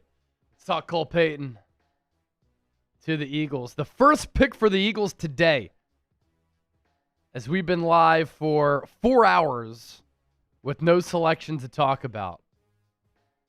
But now, we've got an intriguing selection to discuss. get into it. Welcome into Philadelphia Eagles Now. My name is Chase Sr. Hope you're all having a great Saturday. Day 3 of the NFL Draft rolls on. And after 4 hours of picks, the Eagles have finally made a selection. And it is an intriguing one. This is going to get the phone lines buzzing on Sports Talk Radio in Philadelphia. And I imagine that the comment section here is popping off. And this is a pick that just fascinates me for so many reasons as the Eagles add another quarterback to the quarterback factory. Philadelphia Eagles Now, as always, is presented by PrizePicks. And with the 178th pick in the 5th round of the 2026 NFL Draft, Howie Roseman and the Eagles have selected a developmental quarterback in Cole Payton out of North Dakota State. He could be the first lefty to make the Eagles roster at the quarterback spot since Michael Vick. Tim Tebow never made the roster. And this is the second North Dakota State quarterback who the Eagles have drafted since Carson Wentz. Before we talk about Cole Payton, because he does have an interesting game. We're talking about a well-built athlete who's a dual-threat quarterback, can run it, and he can spin it. Don't forget to hit that subscribe button. We're giving you the best Eagles coverage right here on YouTube. We've discussed every single Eagles selection that the Birds have made so far in the draft. And if you want to become a more informed Eagles fan, if you want content that's insightful, entertaining, thought-provoking, where you have a voice, in-season coverage, off-season coverage, hit that subscribe button right now as we close in on 150,000 subscribers. So Cole Payton is the pick to the Eagles in the 5th round. And those of you who know the show, watch the show, know that I'm a huge fan of Dane Brugler of The Athletic. I think he's one of the best, if not the best, draft analysts who puts together the Beast draft guide and the pre-draft process. He had a 4th-round grade on Cole Payton and had him as one of his favorite quarterbacks in this draft class. Cole Payton is a 1-year starter, 23 years old.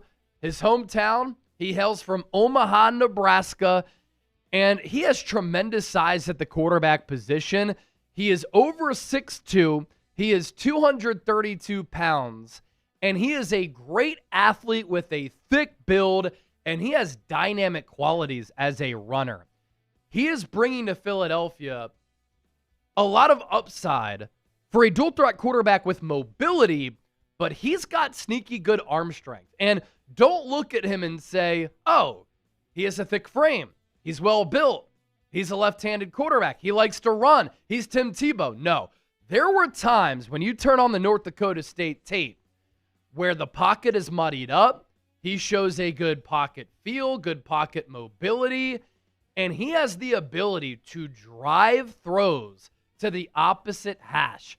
He has a very strong arm. Of note, pass catchers will talk about this. It is a little bit of an adjustment to go from a right-handed thrower to catching passes from a lefty because the ball spins in the opposite direction and there can be a little bit of a tail. So for some of these Eagles receivers, there could be a little bit of an adjustment. Last year for North Dakota State, he went 12-2 as a starter.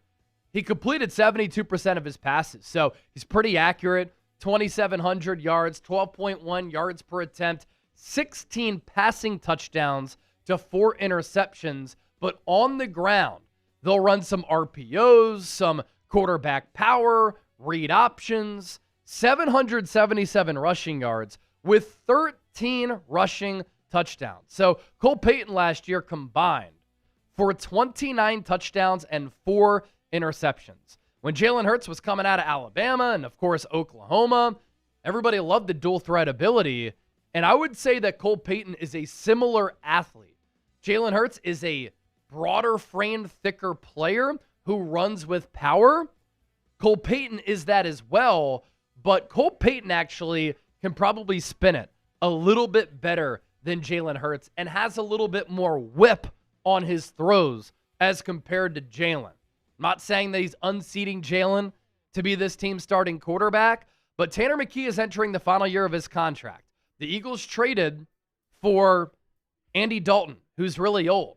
The Eagles need to start developing a young quarterback for once Tanner McKee goes somewhere else. which is inevitable because he's going to get a really good contract. And that's what Cole Payton is, a player with some upside who the Eagles can implement into the quarterback factory and develop him over time.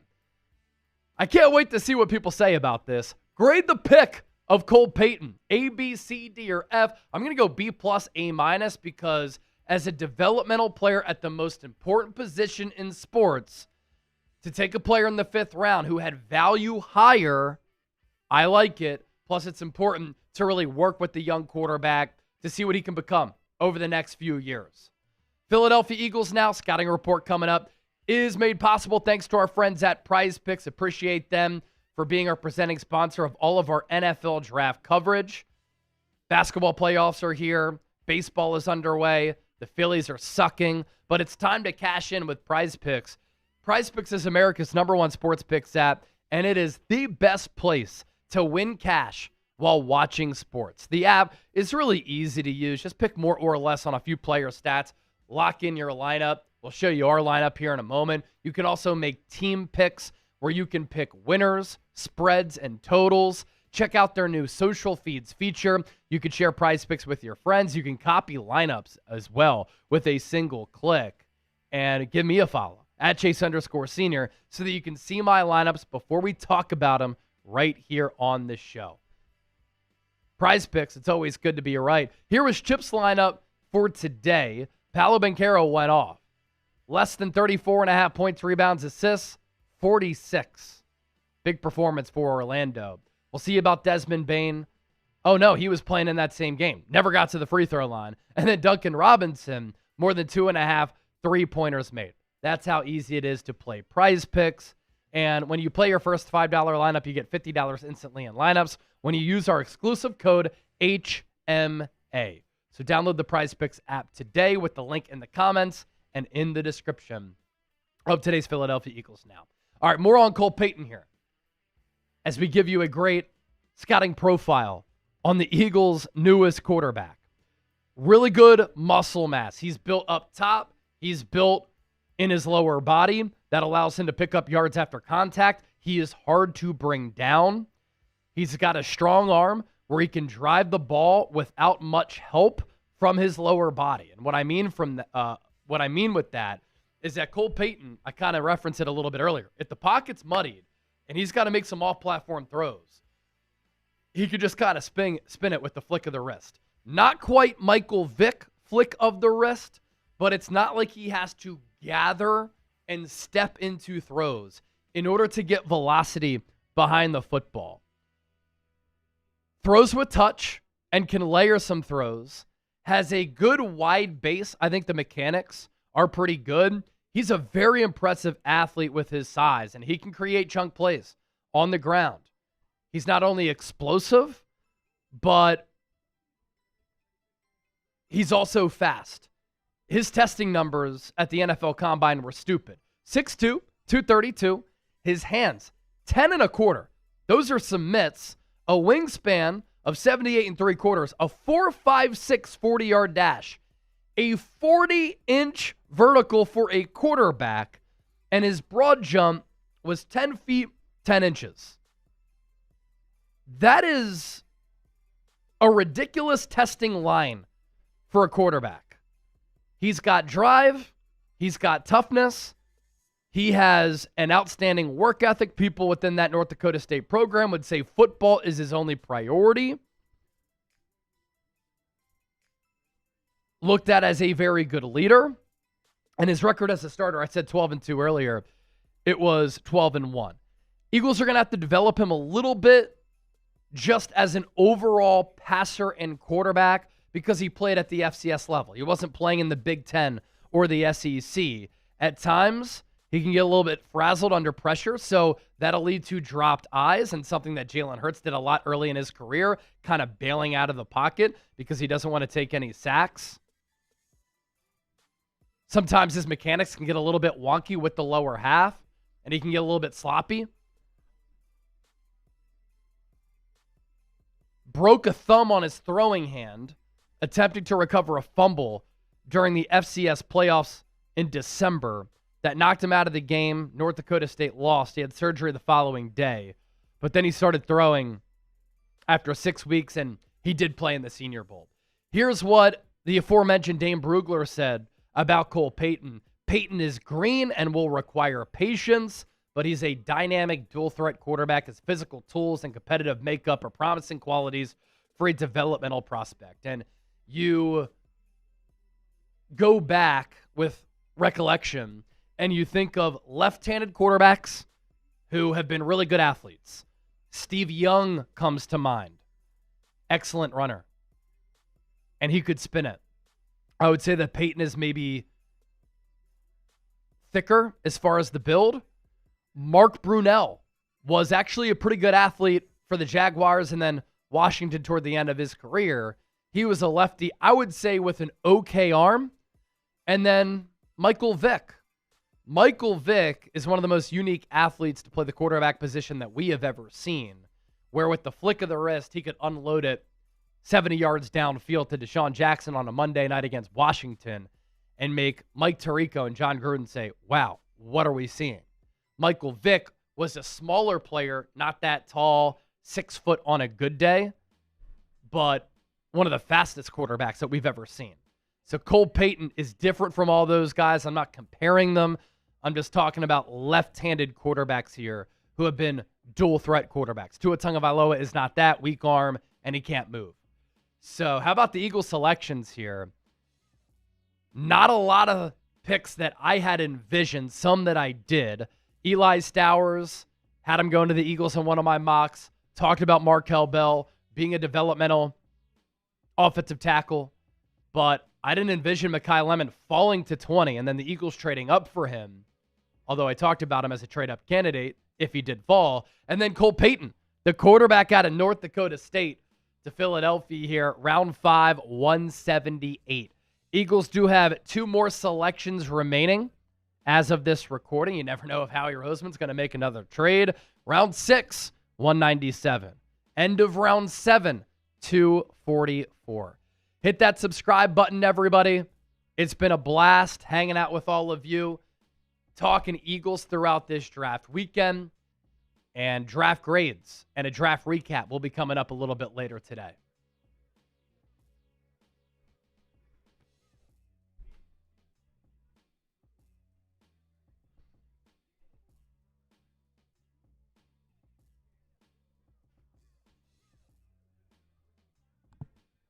There we go.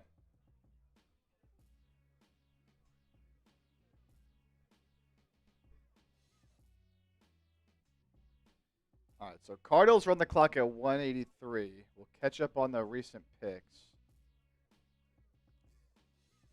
Yeah, I'll do a short as well. What was that? 178. Yep.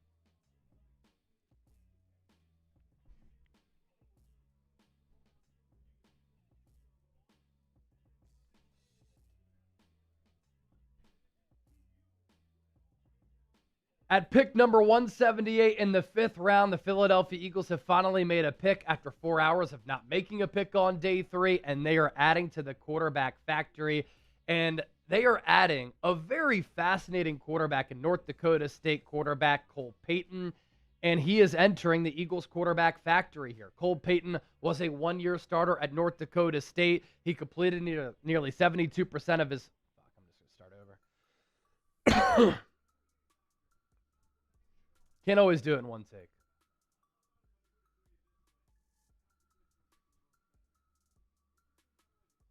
At pick number 178 in the 5th round, the Philadelphia Eagles, after having not made a pick on day 3, have made a fascinating selection in North Dakota State quarterback Cole Payton, a lefty who started 1 year for the Bison. He went 12-1 in 2025. He completed nearly 72% of his passes, 16 touchdowns, 4 picks. And then on the ground, he ran for 777 yards and 13 touchdowns. He is a dual-threat quarterback who is a very well-built athlete. And some people might look at the big frame and him being a lefty and say, oh, this is another Tim Tebow. Cole Payton has a very strong arm. He can spin it. He can make off-platform throws, and he can drive the ball to the opposite hash. He needs to work on some of his mechanics. They can get sloppy from time to time. He played at the FCS level, and sometimes when he's under duress, he'll bail out of the pocket. But to enter the quarterback factory, this is an interesting developmental piece at QB for the Eagles. 75 Dignan, the top Niners super chat today is $50. That's the number to beat. 50. 75. If you send in a 100 right now,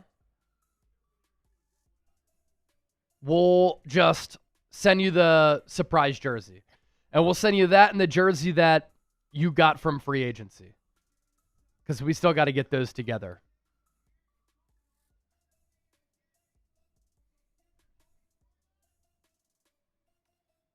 All right, so Niners obviously took Enrique Cruz Jr., the tackle out of Kansas, and we'll talk about that move here in a little bit. Dolphins then took Seydou Traore, international pathway player. That was at Mississippi State. And then Zane Durant, the Penn State defensive lineman, goes to Buffalo. How about this? The Browns took Talon Green. What? Did they list him as a quarterback? I guess so. Wow. I didn't see when they drafted him. No. Browns GM Andrew Berry asked if there's any thought on moving Talon Green to receiver. He said he's playing quarterback. Shedeur Sanders, Deshaun Watson, Dylan Gabriel, Talon Green. He needs a lot of time to develop. That's crazy.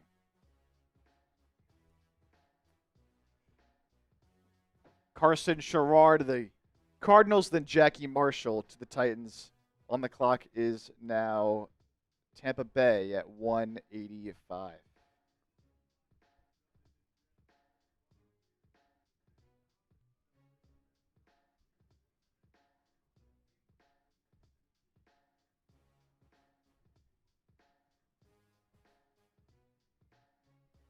I think someone got your message, Chase. Oh! 75. $100 super chat. Let's go. Are you kidding me? All right, I'm going to put you down for the mystery box jersey. I have no idea what jersey it's going to be, bro. But we're putting it down for you.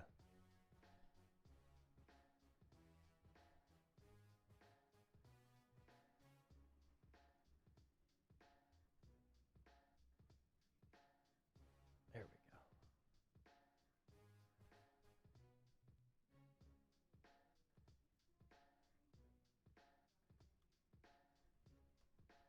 Bucks took LSU tight end Bauer Sharp at 185.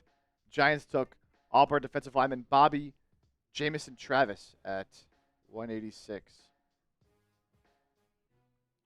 All right, I'm going to put up a new poll on Eagles. Do you like the pick of Cole Payton?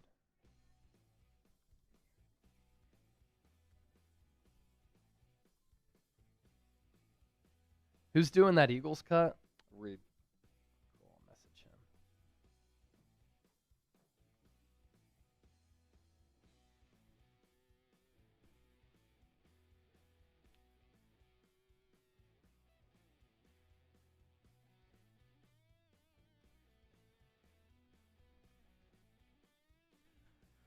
Oh!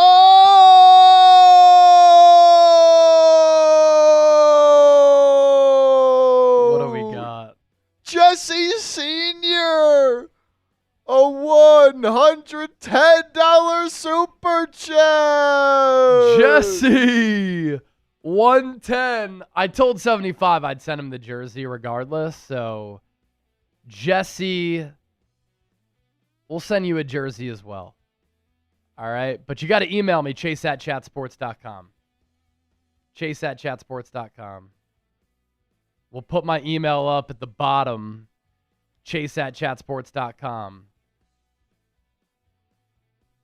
I can't send out like a ton of jerseys, but since you both clearly the Super Chat MVPs, we'll send you both a jersey there, and we'll get those sent out. Here it is. Jesse.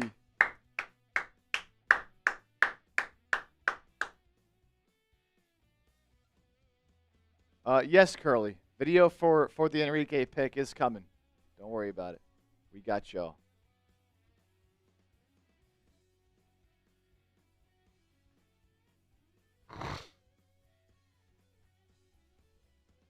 A stunner.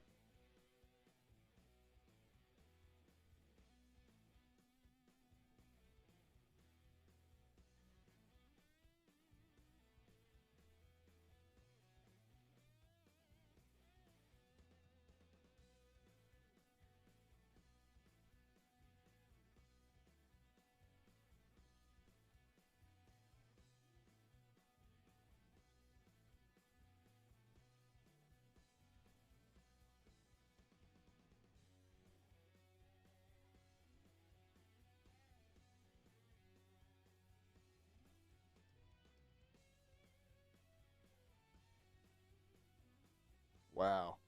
Jesse. And Eagles now had taken a lead In Super Chats? in Super Chats until those back-to-back Until those back-to-backs? So now. I would like for... Is Furious Hip Hop still watching? I'd like to send you an Eagles Now shirt for your big time Super Chat because we can't mail the jersey to Australia, but we can mail you the shirt. So if you send me an email, if you're still watching, Furious Hip Hop at chase@chatsports.com, I'll send you a shirt from our Eagles Now store if you send me an email. Email is at the bottom of the screen, chase@chatsports.com. So if we click off of it, just scroll back, chase@chatsports.com. And then for that big Super Chat that just came in, that was from who? The one that was Jesse. From Jesse. Jesse, send me an email, chase@chatsports.com.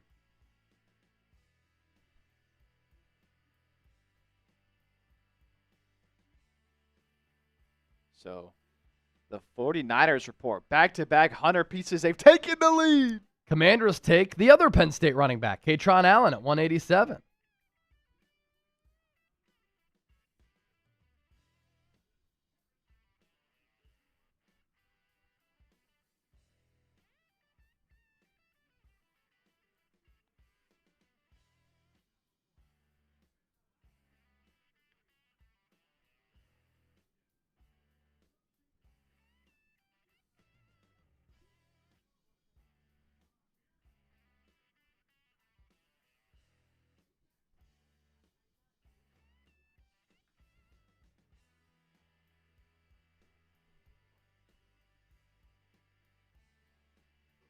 Jets 188.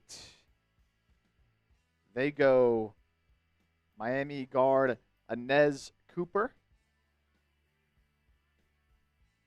Eagles up again in about 8 picks. And that'll be their final, right? No, they have another one in the 7th at 244. Oh. Yeah. Niners are done.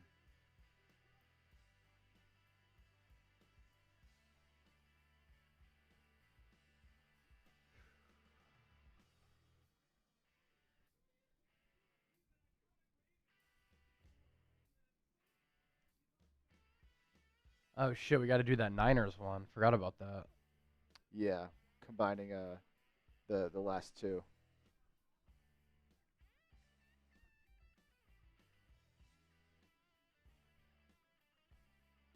Yeah, I think we had enough time to run it right now.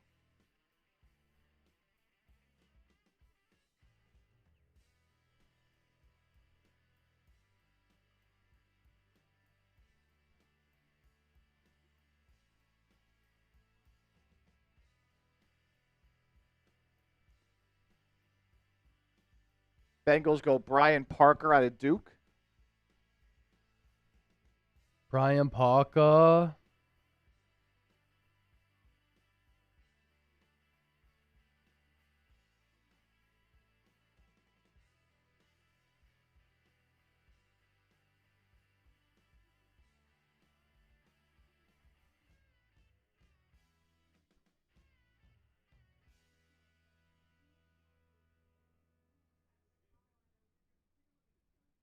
Oh, God.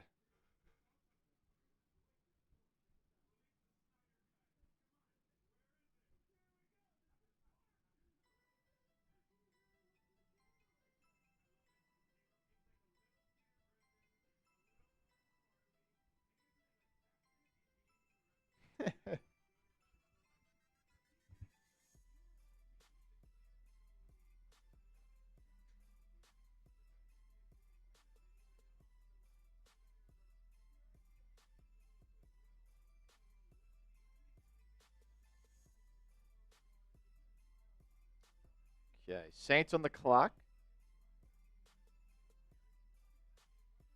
190.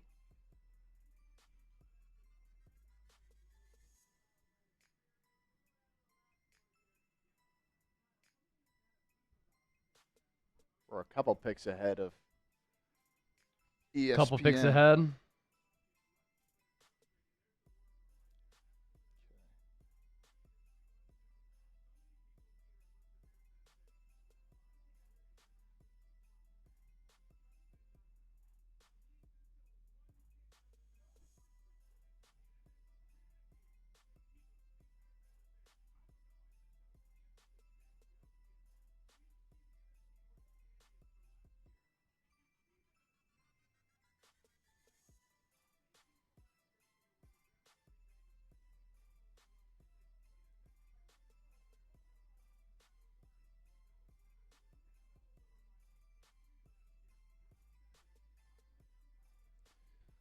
So we're in round 6.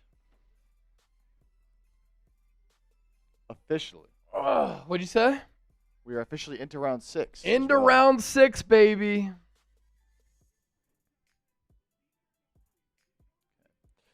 How did you want to attack this? With just want to do the Niners one now, or did you want to wait to do like grades or? The Niner, that was their final pick, right? Their final 2 picks. That was their final 2 picks. Yeah. Yeah. We can do it now because then let that breathe before Grades later. Cool.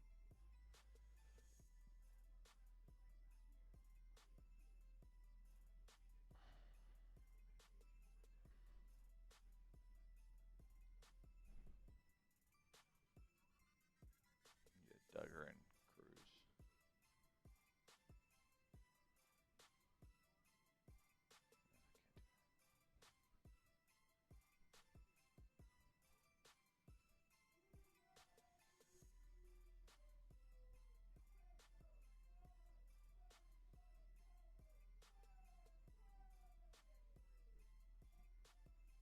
Okay.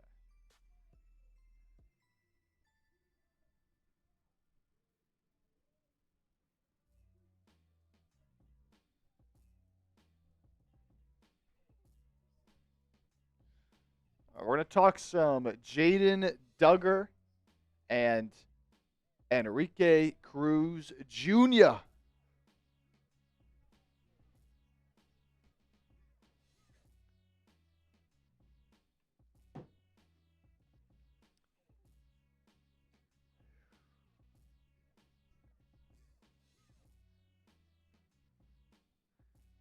Yeah.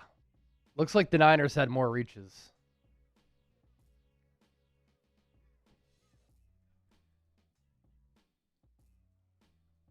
Hard to believe, man.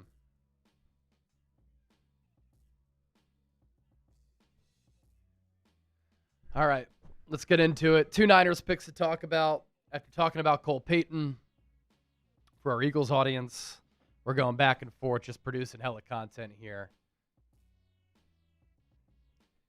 As day 3 of the draft rolls on, baby. Let's dive in. 2 more picks to talk about for the San Francisco 49ers. This episode of the 49ers Report is presented by PrizePicks. My name is Chase Sr., and I really appreciate all of you for tuning into our draft coverage. We've talked about every Niners selection so far. Draft grades coming up at the end of the day. That's always a video that bangs. So those 2 selections that I want to talk about for the Niners. The first one is linebacker Jaden Duggar out of Louisiana. And I was looking at this chart that was put together by SF Data Niners. They always do a great job of putting together visually appealing graphics, right?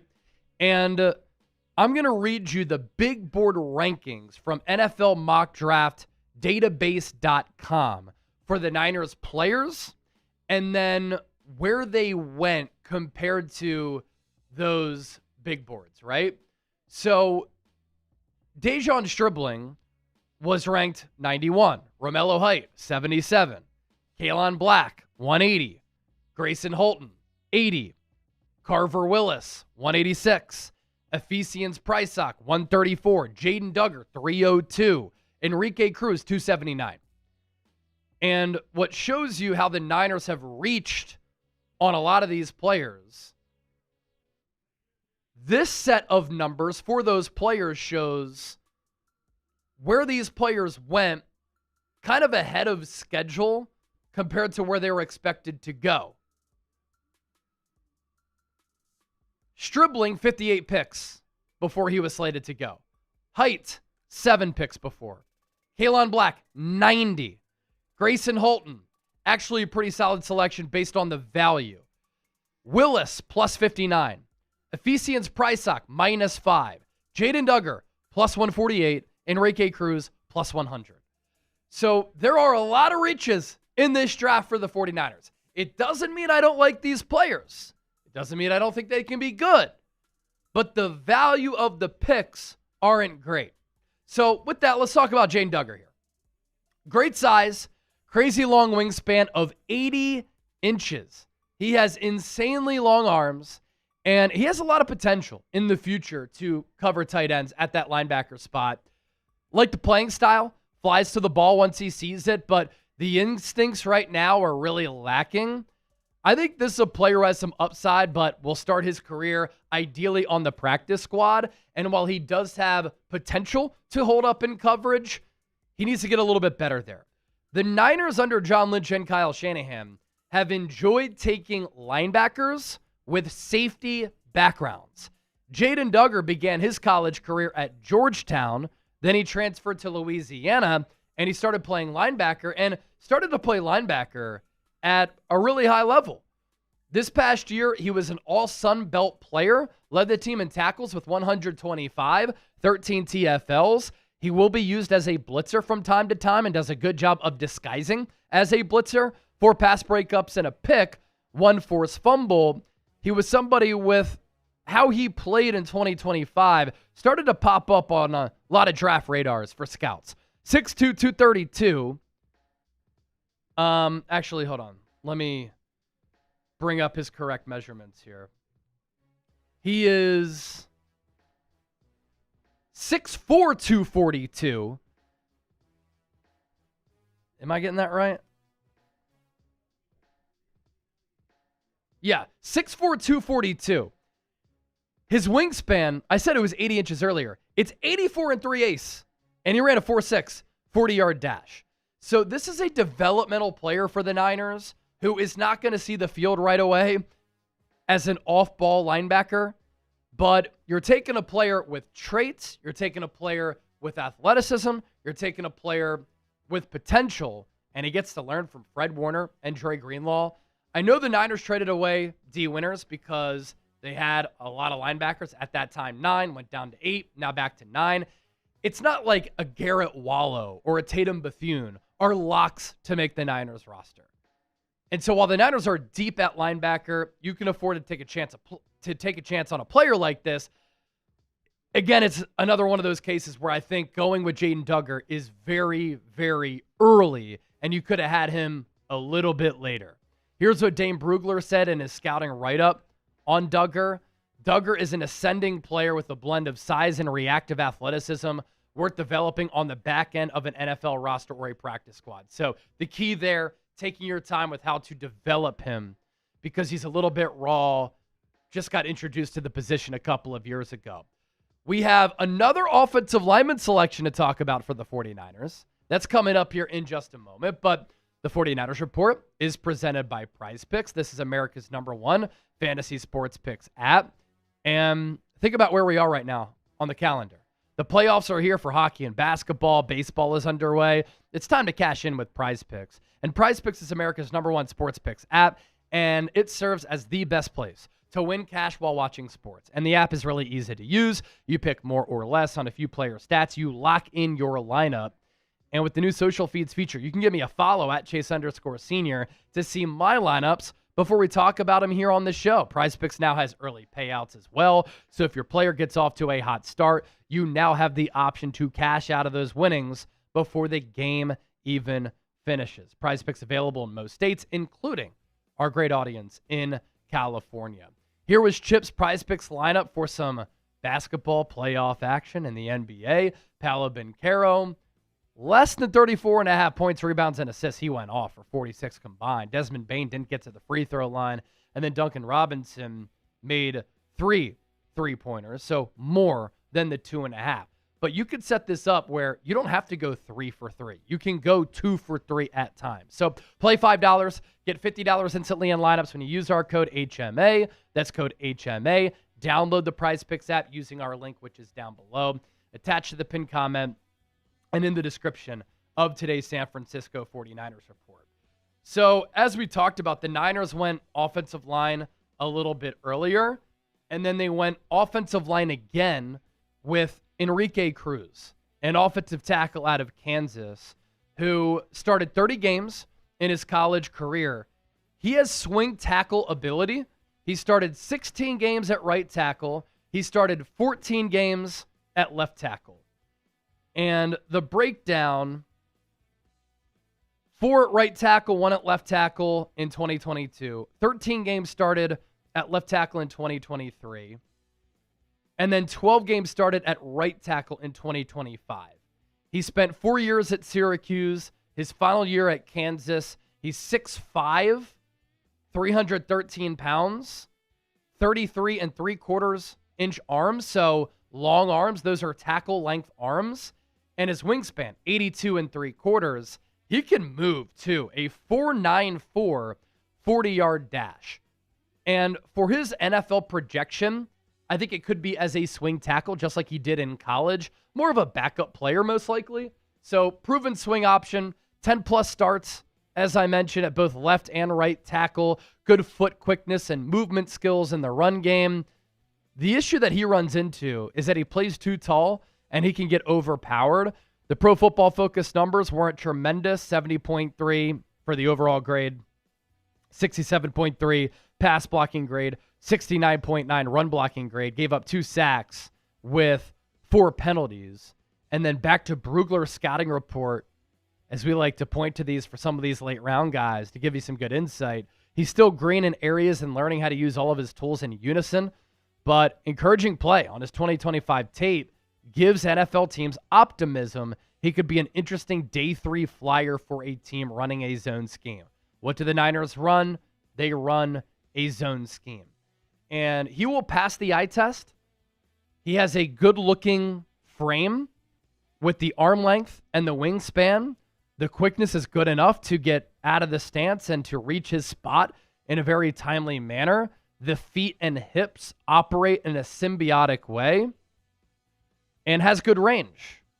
But when he gets too upright, especially as a run blocker, he can miss blocks, and then against some stronger edge rushers, sometimes he can get a little bit overpowered.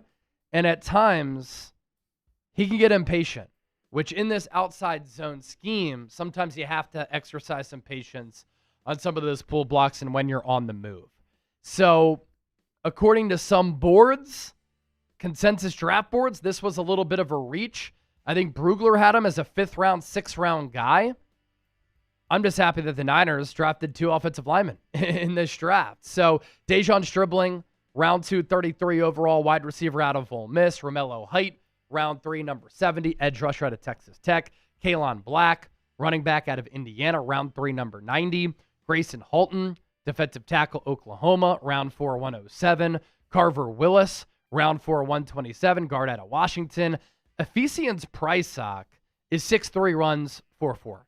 Intrigued by him. Round 4, 139, the corner out of Washington. So 2 Washington Huskies players getting selected 12 picks apart by San Francisco. Jaden Duggar in round 5 at 154, linebacker out of Louisiana. And then Enrique Cruz, round 5 at 179, the offensive tackle out of Kansas.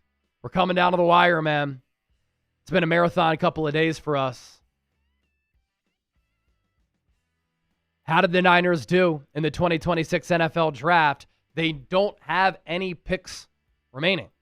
So scale it for us, 1 to 100. Don't forget to hit that subscribe button and be on the lookout for draft grades coming up a little bit later. Really excited to fully dive into every single one of these players in one single video.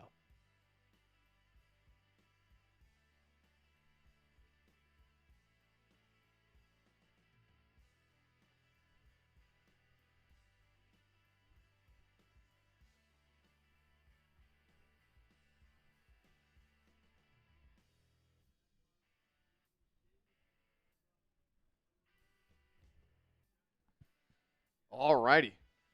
So let us know, Niners fans, as they're all out of picks. I've seen a lot of different numbers. 10, 70, 49, 80, 70, 85, 75. Words going with 49, fitting, very fitting, which means they came up short yet again. 55, 50, 68, 75.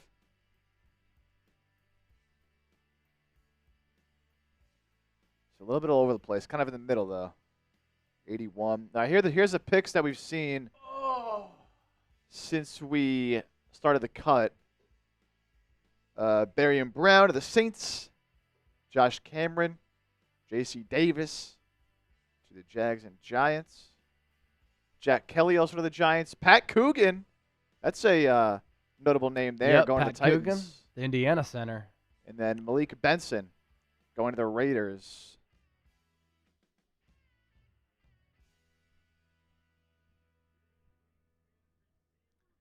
Eagles on the clock at 197.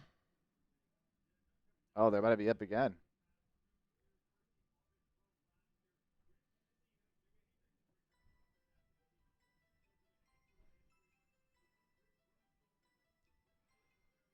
A couple more super chats that came in on Eagles here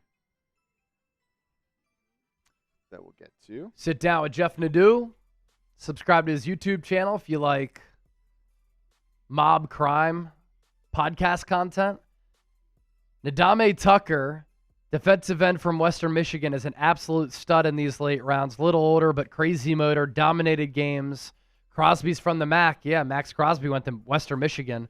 Tucker, too. Jeff's been on Tucker for a while. And I know some, draft nerds were talking about him. Brugler had a 6th or 7th round grade on him. 6'1", 247, 4.73, 40-yard dash. Nadame Tucker, I guess, is the proper pronunciation there. Oh, he went to Independence Community College. I think that's where Coach JB coached for a bit. Friend of the show. Jeff, are you still friends with Jason? I know you went on the show from time to time. Man, Western Michigan last year, Tucker had 21 TFLs, 14 and a half sacks, 4 forced fumbles, 1 pass breakup. Community college guy for 3 years. Then he went to Houston, didn't really play or produce. Then he went to Western Michigan, and he popped.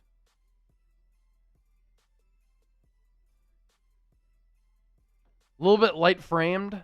It's going to be a 26-year-old rookie, but a fascinating path. Eagles traded out of the spot. They did.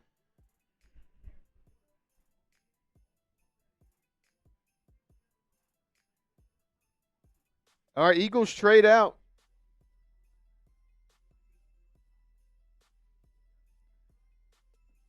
So they still have another pick in the 7th. We'll see if they make that pick or not. They might be content with their draft class.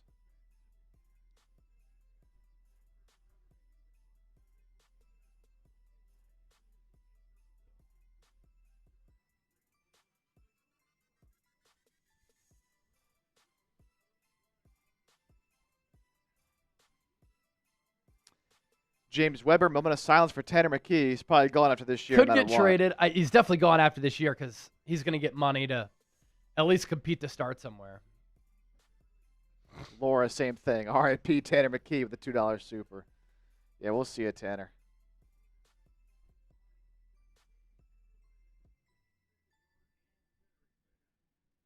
We'll see ya.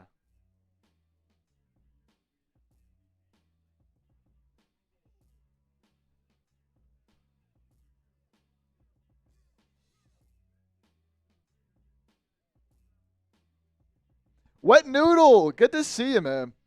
Who's your favorite pick for the Niners so far?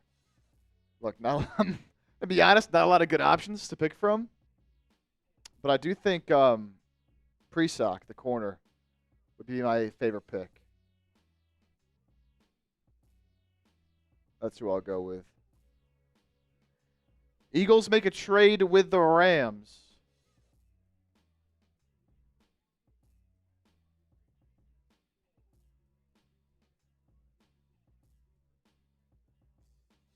Eagles trade with the Rams.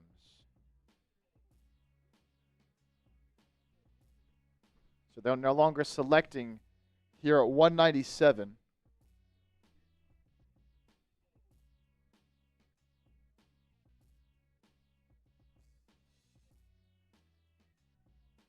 Yeah, we'll get that trade graphic up.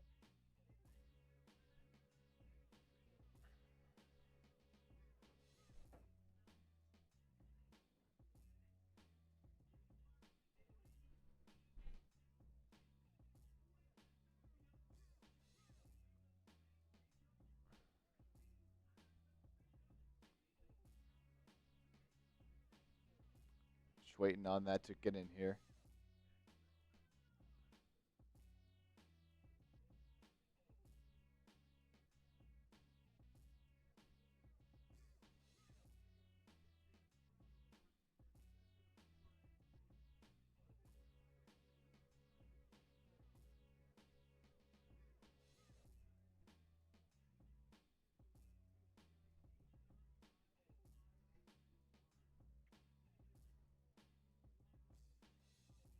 So the Eagles, oh wow. Eagles trade down from 197. They pick up 207, 251, and 252. Oh my goodness. Uar Bernard is going to be one of those guys. If they're stacking up on late picks, that kind of makes sense. So now all of a sudden, I want to make sure that I had this right here. They had 244. So now the Eagles have 4 picks left. Just like that. Oh, man. Now they have 207, 251, 252, and 244.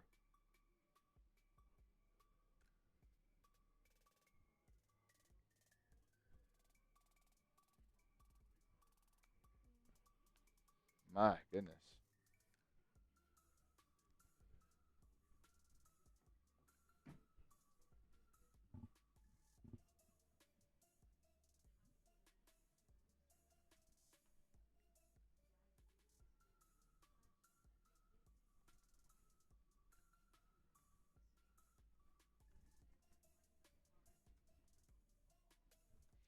I mean, all things considered, pretty good value. You move 10 spots, get 2 extra 7s.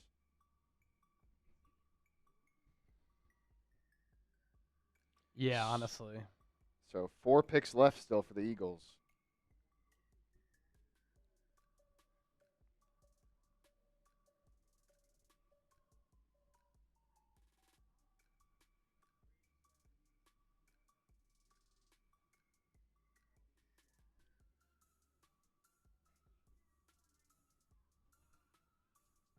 No, Wheeler pitches tonight. It's electric. Yep. The Flyers are giving out shirts for the Orange Out that say "Puck Everybody." So sick.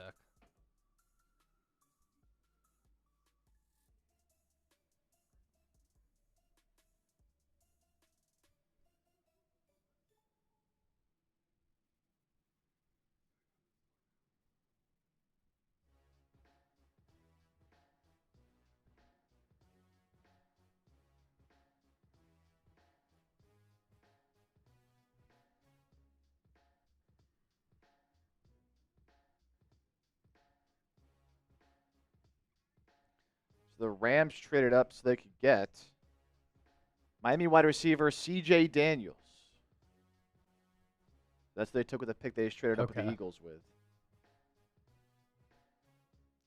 Did they make a trade graphic for that Eagles one? We don't have the full. Oh, right on time. Look at that. Updates on the fly. All right, so the Eagles were going to have 197. They traded out of 197. They moved back 10 picks to 207 and the 6th.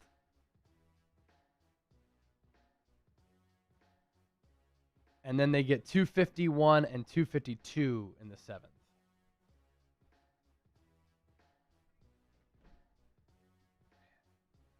So they've already taken.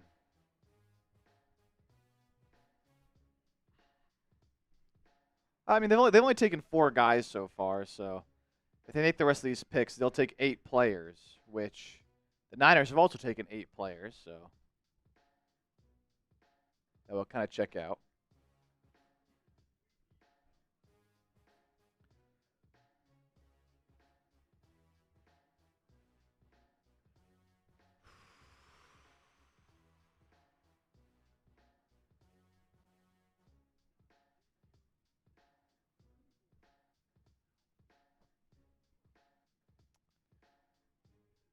Pick is in from Minnesota. They go Damone Claiborne. Oh, that's Sam's guy. Oh, that is, yeah. Yeah, Sam's guy. That is Sam's guy. I wonder if they'll show the video. Damone Claiborne. So round 6, 198. Let's go. What are the odds they show a picture? That would be cool. They already passed the pick. Oh, they passed it? Yeah, they're already on Seattle's Oh, yeah, pick. they're at 199.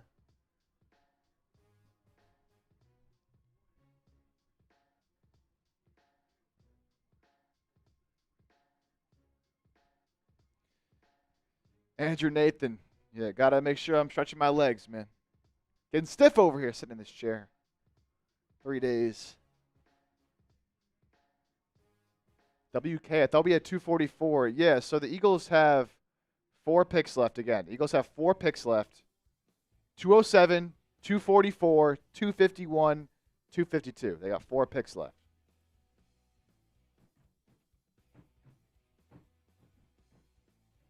Peter Thurman, we're taking a kicker. They might. They have 3 7ths now. They might take a kicker. It's not out of the question here.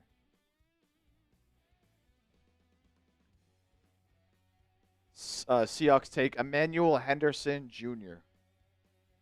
I gotta run to the bathroom real quick. You do your thing, bro. Oh. So Emmanuel Henderson to the Seahawks there at 199.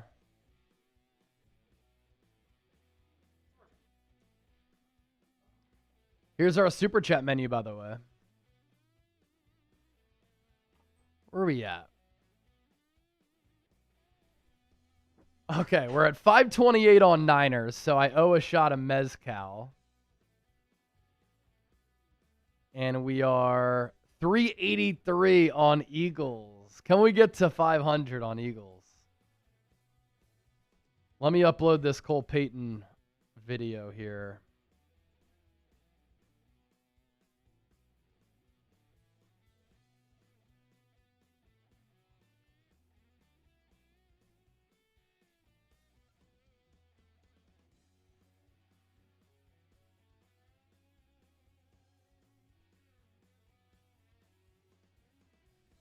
Les Snead wearing a Colorado Avalanche jersey? Oh, that's because Stan Kroenke, the owner of the Rams, owns the Avs as well.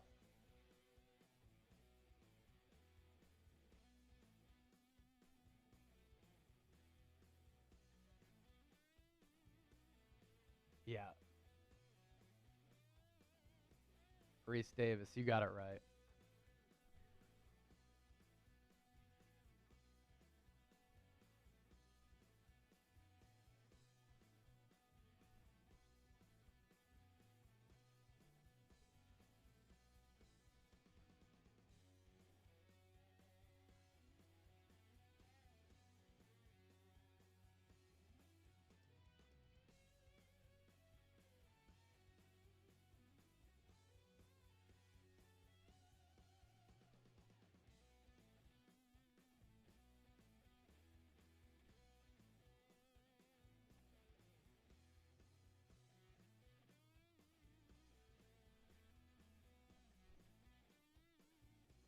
So our guy Sam Brown, our executive producer, went viral because he was really the only person at the NFL Combine who was interviewing Damon Claiborne. And somebody took a video of that because he was late to his podium. And it went viral. Claiborne and his agent actually invited Sam to his draft party in Miami, I believe. But Sam couldn't go because he's here grinding it out. But awesome to see him get selected, man.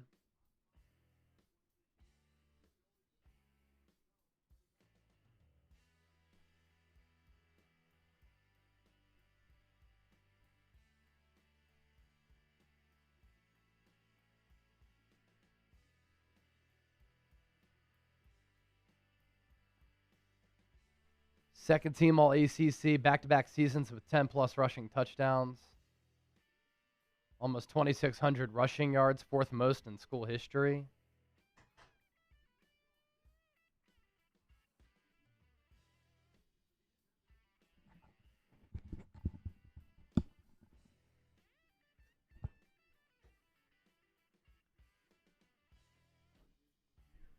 And then as we talked about Emmanuel Henderson to Seattle. Miami was then up. Has electric speed.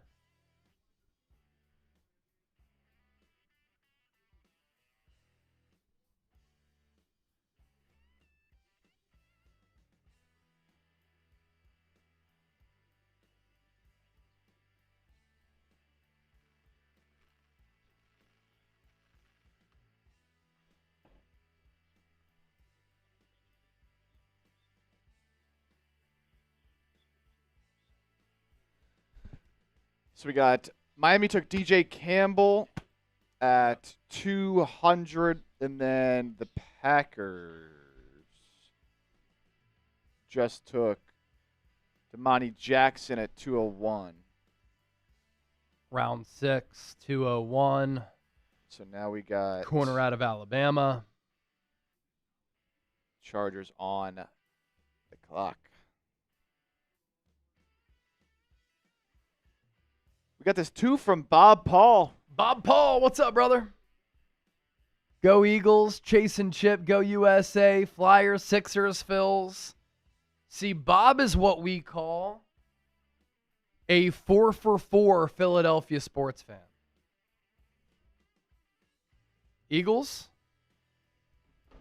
Phillies, Flyers, Sixers. Some people might want to add the Union to that to be 5-for-5. You can if you want. But Bob Paul, a 4-for-4 guy. I like how he puts the clown emojis after the Phillies because they're playing like some fucking clowns right now. There was a sequence last night where the Phillies had an opportunity for a double play. Trey Turner fields a ground ball. Bryson Stott doesn't cover second. Turner throws to first. Throw is late. Harper throws to third. Runner is safe. That type of stuff happens way too often under Rob Thompson. It's getting close to needing to make a managerial change. Peter Thurmond! $20 super chat gets us over 400. Peter! Let's go. My guy. I always love the funny Instagram DMs that Peter sends me of like funny memes and stuff. It's really hard for me to check my DMs, but Peter's always bringing the heat.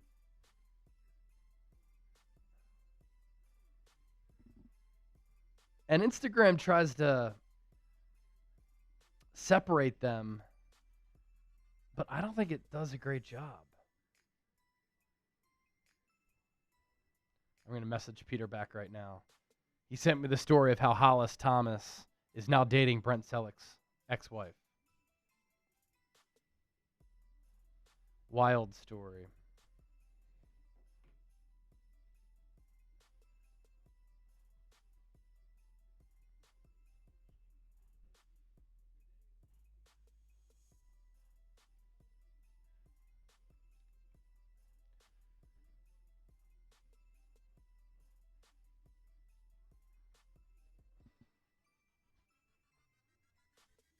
What's up, brother?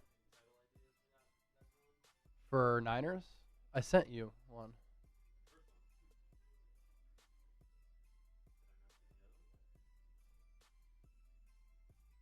Check Slack, bro.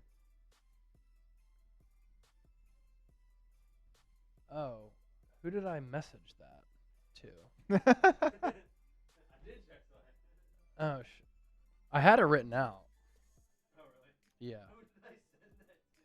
It's lost in the ether.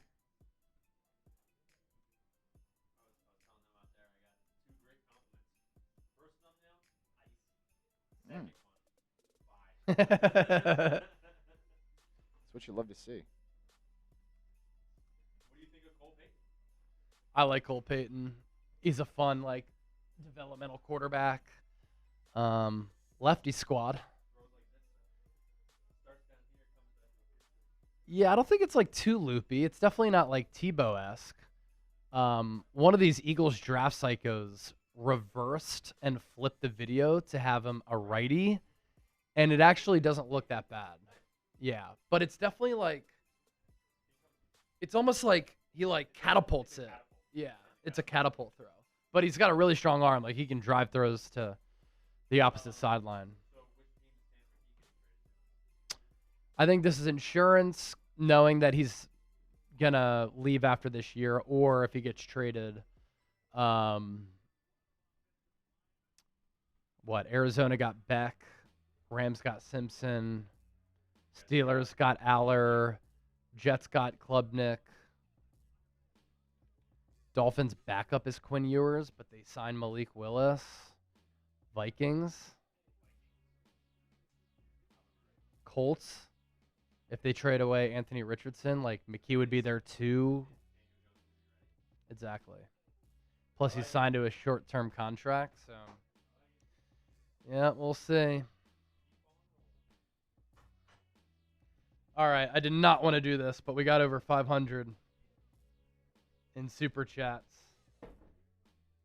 So a shot of mezcal to all of the legends, all of the real ones, all of the OGs who are watching the show, and the fact that we have people still watching in a draft that doesn't have a lot of juice. 203 picks in. 5 hours into the live stream is incredible, but that's why we love you. Cheers. Cheers. So I have a new PrizePicks lineup. And this game Okay, Chip. is just started the third quarter.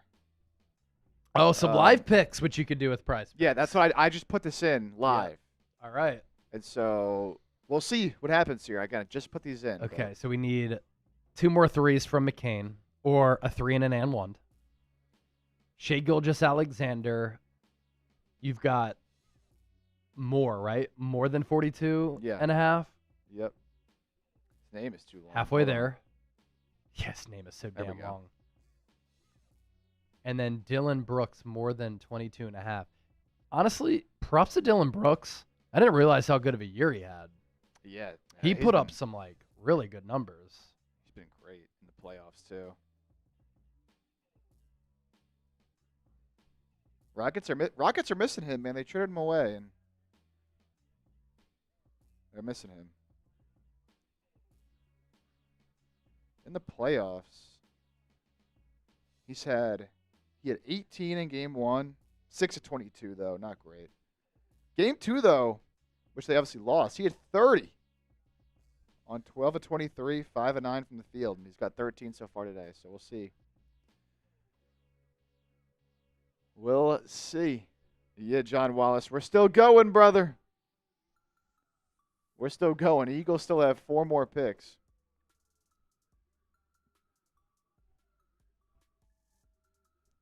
As Lions are about to pick at 205, then Chargers at 206, and Eagles at 207.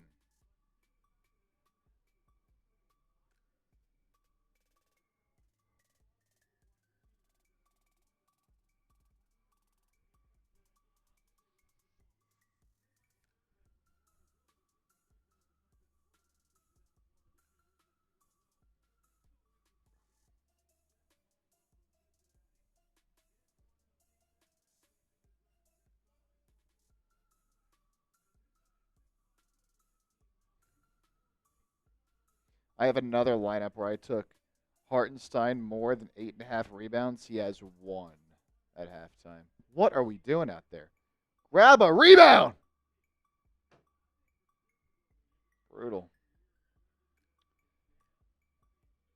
Okay.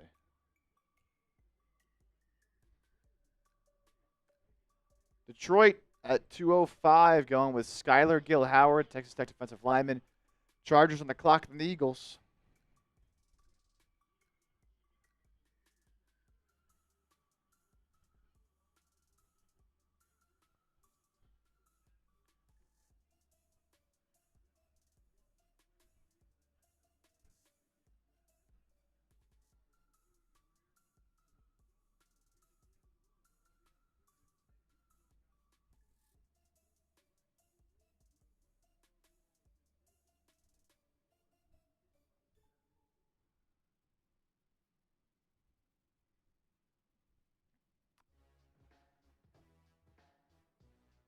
Deion Burke still there? I don't think I've seen him get drafted. I thought I saw him as like the best player on Mel Kiper's board. Let's see.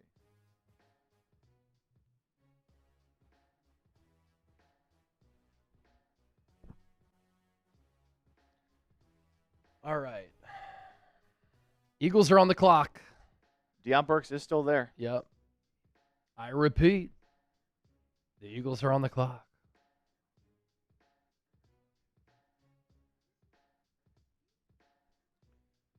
Chargers went with, we'll see in a sec.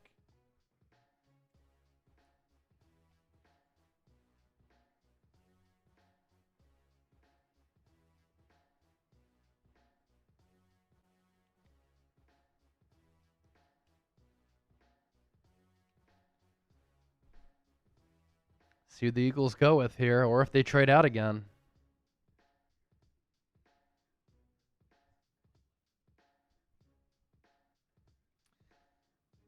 Yeah, beats doubtful for tomorrow. He's not going to play in the series. Embiid? Yeah, he's doubtful again tomorrow. It would be just a crime, a war crime if he played.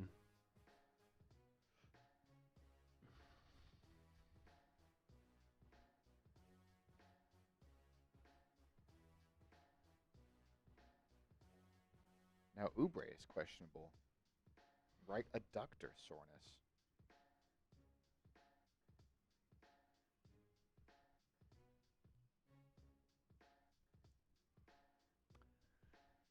Alrighty. Eagles have been on the clock. We're still waiting for this Chargers pick to officially be announced.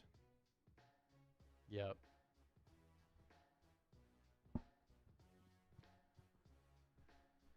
Oh, baby. They got 4 picks remaining still.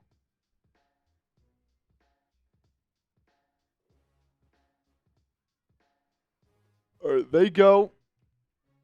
Alex Harkey, Oregon guard. We'll do some wall sits. Eagles on the clock. Eagles on the clock.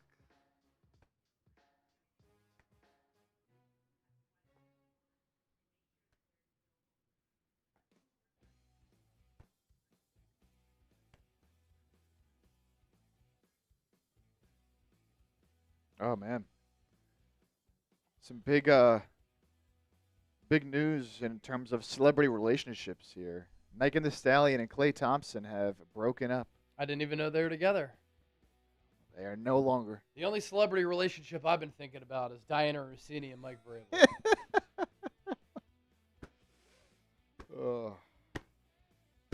Yeah, Megan Thee Stallion has accused Klay Thompson of cheating.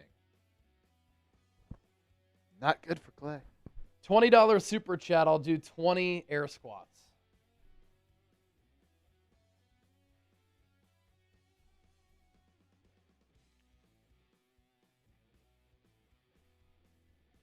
$20 super chat, 20 air squats. I can't sit in that chair right now.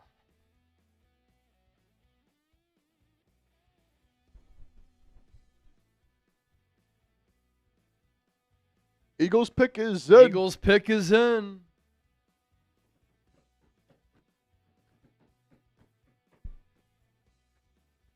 Who we got?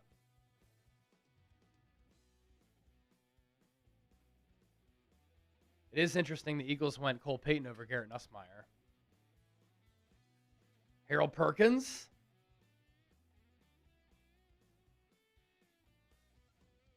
Safety.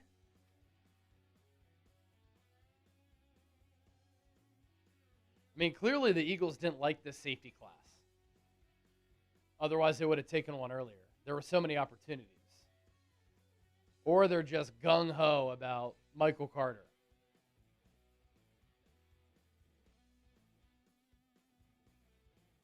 Kane Angel, Stars versus Wild in 27 minutes. Stars up 2-1 in that series. I love that the Flyers are back and playing well because playoff hockey is absolutely electric. Flyers Penguins tonight at, I think, 8 p.m. Eastern or 7 p.m. Eastern. Honestly, all I've been able to think about is the draft the last 3 days. What time's Sixers Celtics tomorrow night, right? 7 Eastern. Yeah. 7 Eastern. Are you doing that game? Or no? Yeah, I think I am. Okay. As long as, that's not when our UDFAs come in. Well, we'll schedule it so that we come in at, what did I tell somebody the other day? Like 3, 2? Yeah, something like that. We'll figure it out. I mean, we should have all the UDFAs by then. Yeah. So. Okay, the Eagles are taking an offensive lineman. Micah Morris. Guess where he went to school? Georgia. Of course. Another Georgia Bulldog.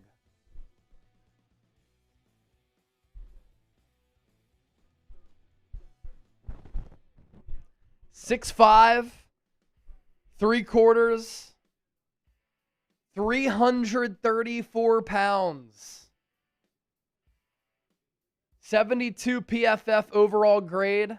Did not give up a sack last year. 4 pressures. Moves really well for his size. Solid length. Flashes of really good power. He can lunge too often, get wild with his hand usage.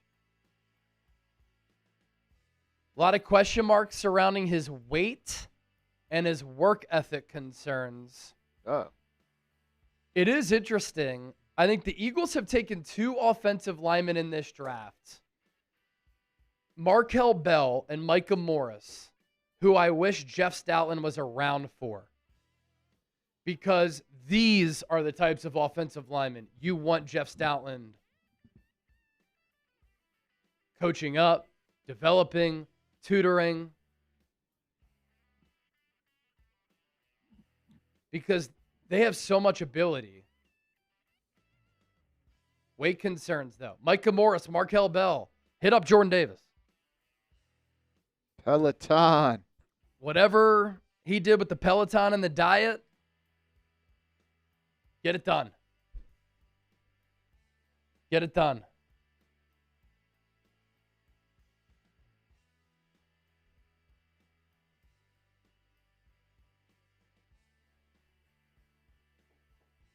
And then some more on Micah Morris here.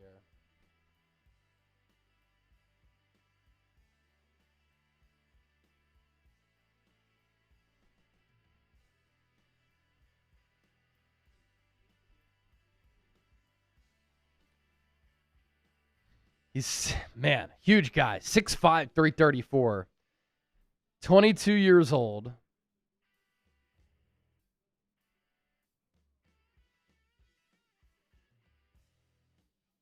He was the number 7 recruit in Georgia, 4-star coming out of high school. 67th recruit nationally.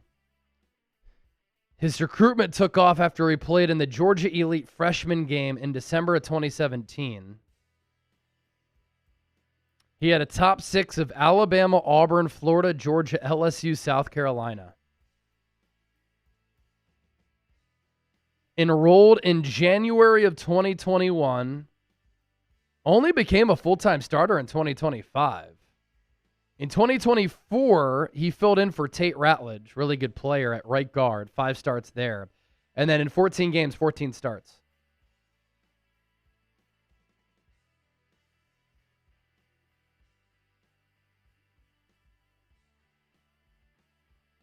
Eagles are just getting some fucking maulers along the offensive line. Markel Bell is 6'9", 350. Micah Morris is 6'5", 334.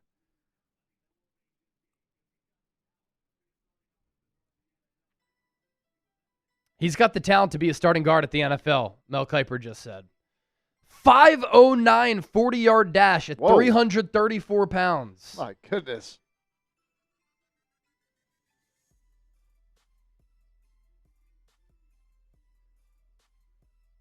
Arms almost 34 inches. Wingspan 83.5. 29 reps of 225 on the bench press.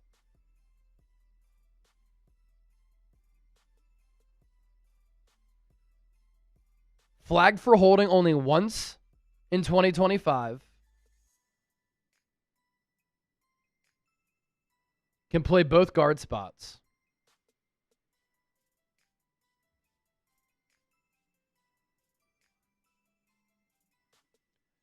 The biggest limitations with him, upright posture.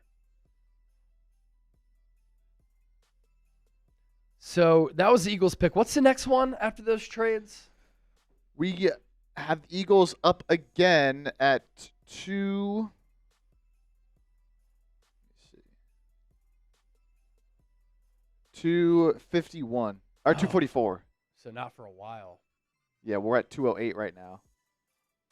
And then they're at 244, 251, 252.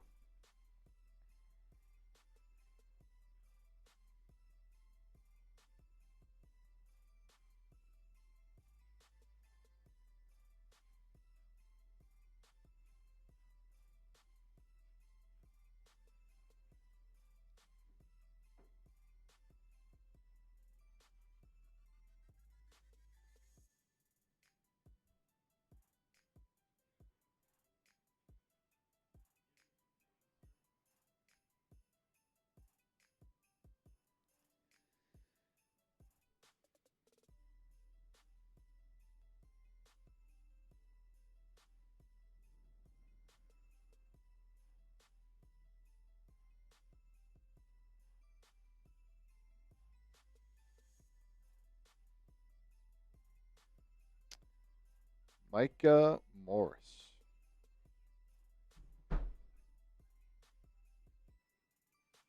And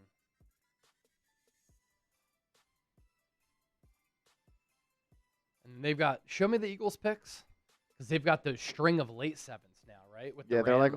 like all right next to each other. 244, 251, 252. We just put Cole Payton out. Wonder if this is a video or not. Yeah, how long ago did Peyton go out? Peyton went out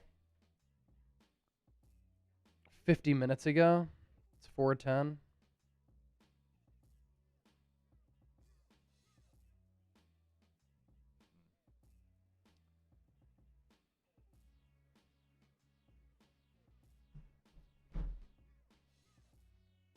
I mean, the ability for this guy, pretty intriguing. His size. He can move a little bit. Yep.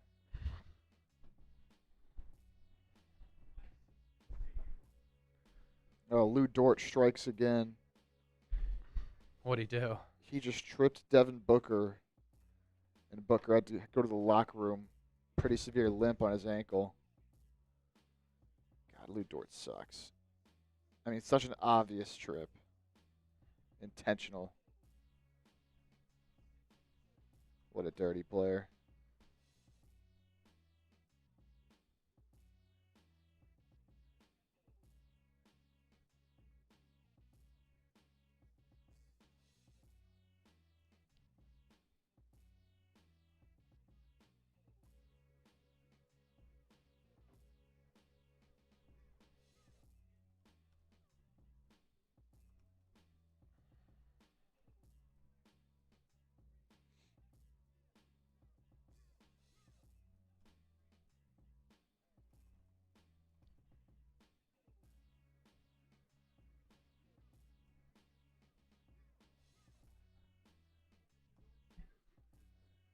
to 403 now on Eagles. So, but $100 difference in our super chat battle. Let's go.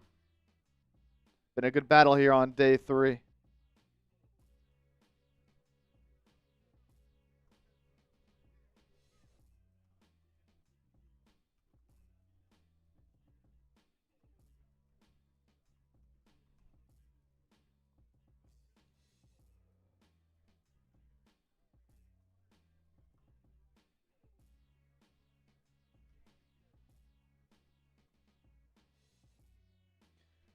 That is crazy. Garrett Nussmeier still on the board. Does he go to here to pick? No, they took Drew Aller. Yeah. So no.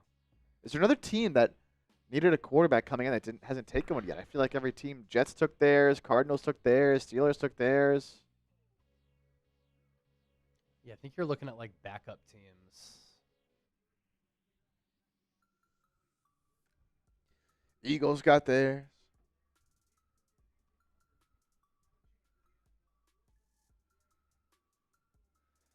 Steelers take defensive lineman Gabriel Rubio. Look at the stash on this guy. My goodness. That is something.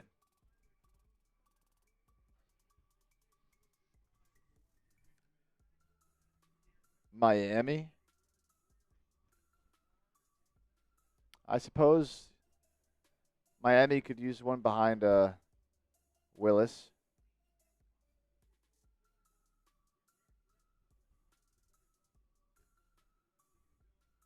Could Nussmeier go UDFA?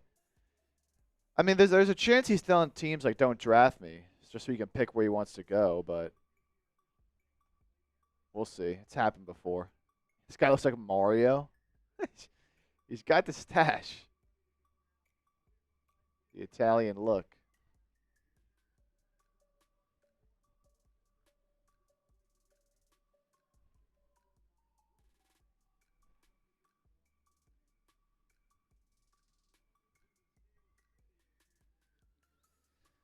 Ravens to 11. They are taking.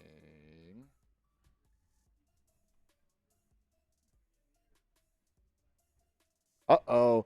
Our first special teamer of the day, of the draft. Ryan Eckley, punter. Punters are people too. Wow, there it is. There it is. Don't worry, Niners fans. They weren't the only team to take a special teamer. They weren't the first either. They didn't take one Ravens here, go with the punter. A lot of people earlier were like, Niners are going to take a punter. They're going to take a kicker. They didn't do it. They didn't do that. It's okay. Ravens do here, though.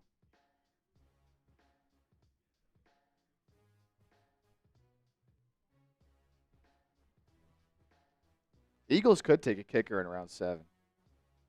Yeah, with those collection of picks, it's not a bad point.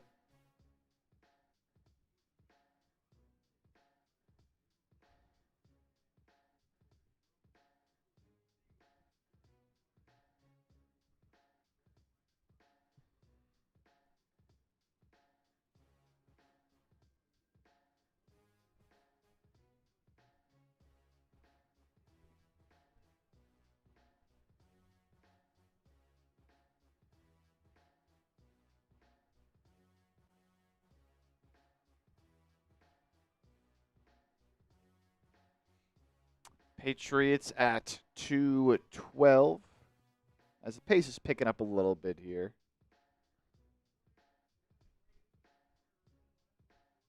There you go, TCU linebacker Nnamdi Obiazor.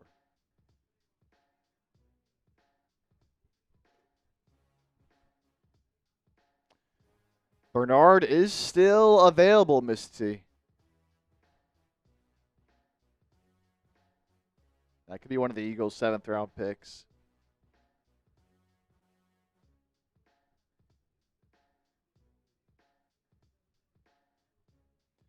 Wonder if the Eagles will try to package up a couple of their 7ths if they really want him. Yeah. To make sure no one else gets him, they trade up at the top of the 7th because all those picks are near the bottom of the 7th. In fact, there's 257 picks in the draft, so The 251, 252, those are right near the bottom. And then 244 also near the bottom as well. We're at 213 right now. First pick of the 7th round is 217, so we're getting close. Round 6 kind of went by a little bit here. No, Heisenreich. Am I saying that right? Heidenreich? Heidenreich. Yep. He has not gone yet. Eli. He has not been selected 75 Dignan, but Niners are out of picks.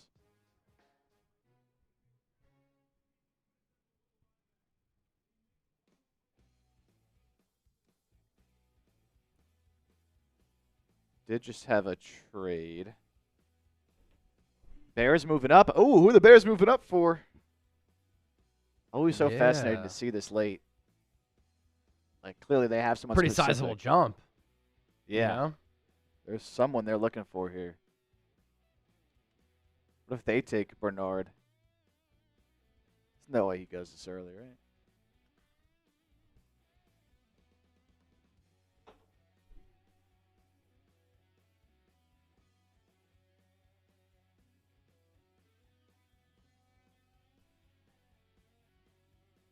Yeah, Bills have made a ton of trades, Miss T. A lot of trades for Buffalo during the draft. They might be coming close to that record that Howie set.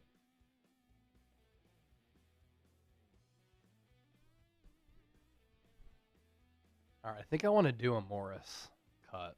Yeah, let's do it.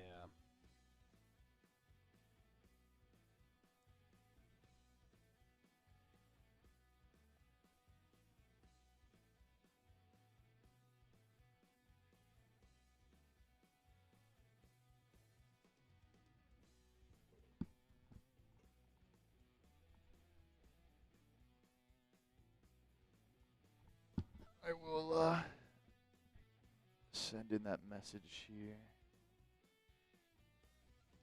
And let's hit the Makai Lemon shirts off the top. Cool. Since we're only talking about one player, and then we can recap on the back end. Number was that again? That was at number 207.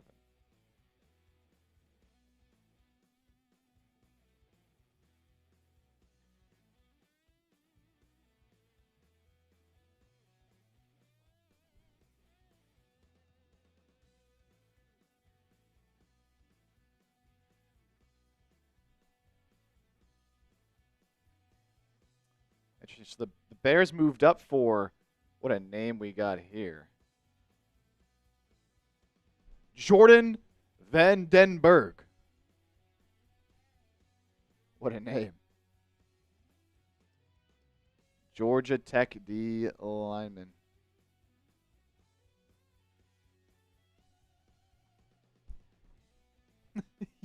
Yo!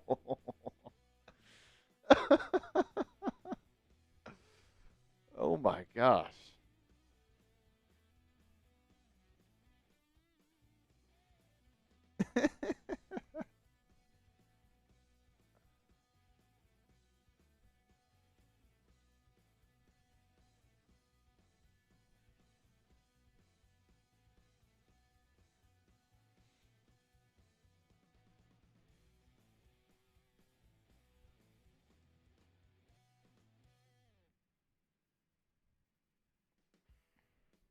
Billy. All right. We got Billy on it, so Got Billy on it. we are good to go whenever.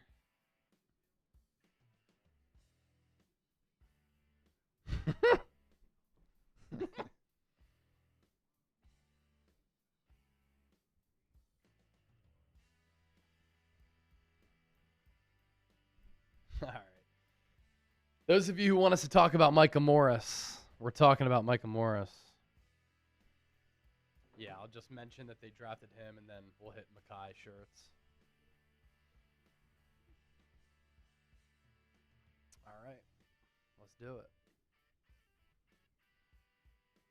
Our coverage of the 2026 NFL Draft rolls on this Saturday. You're watching Philadelphia Eagles Now. Today's show is presented by PrizePicks. And as always, no matter where you are, how you're tuned in, Thank you so much for making today's show a part of your day. And to all of the real ones out there who have hung out with us live or with these videos all throughout draft weekend, I appreciate it. Coming up here on this show, the Eagles may have gotten one of the steals of the draft. And Micah Morris, the guard out of Georgia, could be a hidden gem because he's got the ability to be a high-level starting guard at the NFL level. Eagles taking him in round 6 at 207. I'll give you my thoughts on the player, but first, we just launched these Makai Lemon shirts after Philadelphia drafted him in round 1. And when life gives you lemons, what do? You make lemonade. I love the lemon design on this. I helped to design these with our design guy, Arnold, who's been killing it here at Chat Sports. Get your shirts right now. Get swagged up. Look good, feel good. Rep the show, rep the birds. Support Makai Lemon. You just use that link down below, chatsports.com/lemon. And today only 15% off, I believe, at our Chat Sports store. So if you use that link, you'll get 15% off on these shirts, which just dropped. Get them while they're hot. Get them while they're available. So the Eagles, round 6, 207, taking another offensive lineman here in Micah Morris, the guard out of Georgia. And I am fascinated by this pick. He's 23 years old, redshirt senior, 6'5" and a quarter, 334 pounds. He was a 4-star recruit coming out of the state of Georgia, one of the more sought-after players in high school football. But to start his Georgia career, he wasn't able to crack the starting lineup. There were inconsistencies to his game.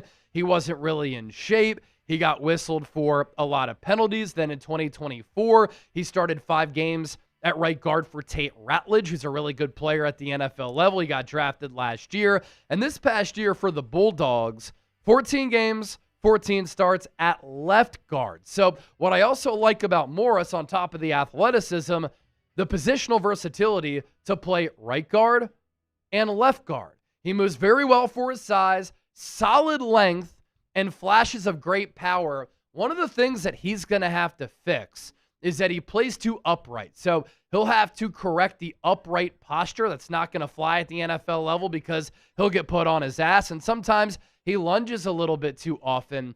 The other thing with him, which he kind of silenced in 2025 with no false start penalties and losing some ugly weight, there were questions, and still are lingering questions, surrounding his weight and his work ethic concerns. But he played well for Georgia last year, did not give up a sack. The Pro Football Focus number is pretty good. And with his size, with his strength and athleticism, he's got mauler upside at the guard spot. Keep in mind, Atlanta Dickerson might retire soon.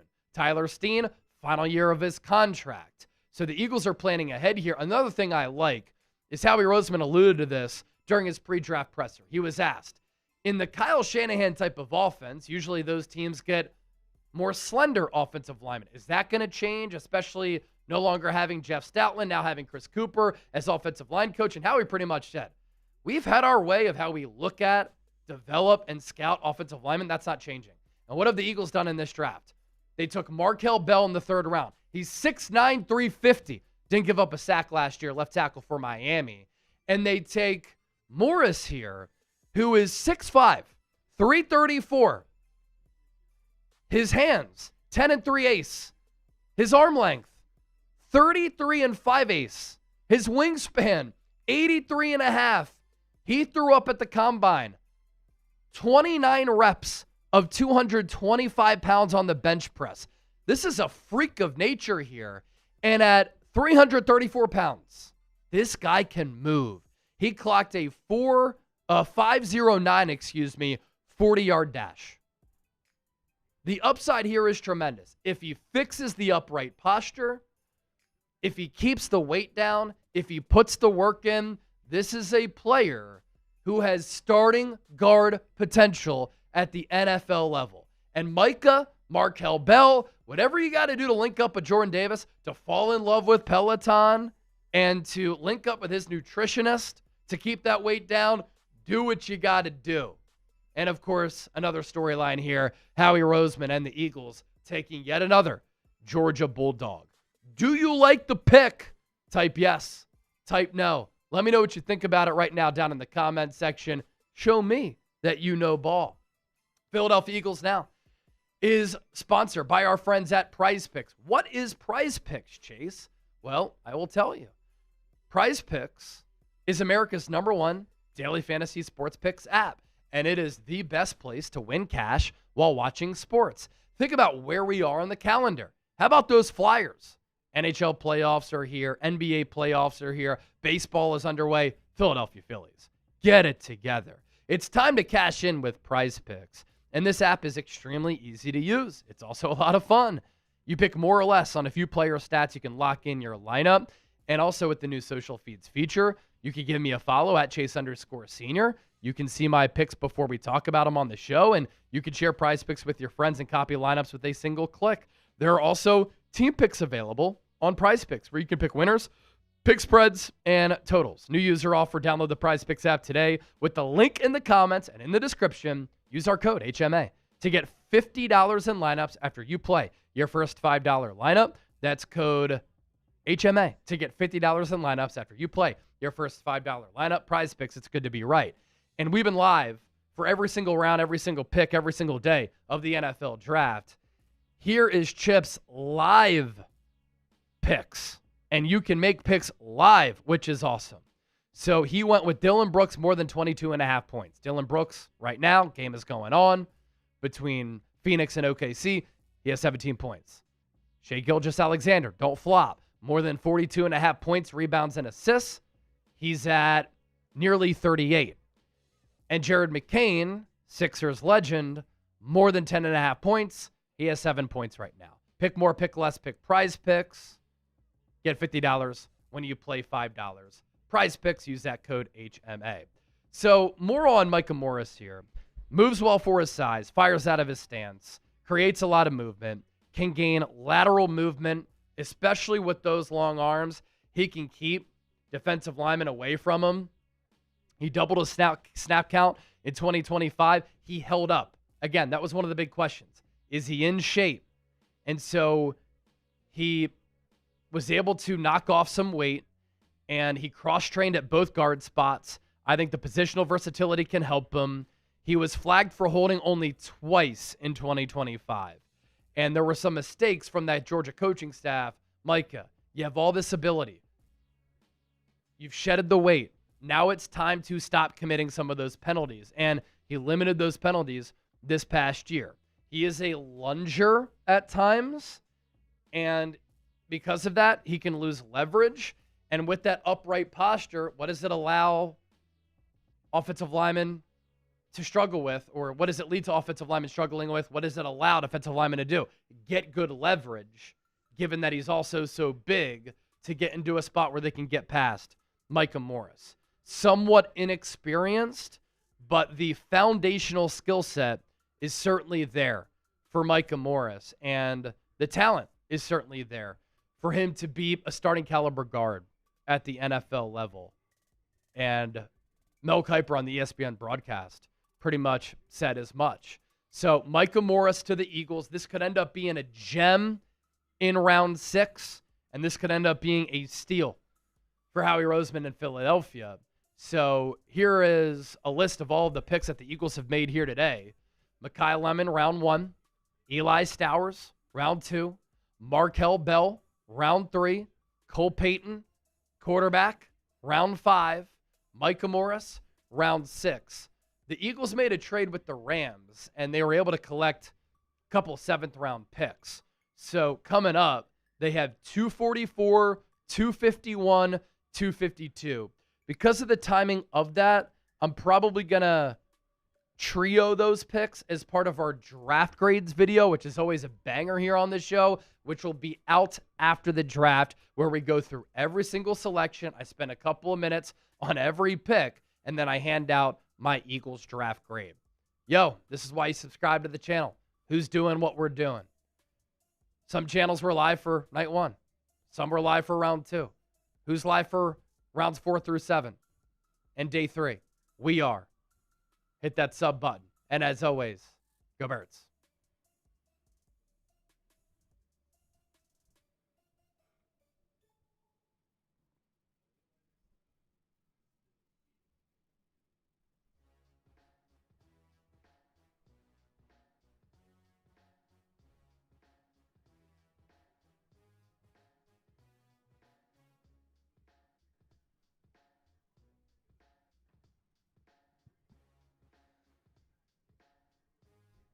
Okay. All right. So we're moving along here in the draft. We mentioned that the Ravens took that punter. I mentioned the Patriots pick. And then we got to the Bears pick of Jordan Vandenberg. Then we started the cut. And so then we got Caden Curry to the Colts. Harold Perkins to the Falcons. How about that? They're in round 6. And then our first kicker, the Packers, taking Florida kicker Trey Smack. Brandon McManus on the hot seat. Uh-oh. And then the Cardinals took Ole Miss tackle Jaden Williams, and the Cowboys took East Carolina wide receiver Anthony Smith. That's where we're at. Cowboys with the latest pick. Saints on the clock.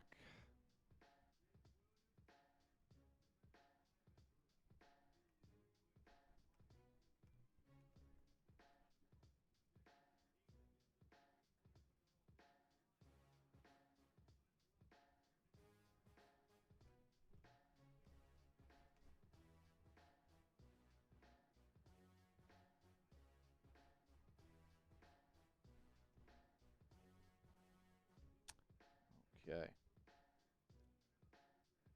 Let's see.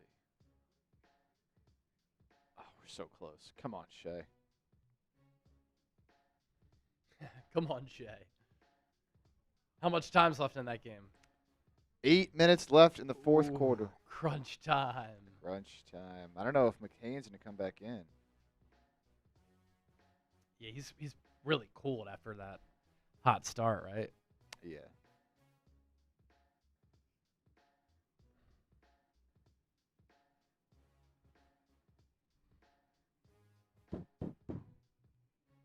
Brooks, I could see getting there. SGA, I could definitely see getting there. It's McCain, though. I don't know if he'll be back in the game.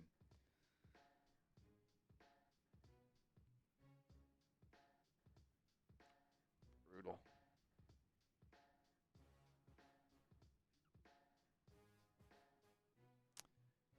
Saints just took Iowa corner TJ Hall at 219, bringing the Bills up at 220.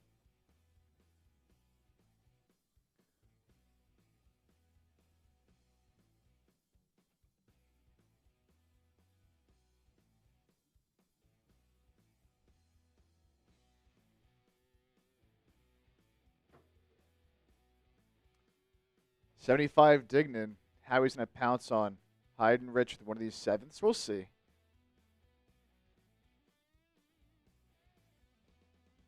I wouldn't think so. Miss T says, I got my Lemons tee. Shout out to you getting the Mackay Lemon t-shirt. Oh, let's go.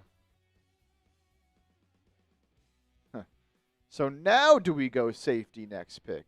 If they didn't do it yet, I don't know if they will.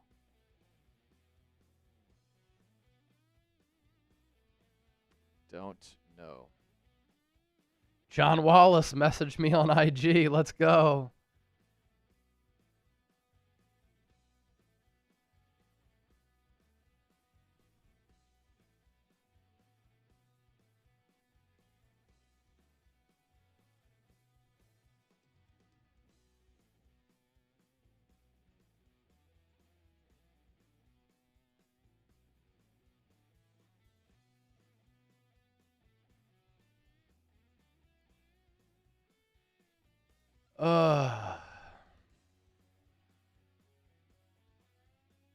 Did Payne get drafted yet? I don't think so.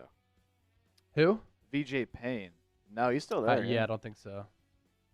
Garrett Nussmeier still sitting there. VJ Payne is still sitting there. Deion Burks. Jack Endries. Eli Heidenreich is still there. Michael Trigg is still there. Some interesting options.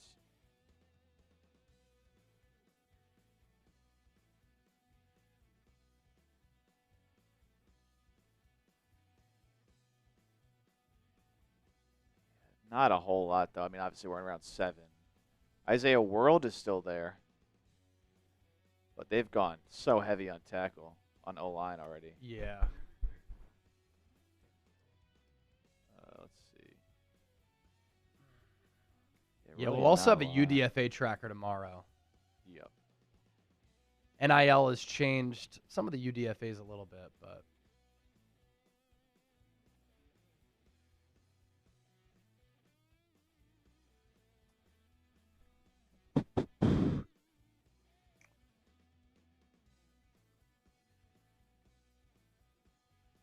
all right, let's do this. Let's start getting those raffles going. Okay, we can do that. Let's raffle away our Eagles Now shirt, our 49ers Report shirt. Should be all set. Last one was Peter. I believe I already got him in there. Yep. Okay.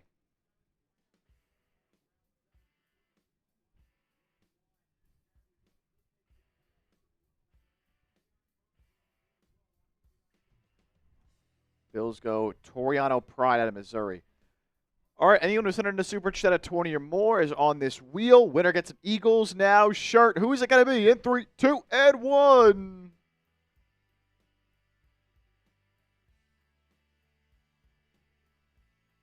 Oh. Yoda smokes. If not Yoda, it's our Aussie from earlier. Is Yoda Smoke still watching? Yoda Smokes. Is Yoda Smokes still here? There's still 316 people watching on Eagles with. Peter got his shirt. Is Yoda Smoke still in the building? If Yoda Smokes doesn't claim it, I'm going to send an Eagles Now shirt to Andrew Nathan. Because he's been here every round, every day, always chopping it up on Twitter, always supporting. He's not a sneaky hater like Tanner Plummer. Just kidding, Tanner.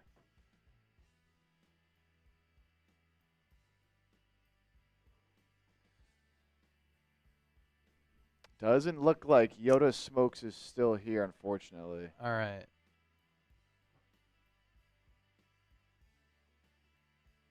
Bengals go Jack Endries, Texas tight end here in the 7th. Ooh, Jack Endries. Okay.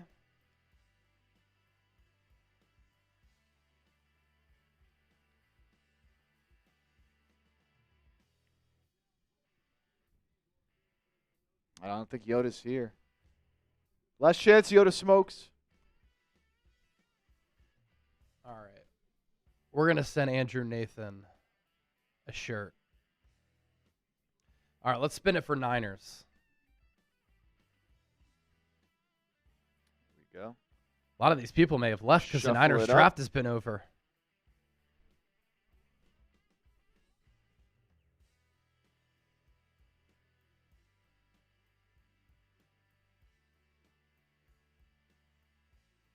Mac Daddy?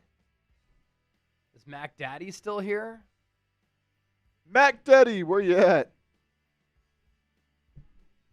Mac Daddy's usually lingering. Usually.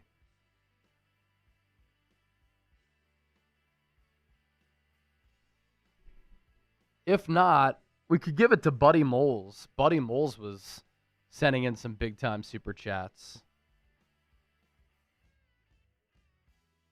Let's see if Mac Daddy's here. If not, Buddy Moles, you're next up.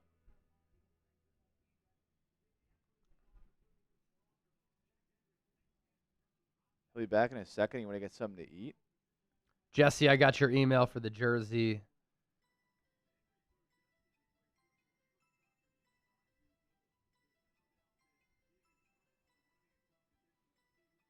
All right, we'll give it a moment.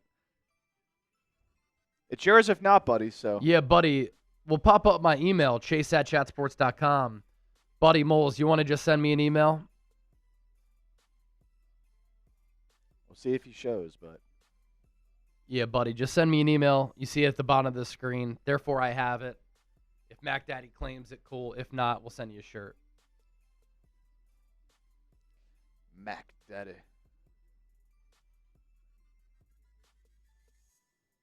Let me see if I've got your email.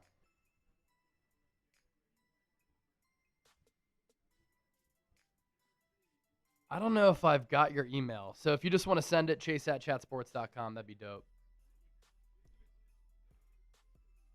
Therefore, I have it because I just searched. I don't have it.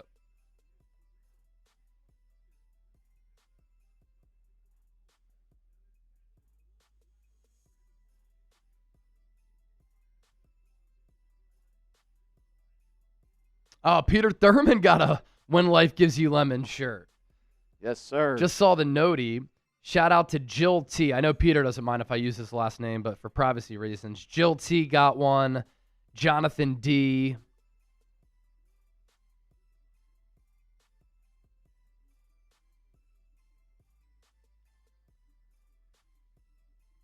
Who else got one? Bunch of people overnight.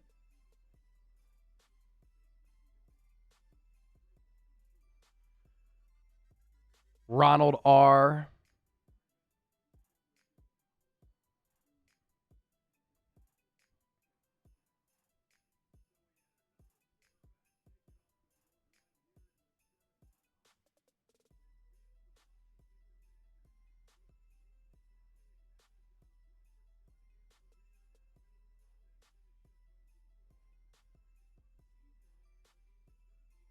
SGA just hit the more on his PRAs. There's 5 minutes left. They're up by 15.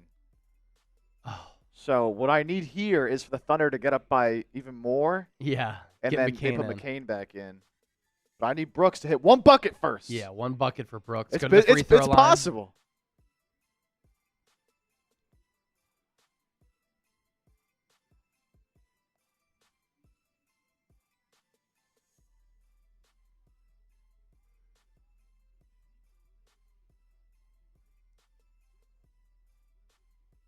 Ethan Kaliakmanis. He goes ahead of Garrett Nussmeier. I know Nussmeier had some stuff pop up with the back, but surprising.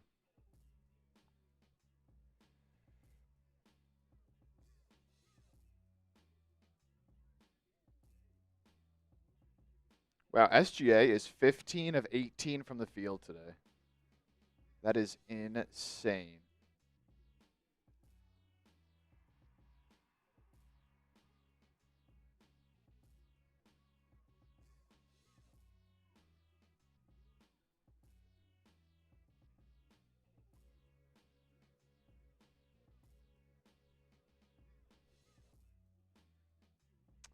It's only 13 with 4 to play. I don't know if they're going to pull the guys.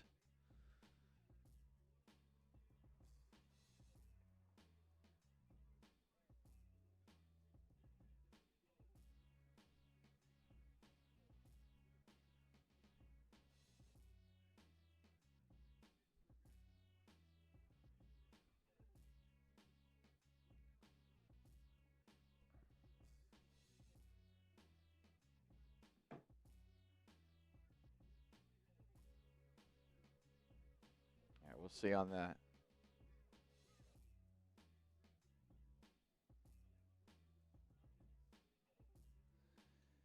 Don't forget to hit that sub button if you're new. Plenty more coverage all year long. Videos, more lives. After this, kind of a big break. But a lot of great stuff during the season, off season, so hit that sub button. I know there's a lot of real ones here right now that are already subbed. But if you're not, lock us in, baby. Andrew Nathan typing those lemons. All right, so still waiting on 3 more Eagles picks. Craziness. They pick at 244, 251, 252. We're at 224 right now with the Steelers on the clock, and their pick is in. There you go. Oklahoma safety Robert Spears-Jennings. You know, it's real convenient that we're in the 7th round and every Oklahoma player has a big camp. Real convenient. Right? Real convenient, huh? Yep.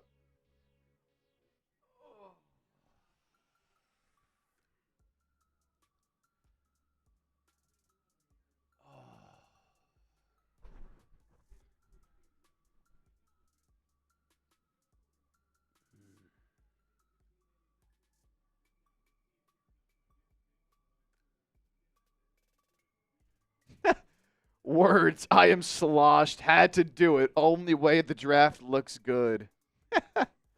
Words getting it going. I'll tell you guys what. I got one more Miller Lite in here. Someone sends in a $50 super chat. I'll do one more beer bet. If we get another 50. Because why not?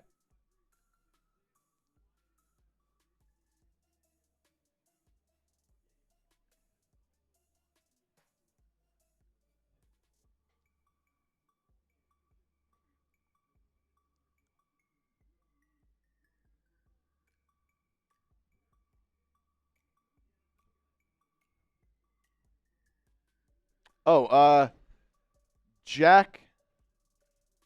That's a long name. I'm not sure. Jack Mund Solomon Angel asking the shirts. The shirts they would ship to the UK, right?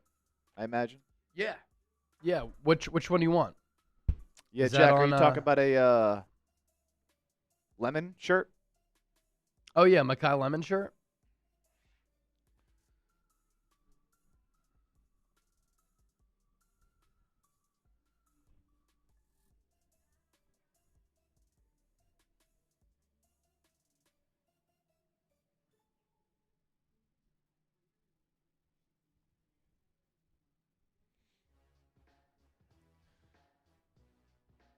Yeah, they ship to the UK. I'm almost certain.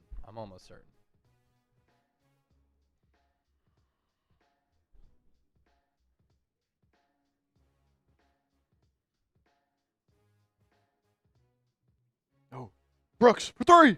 Bang! Now we need McCain, right? Wait, let's see. I think now we just need McCain. Yeah, but the problem is it's a 13-point game with 4 minutes left. Get McCain in the ball game. Get him in. Get him in the ball game. Yeah, Andrew Nathan, Eli Stowers calling Jordan Matthews after the draft is pretty cool. Matthews just started coaching this past year. And he actually tweeted out, I think today, that they had a play in the playbook for Eli Stowers called Philly, but they never called it.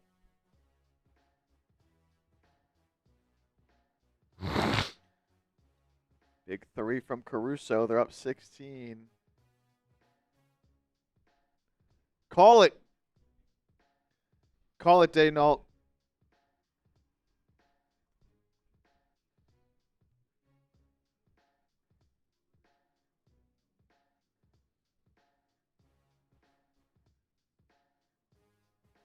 Lynch said they're not planning to release Ayuk right now.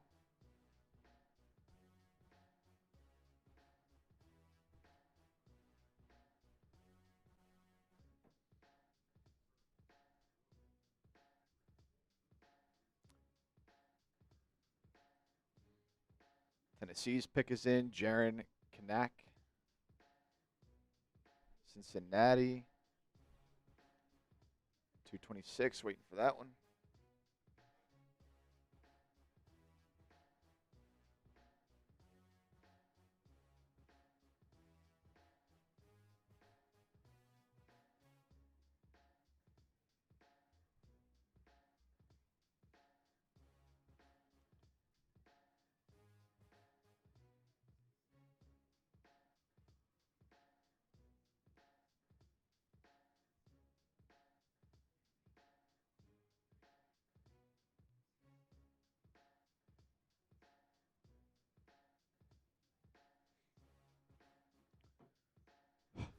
Dylan Brooks is just keeping the Suns just close enough. Another 30-point game for Dylan Brooks in the playoffs.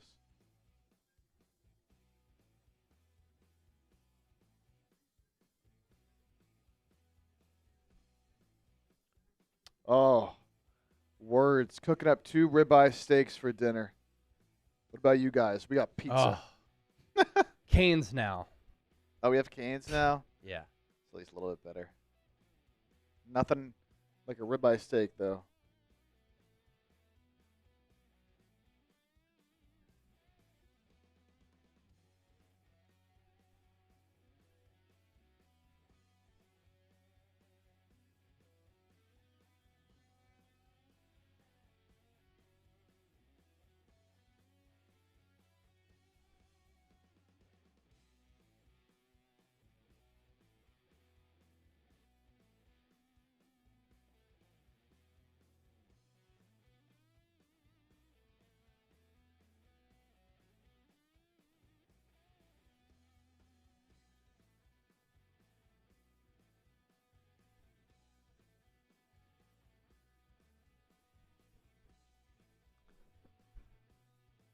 Oh, this Bengals pick has taken 30 years. I know. Cincy, get the fucking pick in. Peter Thurman having some chicken and broccoli tonight. All right, classic meal. I literally just texted Allie. I was like, I need a nice home cooked meal tonight. I do not want to. I do not want to eat Canes. Chip Harrison Butker. Jake Harrison Butker chipper. Look, it's been a long 3 days. Honey, I need a home cooked meal. We've been eating like shit. Yeah, I've eaten okay, but having to eat those Domino's wings, I'm like, I can't believe I'm doing this in my life right now. The pizza tastes like cardboard. It's bad.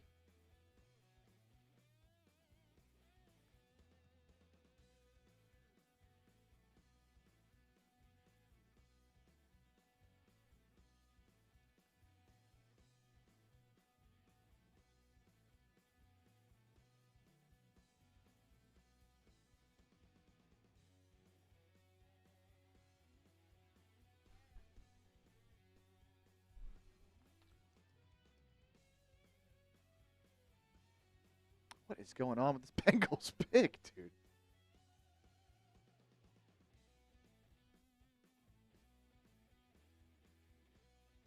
Oh my gosh.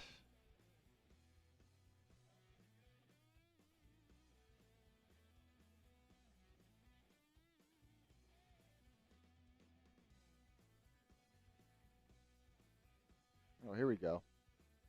Oh, they're doing a Pat Tillman tribute. That's pretty cool.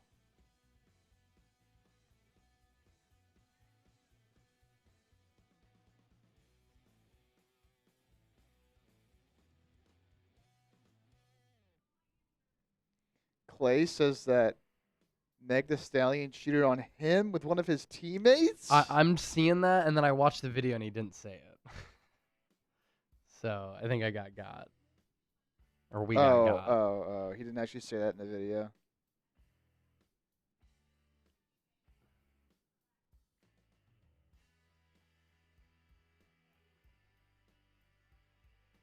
Oh, yeah. Oh, wow. Landon Robinson, Navy defensive tackle. Wonder if Eli Heidenreich is going next.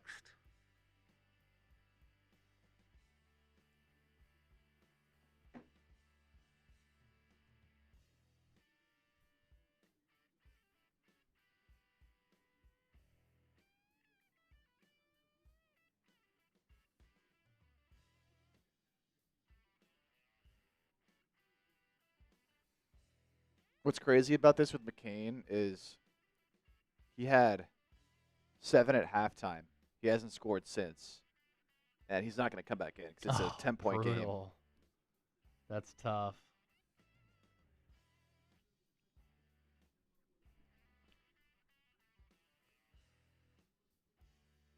Brutal.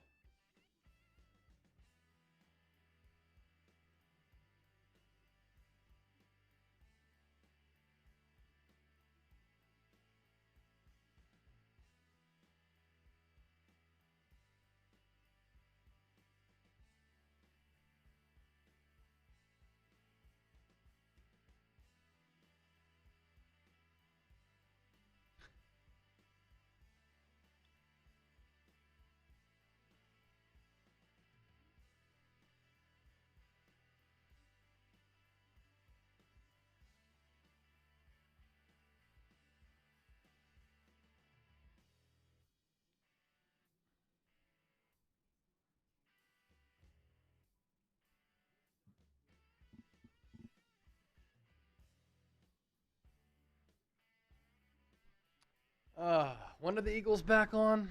244. And then 251 and 252.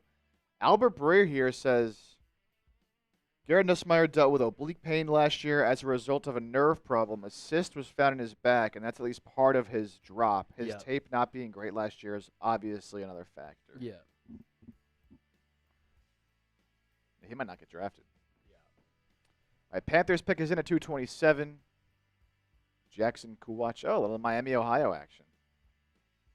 Shout out Tom Downey. And then Jets pick is also in at 228. They go VJ Payne. This is a guy the Eagles fans have been asking for like 3 rounds. Yeah.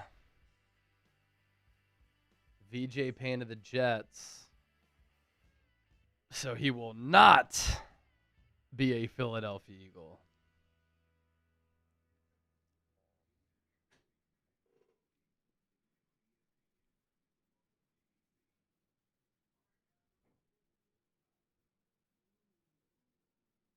Howie should just grab Bernard and call it a day. It's trade up. Trade those 3 picks. Who even cares? Trade the 3 picks. Come up now, grab them, and go. I will say, we're at 403 in Super Chats on Eagles. If we get to 500, we end our draft coverage with a celebratory shot of Howie Roseman's Mezcal. Hell yeah. I feel like it's only right. HVAC Greg, I saw your comment the other night. Congratulations on starting your solo business. That's awesome. Did any team pick the Navy player that was the only one left in the green room? So a Navy defensive tackle just went, but if it was Eli Heidenreich, he did not go yet. But it was pretty cool. The Navy defensive tackle just got drafted, and they kind of did the Pat Tillman. They were honoring him prior to that pick. Obviously, he got killed in combat. I don't know if that was his wife who was out there, but a cool gesture into the pick of the Navy guy. Bishop Fitzgerald, Andrew Nathan, he had really good ball skills at USC.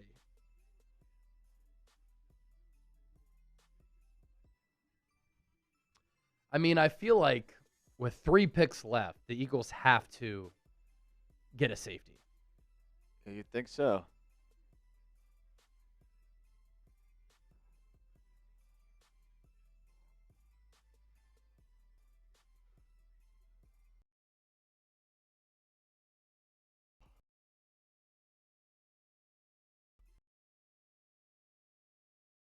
Who on the PrizePicks lineups today? 1. There's always more. There's always more.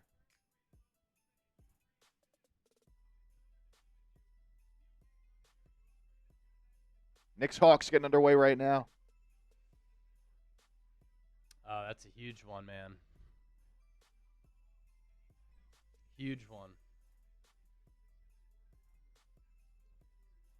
Raiders at 229 just took Brandon Cleveland, NC State defensive lineman. Steelers at 230. We'll await their final selection. So this one, I have a 6-pick power play. A lot going on here.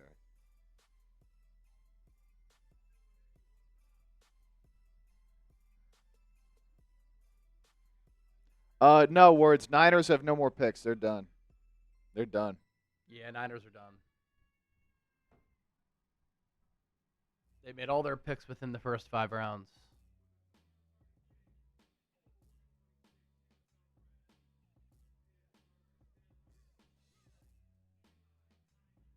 There we go. Oh, wow. Yeah, There, that's him, there. HVAC Greg. Heidenreich goes to the Steelers. Last player left in the green room. 0-star recruit. And he's like a poor man's Christian McCaffrey. That is so cool.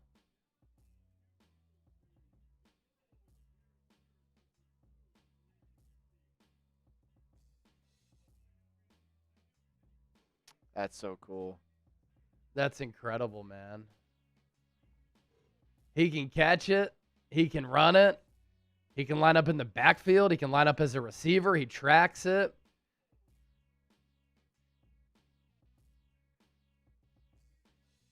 He's rocking the naval uniform.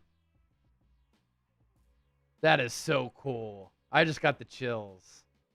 Look at how many fans are still there at the draft. For round 7.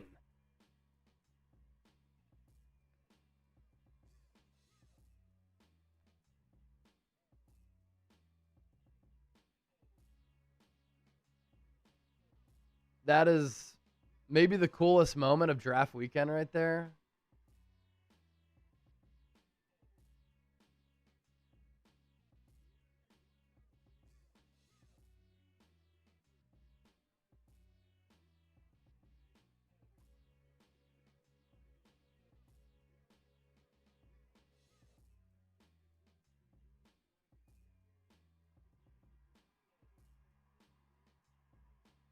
Wow. That is so cool. It's crazy how many people are still there in round 7. Man. A sea of people.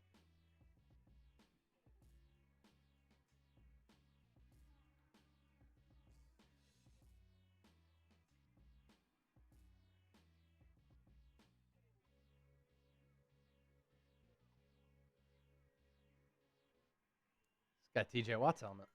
Number 90.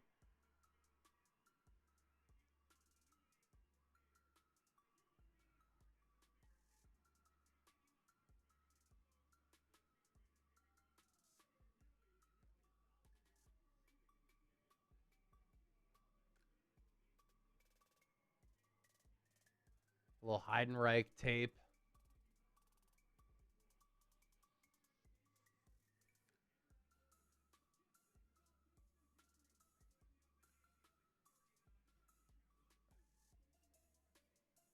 Kyle Brandt. 6 receiving touchdowns at Navy is like 30 at LSU. Dude, I mean, Navy plays in the American Athletic Conference. Like, he's playing against pretty good competition.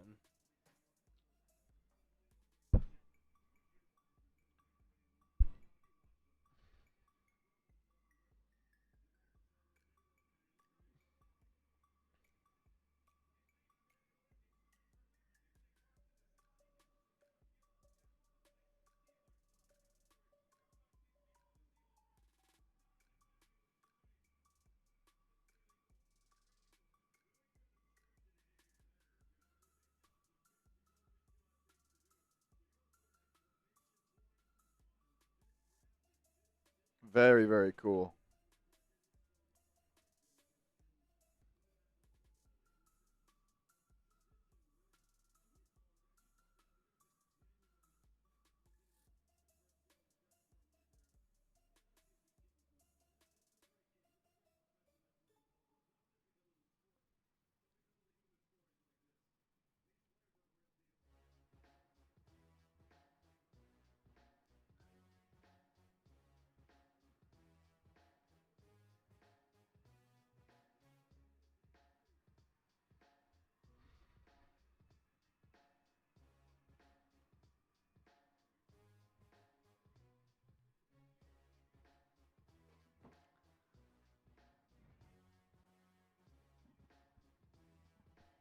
Such a cool moment.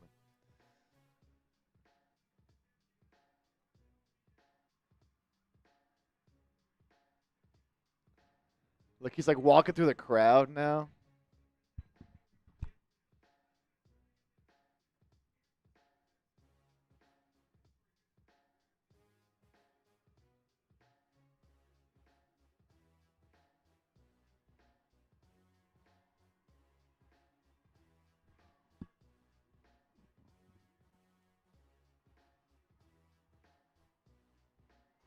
Hey, where's he going?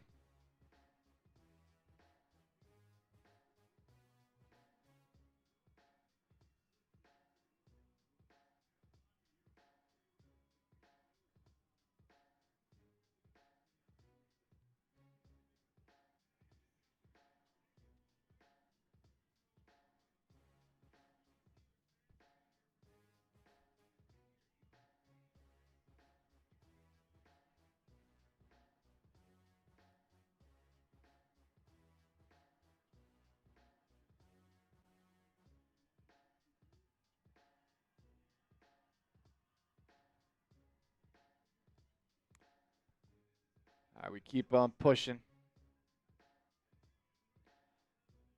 Falcons make their selection. So Eagles still waiting. We're still waiting. Yeah, Greg. Very cool moment for the Steelers and for this guy. No doubt. Did I miss the raffle? You did. Words.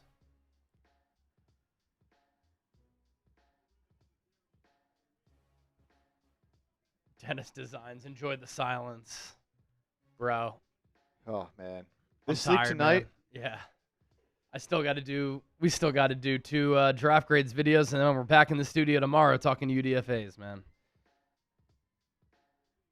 No sleep last 2 nights, so we're kind of just taking it all in, man, hanging out with the people.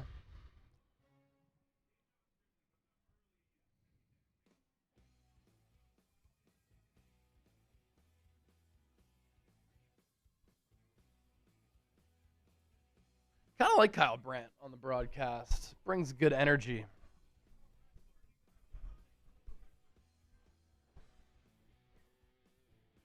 Oh, Dejon Stribling's uncle is a WWE Hall of Famer? Oh, no way. Don Morocco?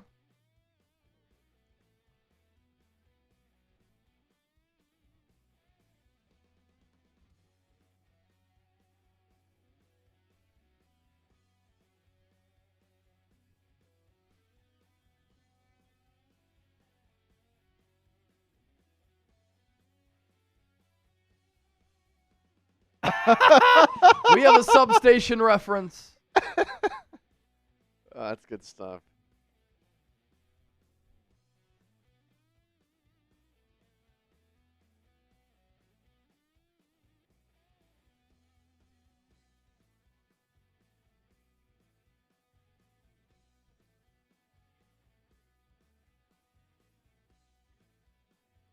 Kyle Brandt said he loves what the Jets did. Can we see who the Jets have taken? Absolutely. The Jets pull off. Let's see if we agree. I mean, 3 first-round picks. And it really comes down to, does David Bailey end up being that guy? Some people like him, some people don't. So Yeah. I liked him better than Arvell Reese.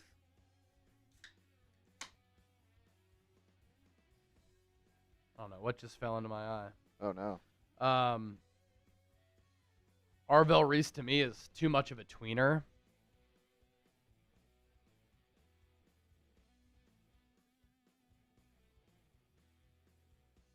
So David Bailey at number 2. Kenyon Sadiq the Freak. I was hoping that he would go to the Eagles so that we can make Sadiq the Freak shirts, but when life gives you lemons, we made those shirts instead. Sadiq's an absolute freak. Omar Cooper Jr., I feel like, is a very safe player. I mean, how often do you have 3 picks in the first round? You hit on those 3. That'll do wonders for your football team. D'Angelo Pon's at 50. It's one of my favorite corners in this draft. So, Bailey, solid. Sadiq, really like it. Cooper, good. Darryl Jackson, not bad. Cade Klubnik, Yeah! developmental quarterback. Pick of the draft! Inez Cooper, VJ Payne. VJ Payne, and Eagles fans know ball. You know, that's the safety that Eagles fans wanted out of Kansas State. And so he goes round 7. Some good picks for sure for the Jets, Jets. Pick of the draft, man. Tim Keenan to the Rams. Zach Durfee to the Jags. We got New England. 234. They go another quarterback that's not Garrett Nussmeier. Baron Morton. He was not very good. He is just a slinger. Hawks Knicks has officially tipped. Jalen Brunson gets it going. First bucket of the game. Hawks up 2-1, man. If they can win this game, go up 3-1, be a disaster for the Knicks. They haven't been able to stop C.J. McCollum.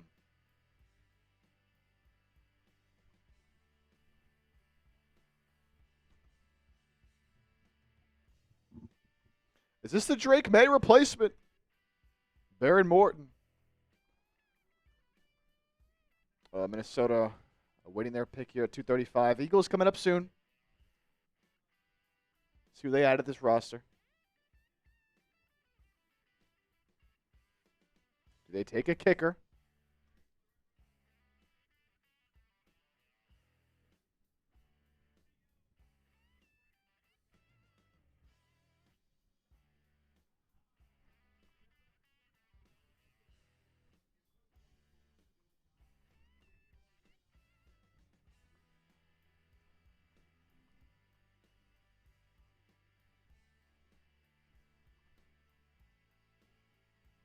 Vikings go with Gavin Gerhardt.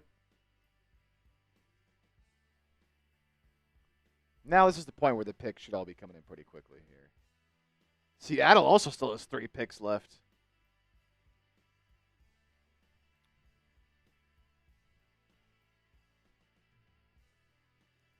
We can get a kicker in UDFA. No, for sure, but if there's one they really want, then they could just guarantee it.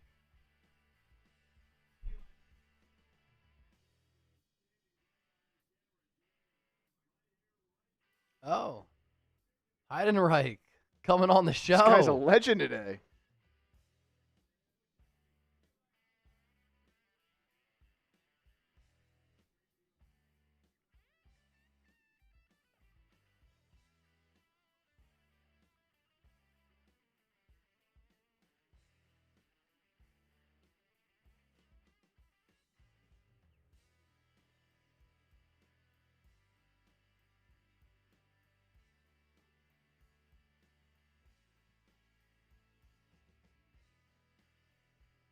Wow. Huh. Heidenreich committed to a team as a UDFA, and then the Steelers took him.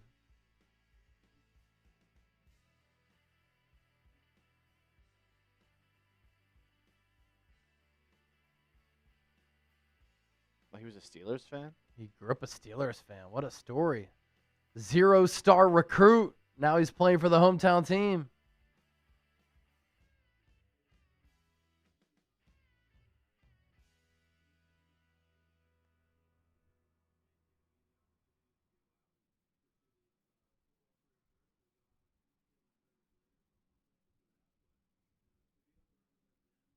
What a legend.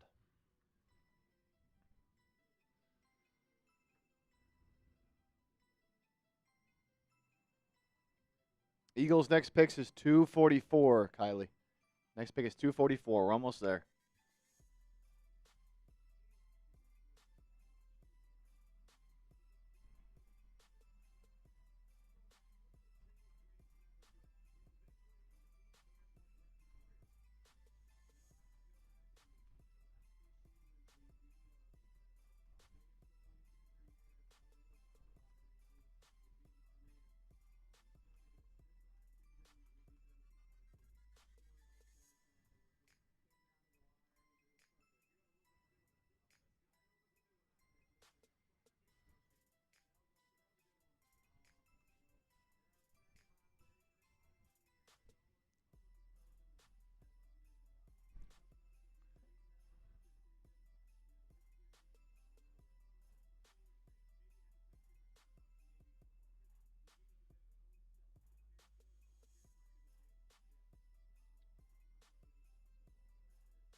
Isaiah World still hasn't been taken, right?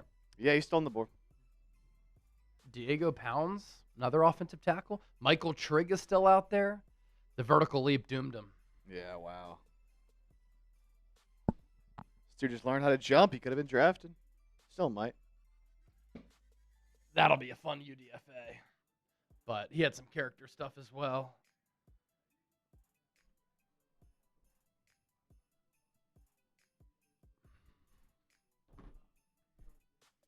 Oh, this is the other running back that we were talking to at the combine at the end of the day. Seth McGowan. Seth McGowan? Yeah.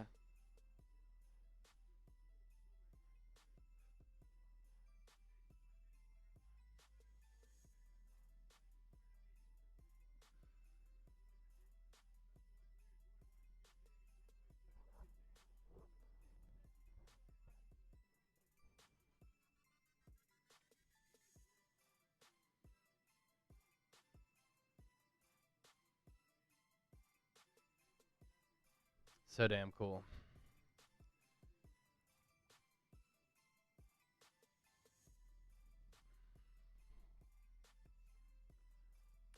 Does anyone draft Diego Pavia? Yeah, where does he go as a UDFA? Bleed Green, Smack from Florida, got drafted by the Packers, the kicker that you're talking about. Packers Yep. did draft him, so. Only kicker to be drafted. Oh, the UTSA kickers that crazy athlete who like ran a 4.4 Oh, yeah. and boomed like what 60, 70-yard kicks.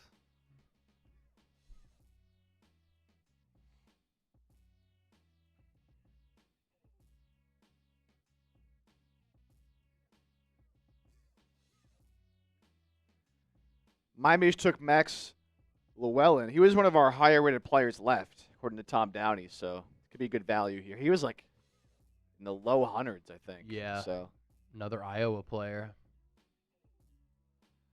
Yeah, Harrison kind of said it well earlier. Like, this draft showed us there was no consensus.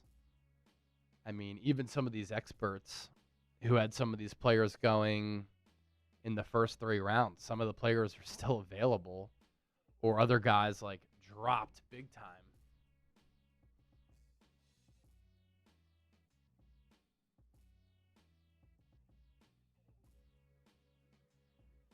Yeah, NFL draft quarterbacks.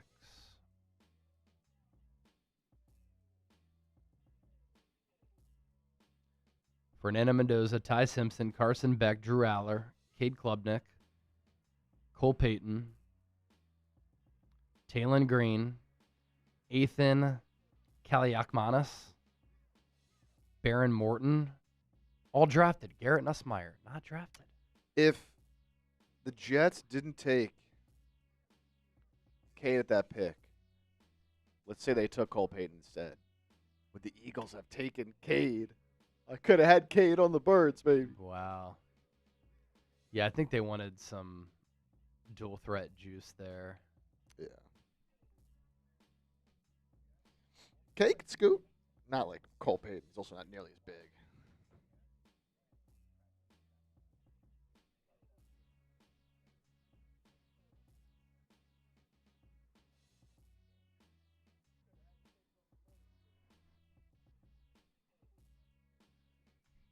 Bills take a punter. Second punter to go. Tommy Doman out of Florida. If I were a GM, that would be one of my rules. We can't take a punter.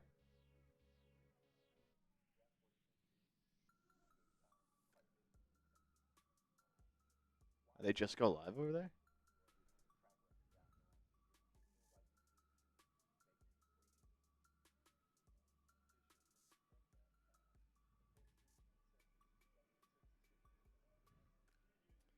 Jags were up again. They went Parker Hughes, Middle Tennessee State linebacker. That put the Bills back on the clock, which they are on the clock right now. They just took that punter. Eagles are almost up. Bills at 2:41 on the clock, then Seattle, then Houston, then the Eagles. We'll see what they do.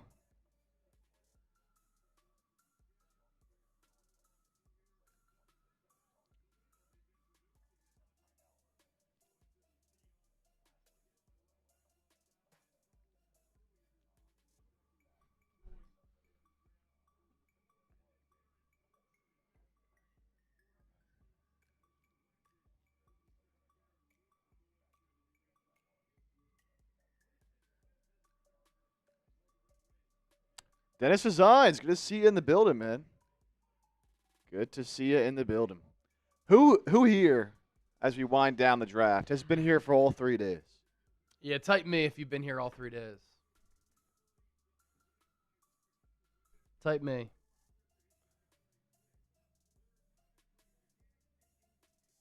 Oh. So close yet so far. Type me if you've been here all 3 days. Greg Smith, Taylor Bickle, Andrew Nathan, Eddie, Aaron Leby, Jordan Bennett, HVAC Greg, Krithik.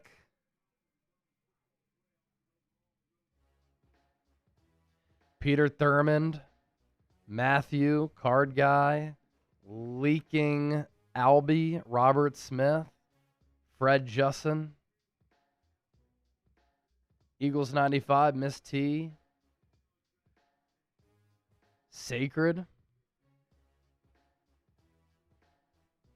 Words of Wisdom, J. Cool, Taylor Bickle. Take another shot, Chase. Somebody sends in a $50 super chat. I'll take another shot. I'm almost all tapped out. Just waiting on these Eagles picks. Get those Eagles picks so we can sign off.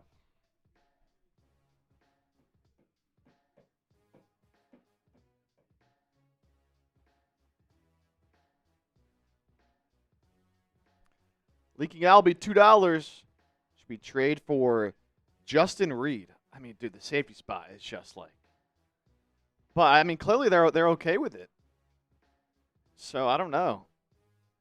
They want to roll with Makuba and Michael Carter.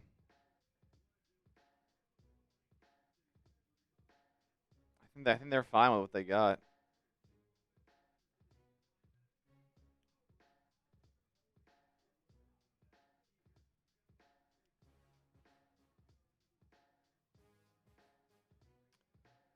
Bills go Armaj, Reed, Adams. Seahawks on the clock.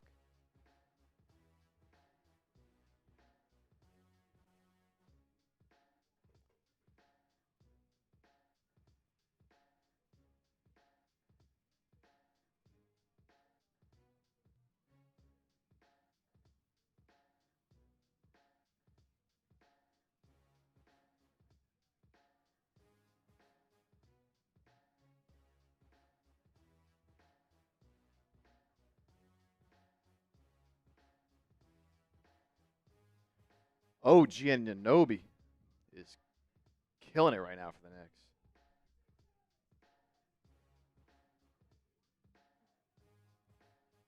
Oh, man. Marshall having this energy after this draft for this next game is impressive.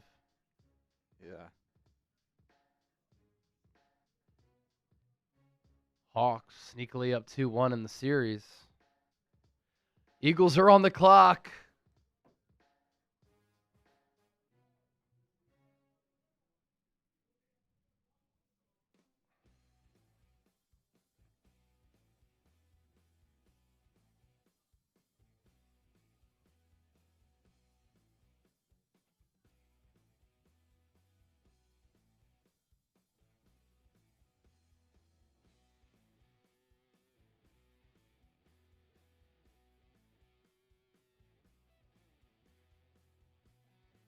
Knicks up 19-14 early.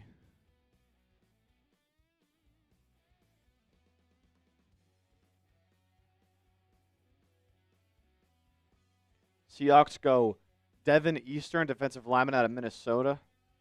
Puts Houston on the clock, and their pick is already in. Should we trade for Justin Reed? I think if they were to trade for a safety, it would be like Buda Baker.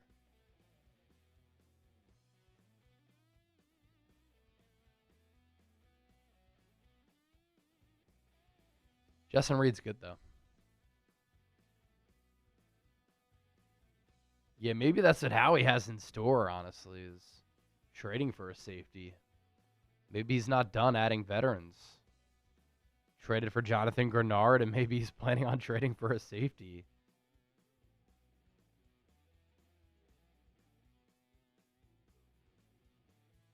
I think he's getting a little chippy between the Knicks and the Hawks here. Jose Alvarado going at it with someone on the Hawks. And that was Mo Gay.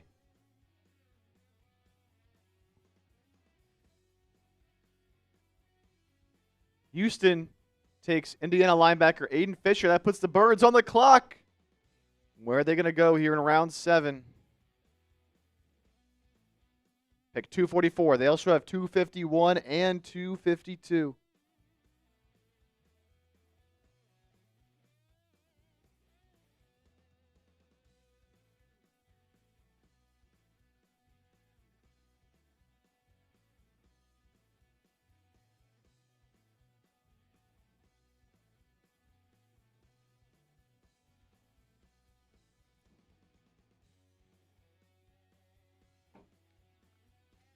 Who are the Eagles going to take? The pick is in.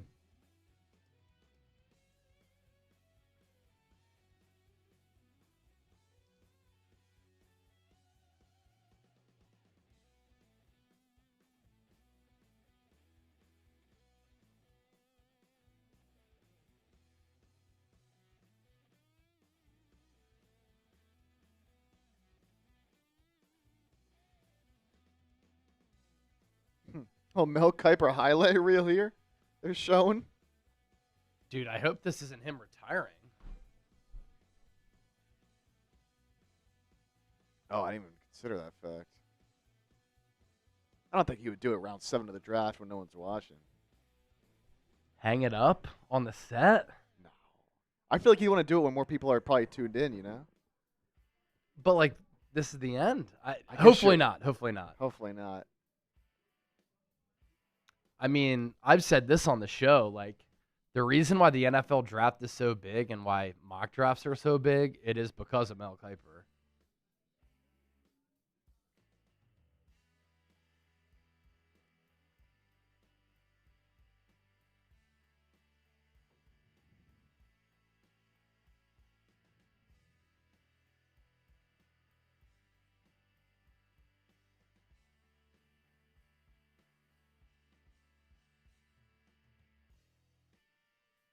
Damn, Mahomes was slinging that thing at Texas Tech. How did we not know?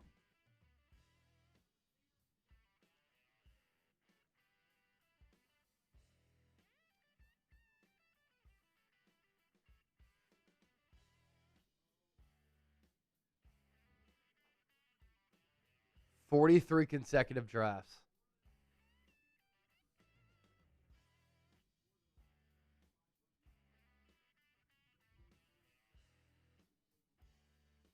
Eagles pick is in.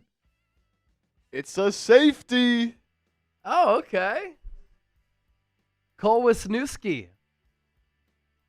So they let Reed Blankenship go, and they replace him with another white safety. That is true. See, I was talking earlier about how, like, there's no consensus in this draft, and some people had Cole Wisniewski going a little bit earlier. He's 24, so he's older.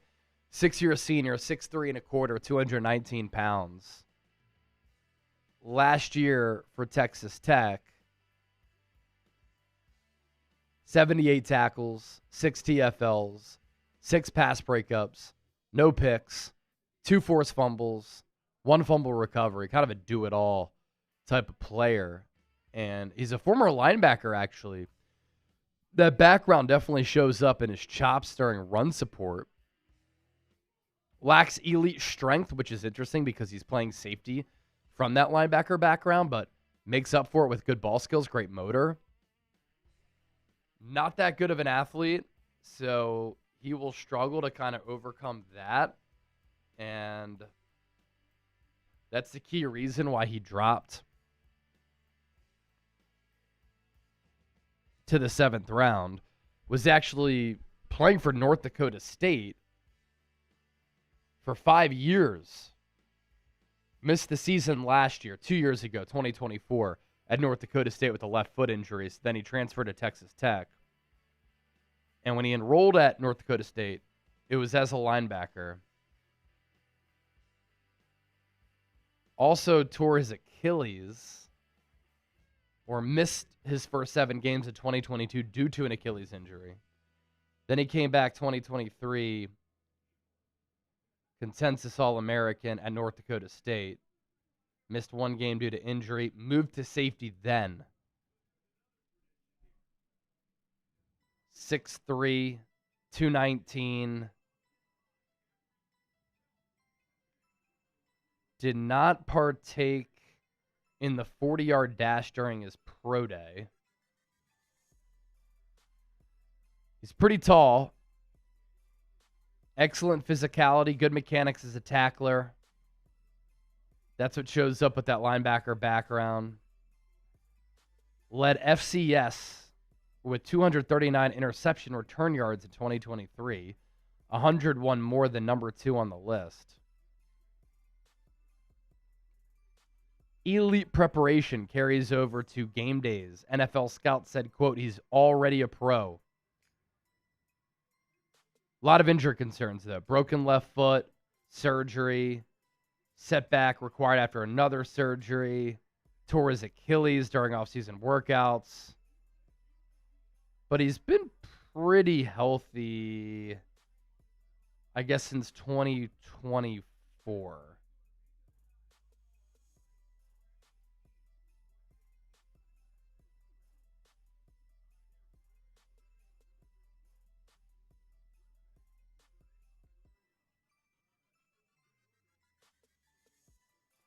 At his best near the line of scrimmage.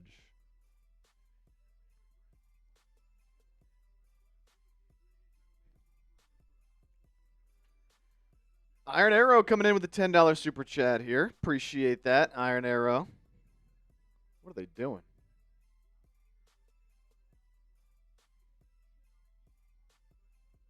Oh, hilarious. Sent this in and said, very surprised we didn't use like any capital to take a swing at a safety. Thoughts? And then horrible time regarding that super chat. Iron Arrow. That's good stuff, man. That's hilarious. They saw your super chat, how he did. And yeah. He was like, you know, how he's watching the show. He's a fan of the show. He saw your super chat. And he's like, for Iron Arrow, we got to take a safety. Have to. Mel Kiper just said he doesn't eat at weddings or parties. What?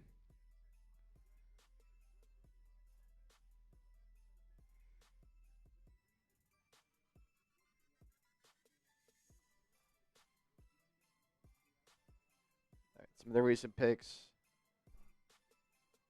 Patriots took Alabama running back Jam Miller. Jam Miller. And then Denver. Oh, okay. So Mel Kiper has a quirky habit. He doesn't eat in front of other people. Huh. It came up on ESPN when the crew brought out pumpkin pie. He famously eats 2 to 3 pumpkin pies a week, often without the crust. And a colleague explained that Mel eats before parties or events so he doesn't have to eat there. He eats pizza without cheese, sometimes with mashed potatoes on the top, and then the pumpkin pie obsession.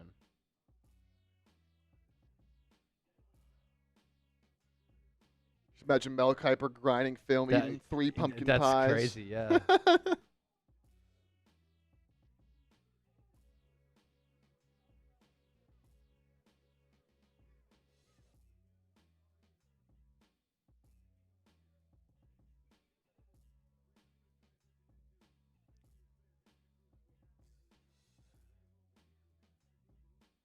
Oh, look who's checking in on the stream. It's Queen Courtney Burgess. Courtney Burgess. What's up, Chase? Jumping on yours from Traces. What's up, Queen Courtney? Hope all is well with you. It's been a little while. Hope you've been enjoying the off season. Thanks for supporting Trizzy, myself, Chat Sports crew. Nathan, Mel Kiper. Sounds like a psychopath. How do you not eat the crust?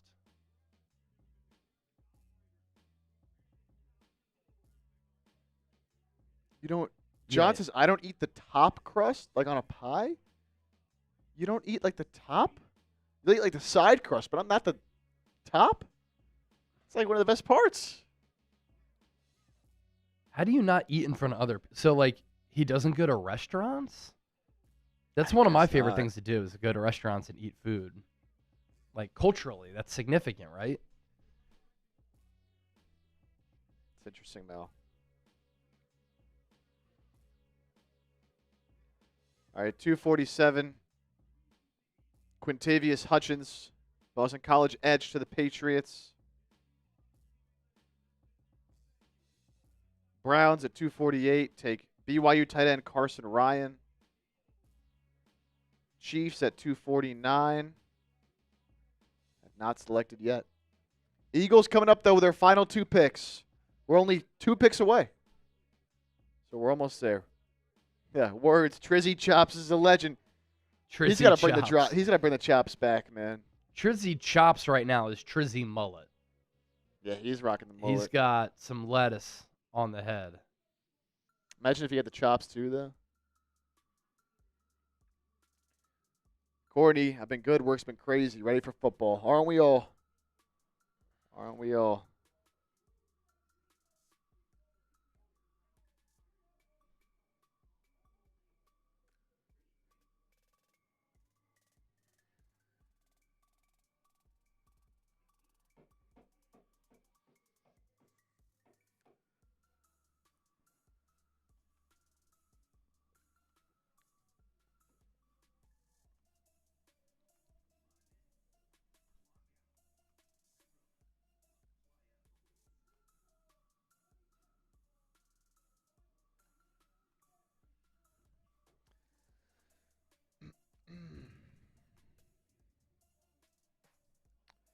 Another $2 coming in. Carson Paris, convince my wife that Tanner McKee is staying and Peyton is QB3. I don't know if I can. I don't know if I can do that. I don't know if I believe that. I think he's gone, unfortunately. Who? McKee. Oh, yeah. It says, convince my wife that McKee's staying and Peyton's QB3. I mean, the Panthers are eating a lot of Andy Dalton's salary.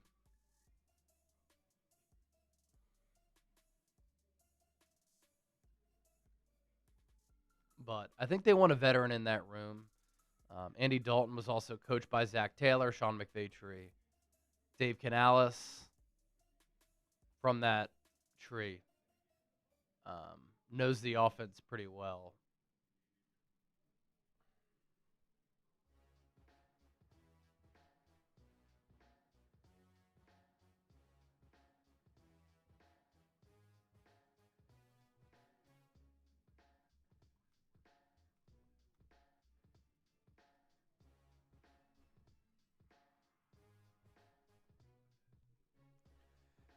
Courtney, how come every other stream ended, but y'all are still rolling? We still have some picks. Still got some picks. Still got some picks for the Eagles, so we're staying live till those picks have been called. We just want it more, you know? We want it more. We want it more. The level of dedication.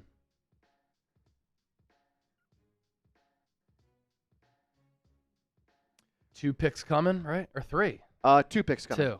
2 picks coming. Kansas City, then Baltimore, then 2 Philly picks, and that's it. I'll just pull that one up. Brian Seitz with a 5 says, "What's up, Chase? What do you think about the Niners overall in this draft?" C. C grade for me. Maybe even D. I don't like it. Too many reaches. Not a lot of like high upside players.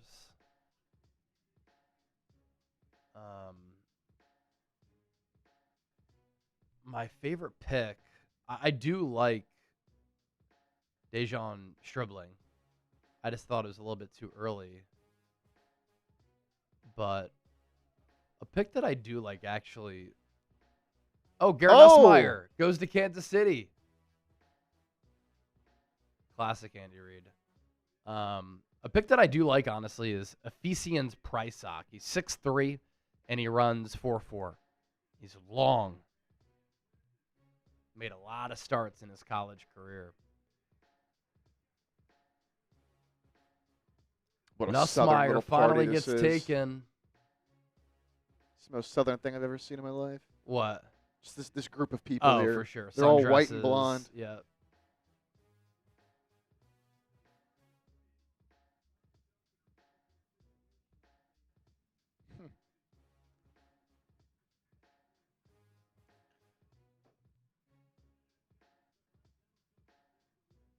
Do a little scouting report for Garrett Nussmeier.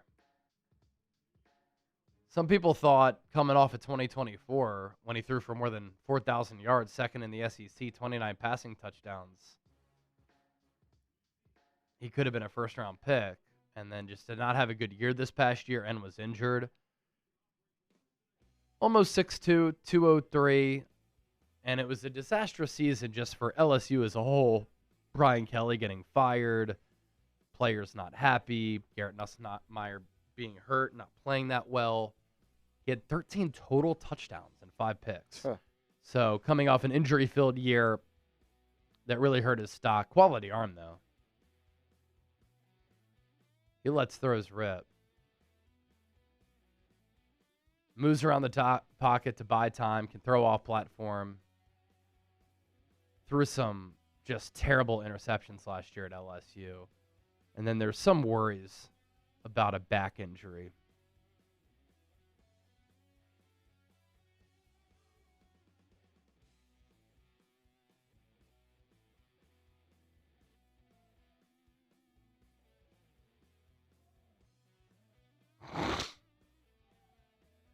Give me UR Bernard just for the talking points.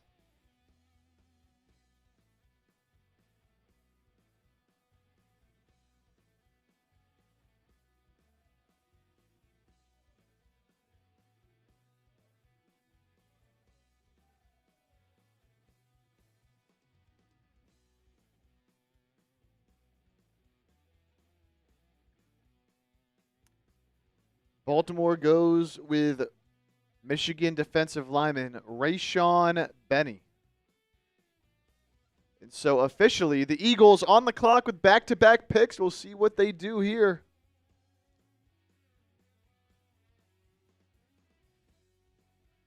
Here we go.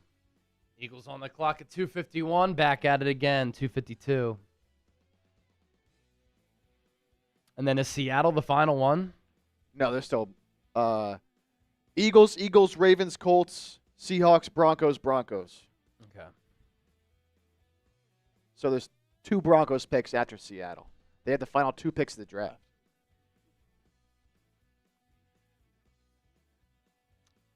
Almost a 7-hour live stream. Crazy. Matt Cummins, Chase, you need a Red Bull. I can't have a Red Bull. It's almost 6 p.m.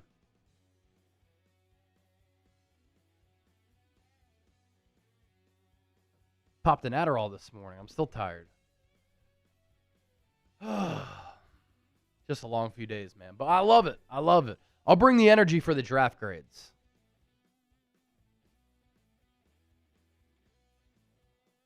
Andrew Nathan, Howie going Bernard. It's got to be Bernard with one of these 2 picks. I mean, it is so Eagles. It's back-to-back picks.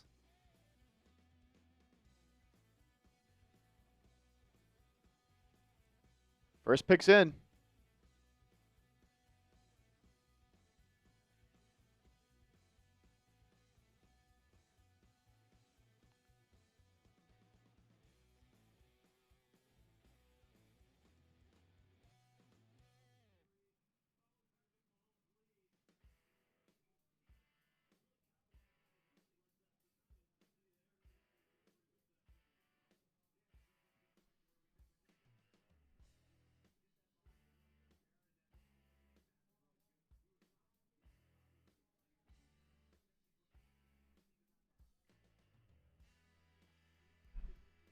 Who do the Eagles go with? Let's see. Who do the Eagles pick?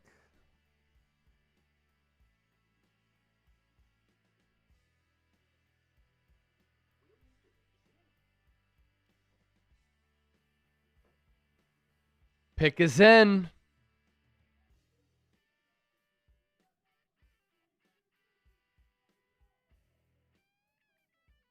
Is that ND Kalu?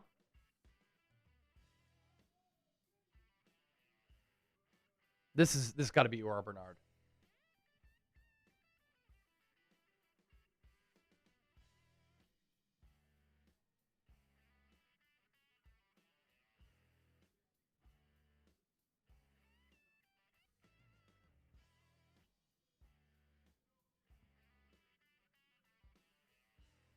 Let's fucking go!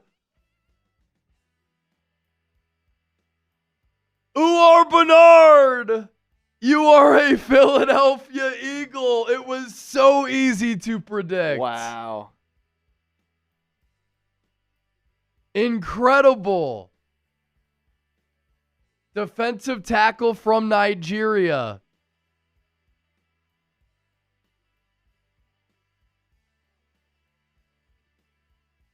4.6 40-yard dash at 6'4", 306 pounds. Physically gifted and explosive prospect who is filled with untapped potential. Does display some stiffness despite the athleticism that kind of showed up on, I believe, the 3-cone.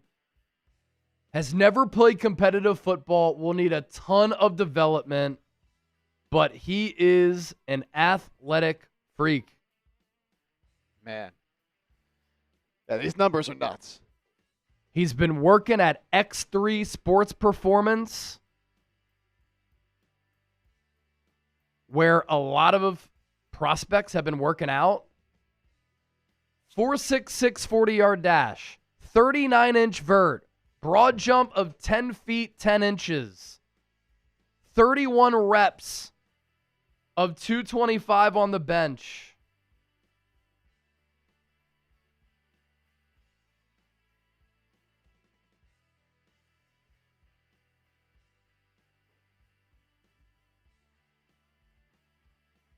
Sick.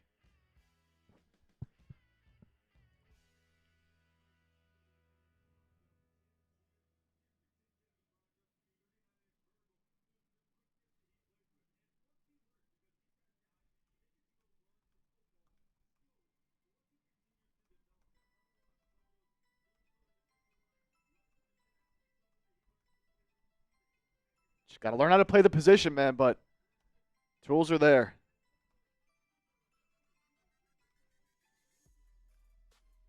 Grade the pick. Eagles are picking right now, too, at 252.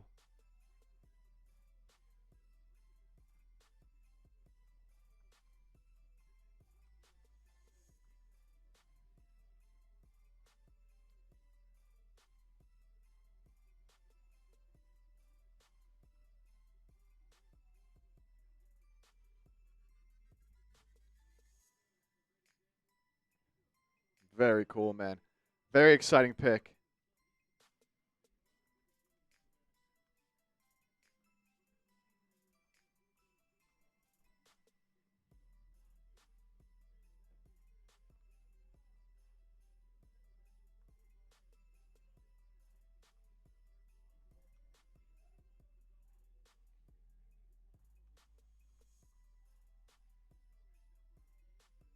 It's powerful, man.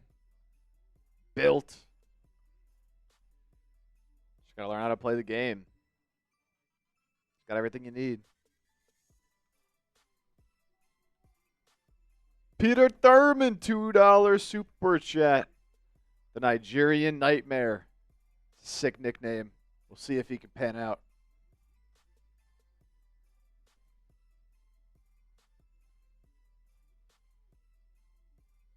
And the Eagles end their draft going with an edge rusher. An edge rusher.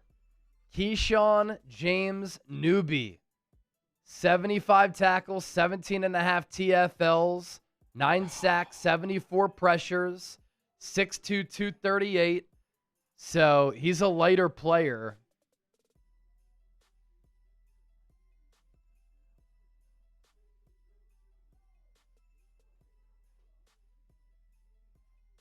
He had 10.5 sacks and 14.5 TFLs at Idaho in 2024. He played at New Mexico in 2025. 6'2", 238, 4.53 speed. Wingspan, nearly 80 inches.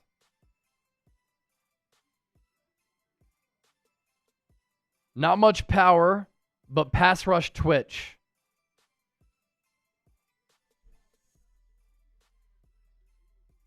"74 pressures in 2025.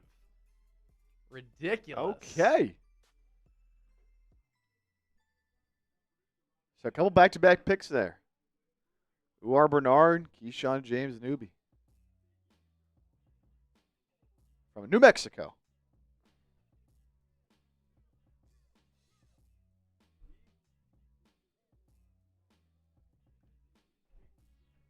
That is so cool, man. Uar Bernard.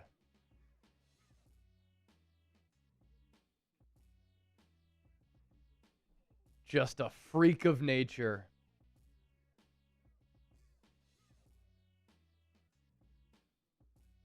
Taking a couple projects late. I don't hate it. Uar Bernard, you are a Philadelphia Eagle. We might be able to interview him, by the way. That'd be sick. Got some connections there. So we might be able to interview Uar Bernard on the show, which would be really, really cool.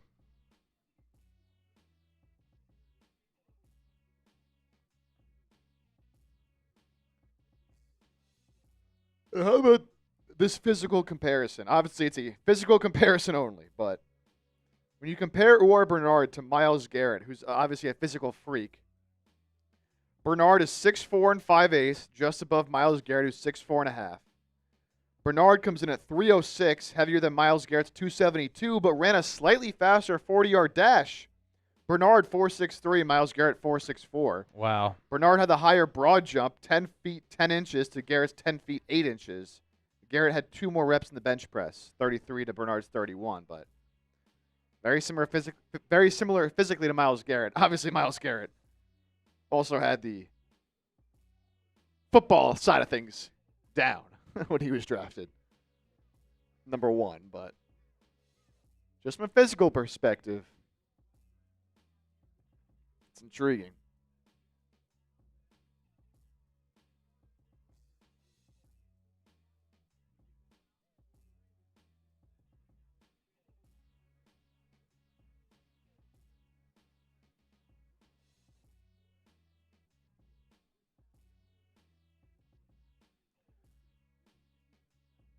All right.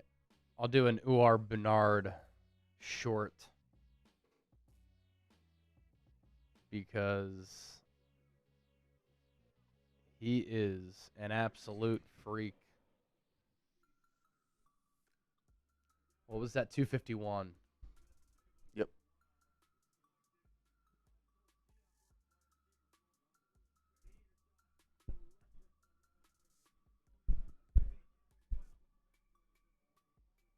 This was so easy to predict. I had this in my final Philadelphia Eagles mock draft, and it's a classic Howie Roseman type of pick. Taking a swing late and taking a chance on a fascinating player. At 251 in the 7th round, the Eagles have selected Nigerian defensive tackle Uar Bernard. He has never played football before. This is a Jordan Mailata type of thought process for the Eagles. He is a one-of-one athlete, and he's been working pre-draft alongside some really marquee prospects, and he did this International Pathway Program combine a few weeks ago, and he burst onto the scene. He's 6'4", 306, 4.66 40-yard dash, 10-foot broad jump, 39-inch vertical, 31 reps of 225 on the bench press, loaded chest, six-pack abs, and he's got an opportunity to slowly develop through the International Pathway Program with the Eagles. This is sick.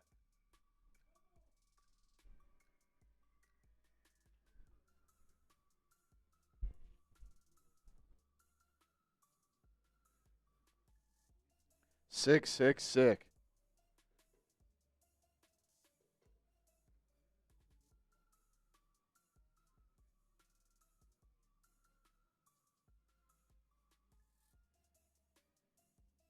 Yeah, the RIS score is crazy. It's nutty.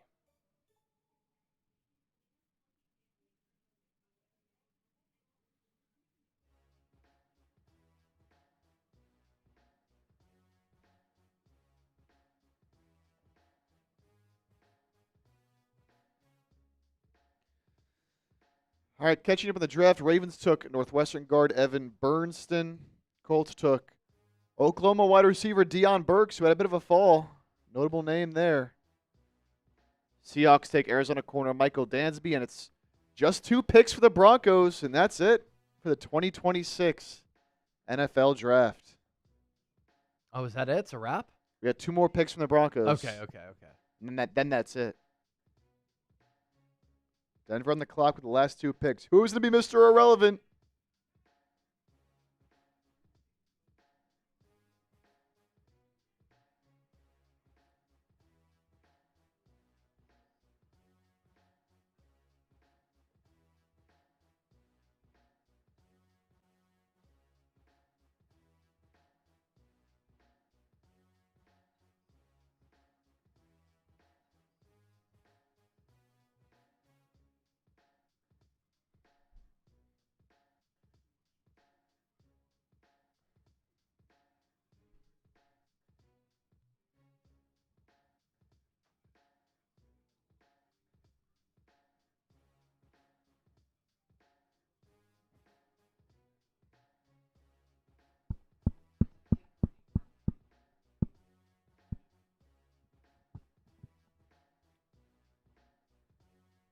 Crispy says it's 12 a.m. in the UK. I'm going to head off to bed. Crispy, thank you for hanging out with us for the draft. We'll see you around.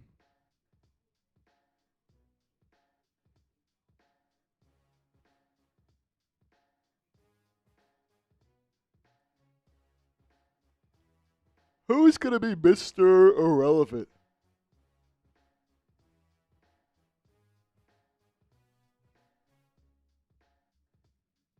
Uar Bernard. So damn cool, man. Wow, the Red Sox just fired everyone. Manager, No coaching staff, everybody. Wow. Even Alex Cora. Yeah. Manager Alex Cora, hitting coach Peter Fatse, bench coach Ramon Vasquez, game planning coach Jason Varitek. It's early to clean house. Cleaning man. house.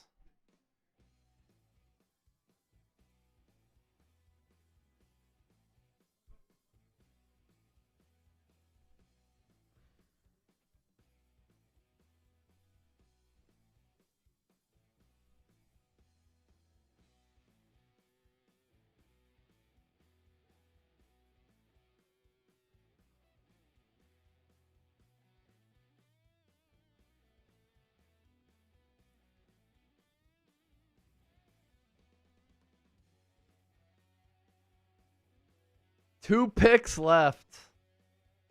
Pick is in for Denver.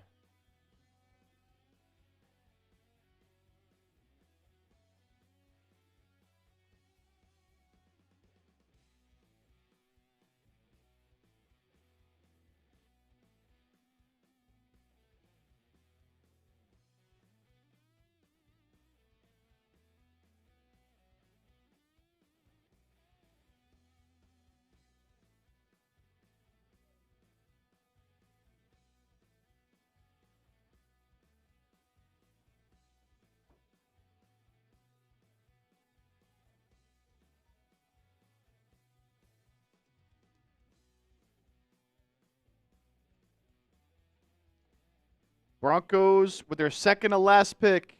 Dallin Bentley, Utah tight end. And so now the final pick of the draft coming up. Mr. Irrelevant.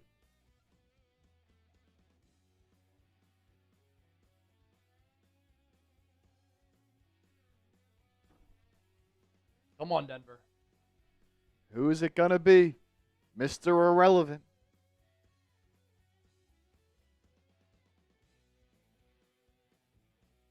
Oh.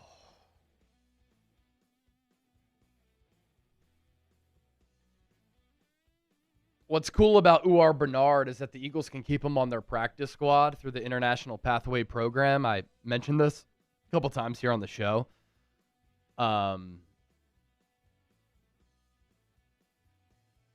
Because he doesn't have to count toward the roster. So you can cut him, technically, where he doesn't make the 53, but then he doesn't have to go through waivers. And the Eagles can take their time developing him on the practice squad through the International Pathway Program, which is pretty sick.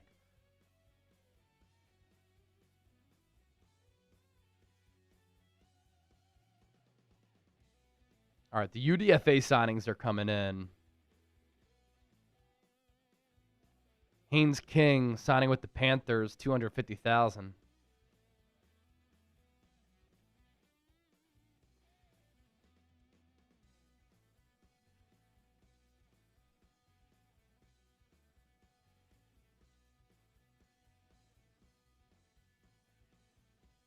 It's a quarterback signing right now.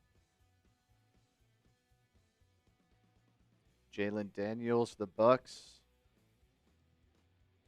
Matthew Caldwell with the Rams. Jack Strand with the Falcons. D2 star, Jack Strand, Minnesota Moorhead.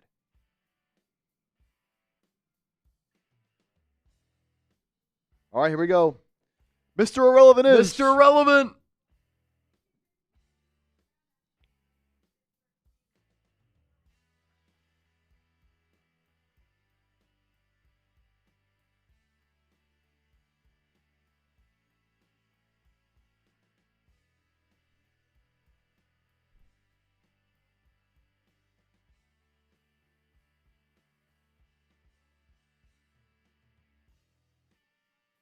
Red Murdoch, What a name. linebacker out of Buffalo.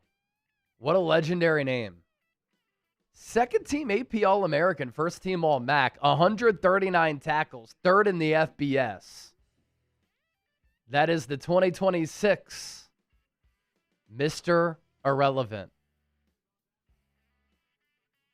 Almost 6'2", 232 pounds. I like the landing spot because he goes to Denver. Great defensive staff. Of course, Khalil Mack went to Buffalo. Don't forget. He'll pop you, man. Plays with some violence. His 158 tackles 2 years ago were second in FBS. Joey Aguilar is signing with the Jaguars. All right. I want to see where Diego Pavia goes. Does he go somewhere? Kyron Drones to the Packers. No Pavia yet.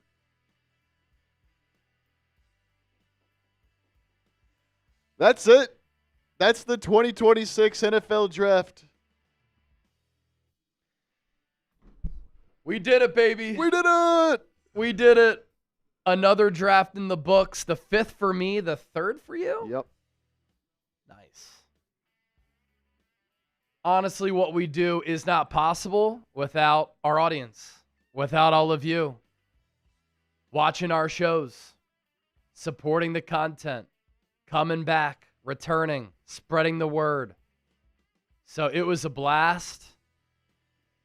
7-hour live stream here for day 3, rounds 4 through 7. We're going to give you Eagles draft grades, Niners draft grades coming up post live. So be on the lookout for those videos. They should be out in about an hour, give or take. And that does it for the 2026 NFL Draft. Congratulations to all the prospects. Can't wait to see these players in action. Rookie minicamp will start here soon. We'll have rookie minicamp winners and losers. Mandatory minicamp into training camp preseason. This is the start of another new football season. And we'll have you covered with great coverage and content every step of the way. Enjoy your weekends. Draft grades tonight, as I mentioned. UDFAs tomorrow. And then from there, more great content. Going to try to lock down an interview with Uar Bernard. We'll see you on that front. Jeff Nadeau, let's link up. Let's talk some Eagles. Other content creators, hit my line. Niners content creators, hit my line. We want to continue to evolve and be better than ever. For Chip, I'm Chase. 2026 NFL Draft is over, and we're out. See ya.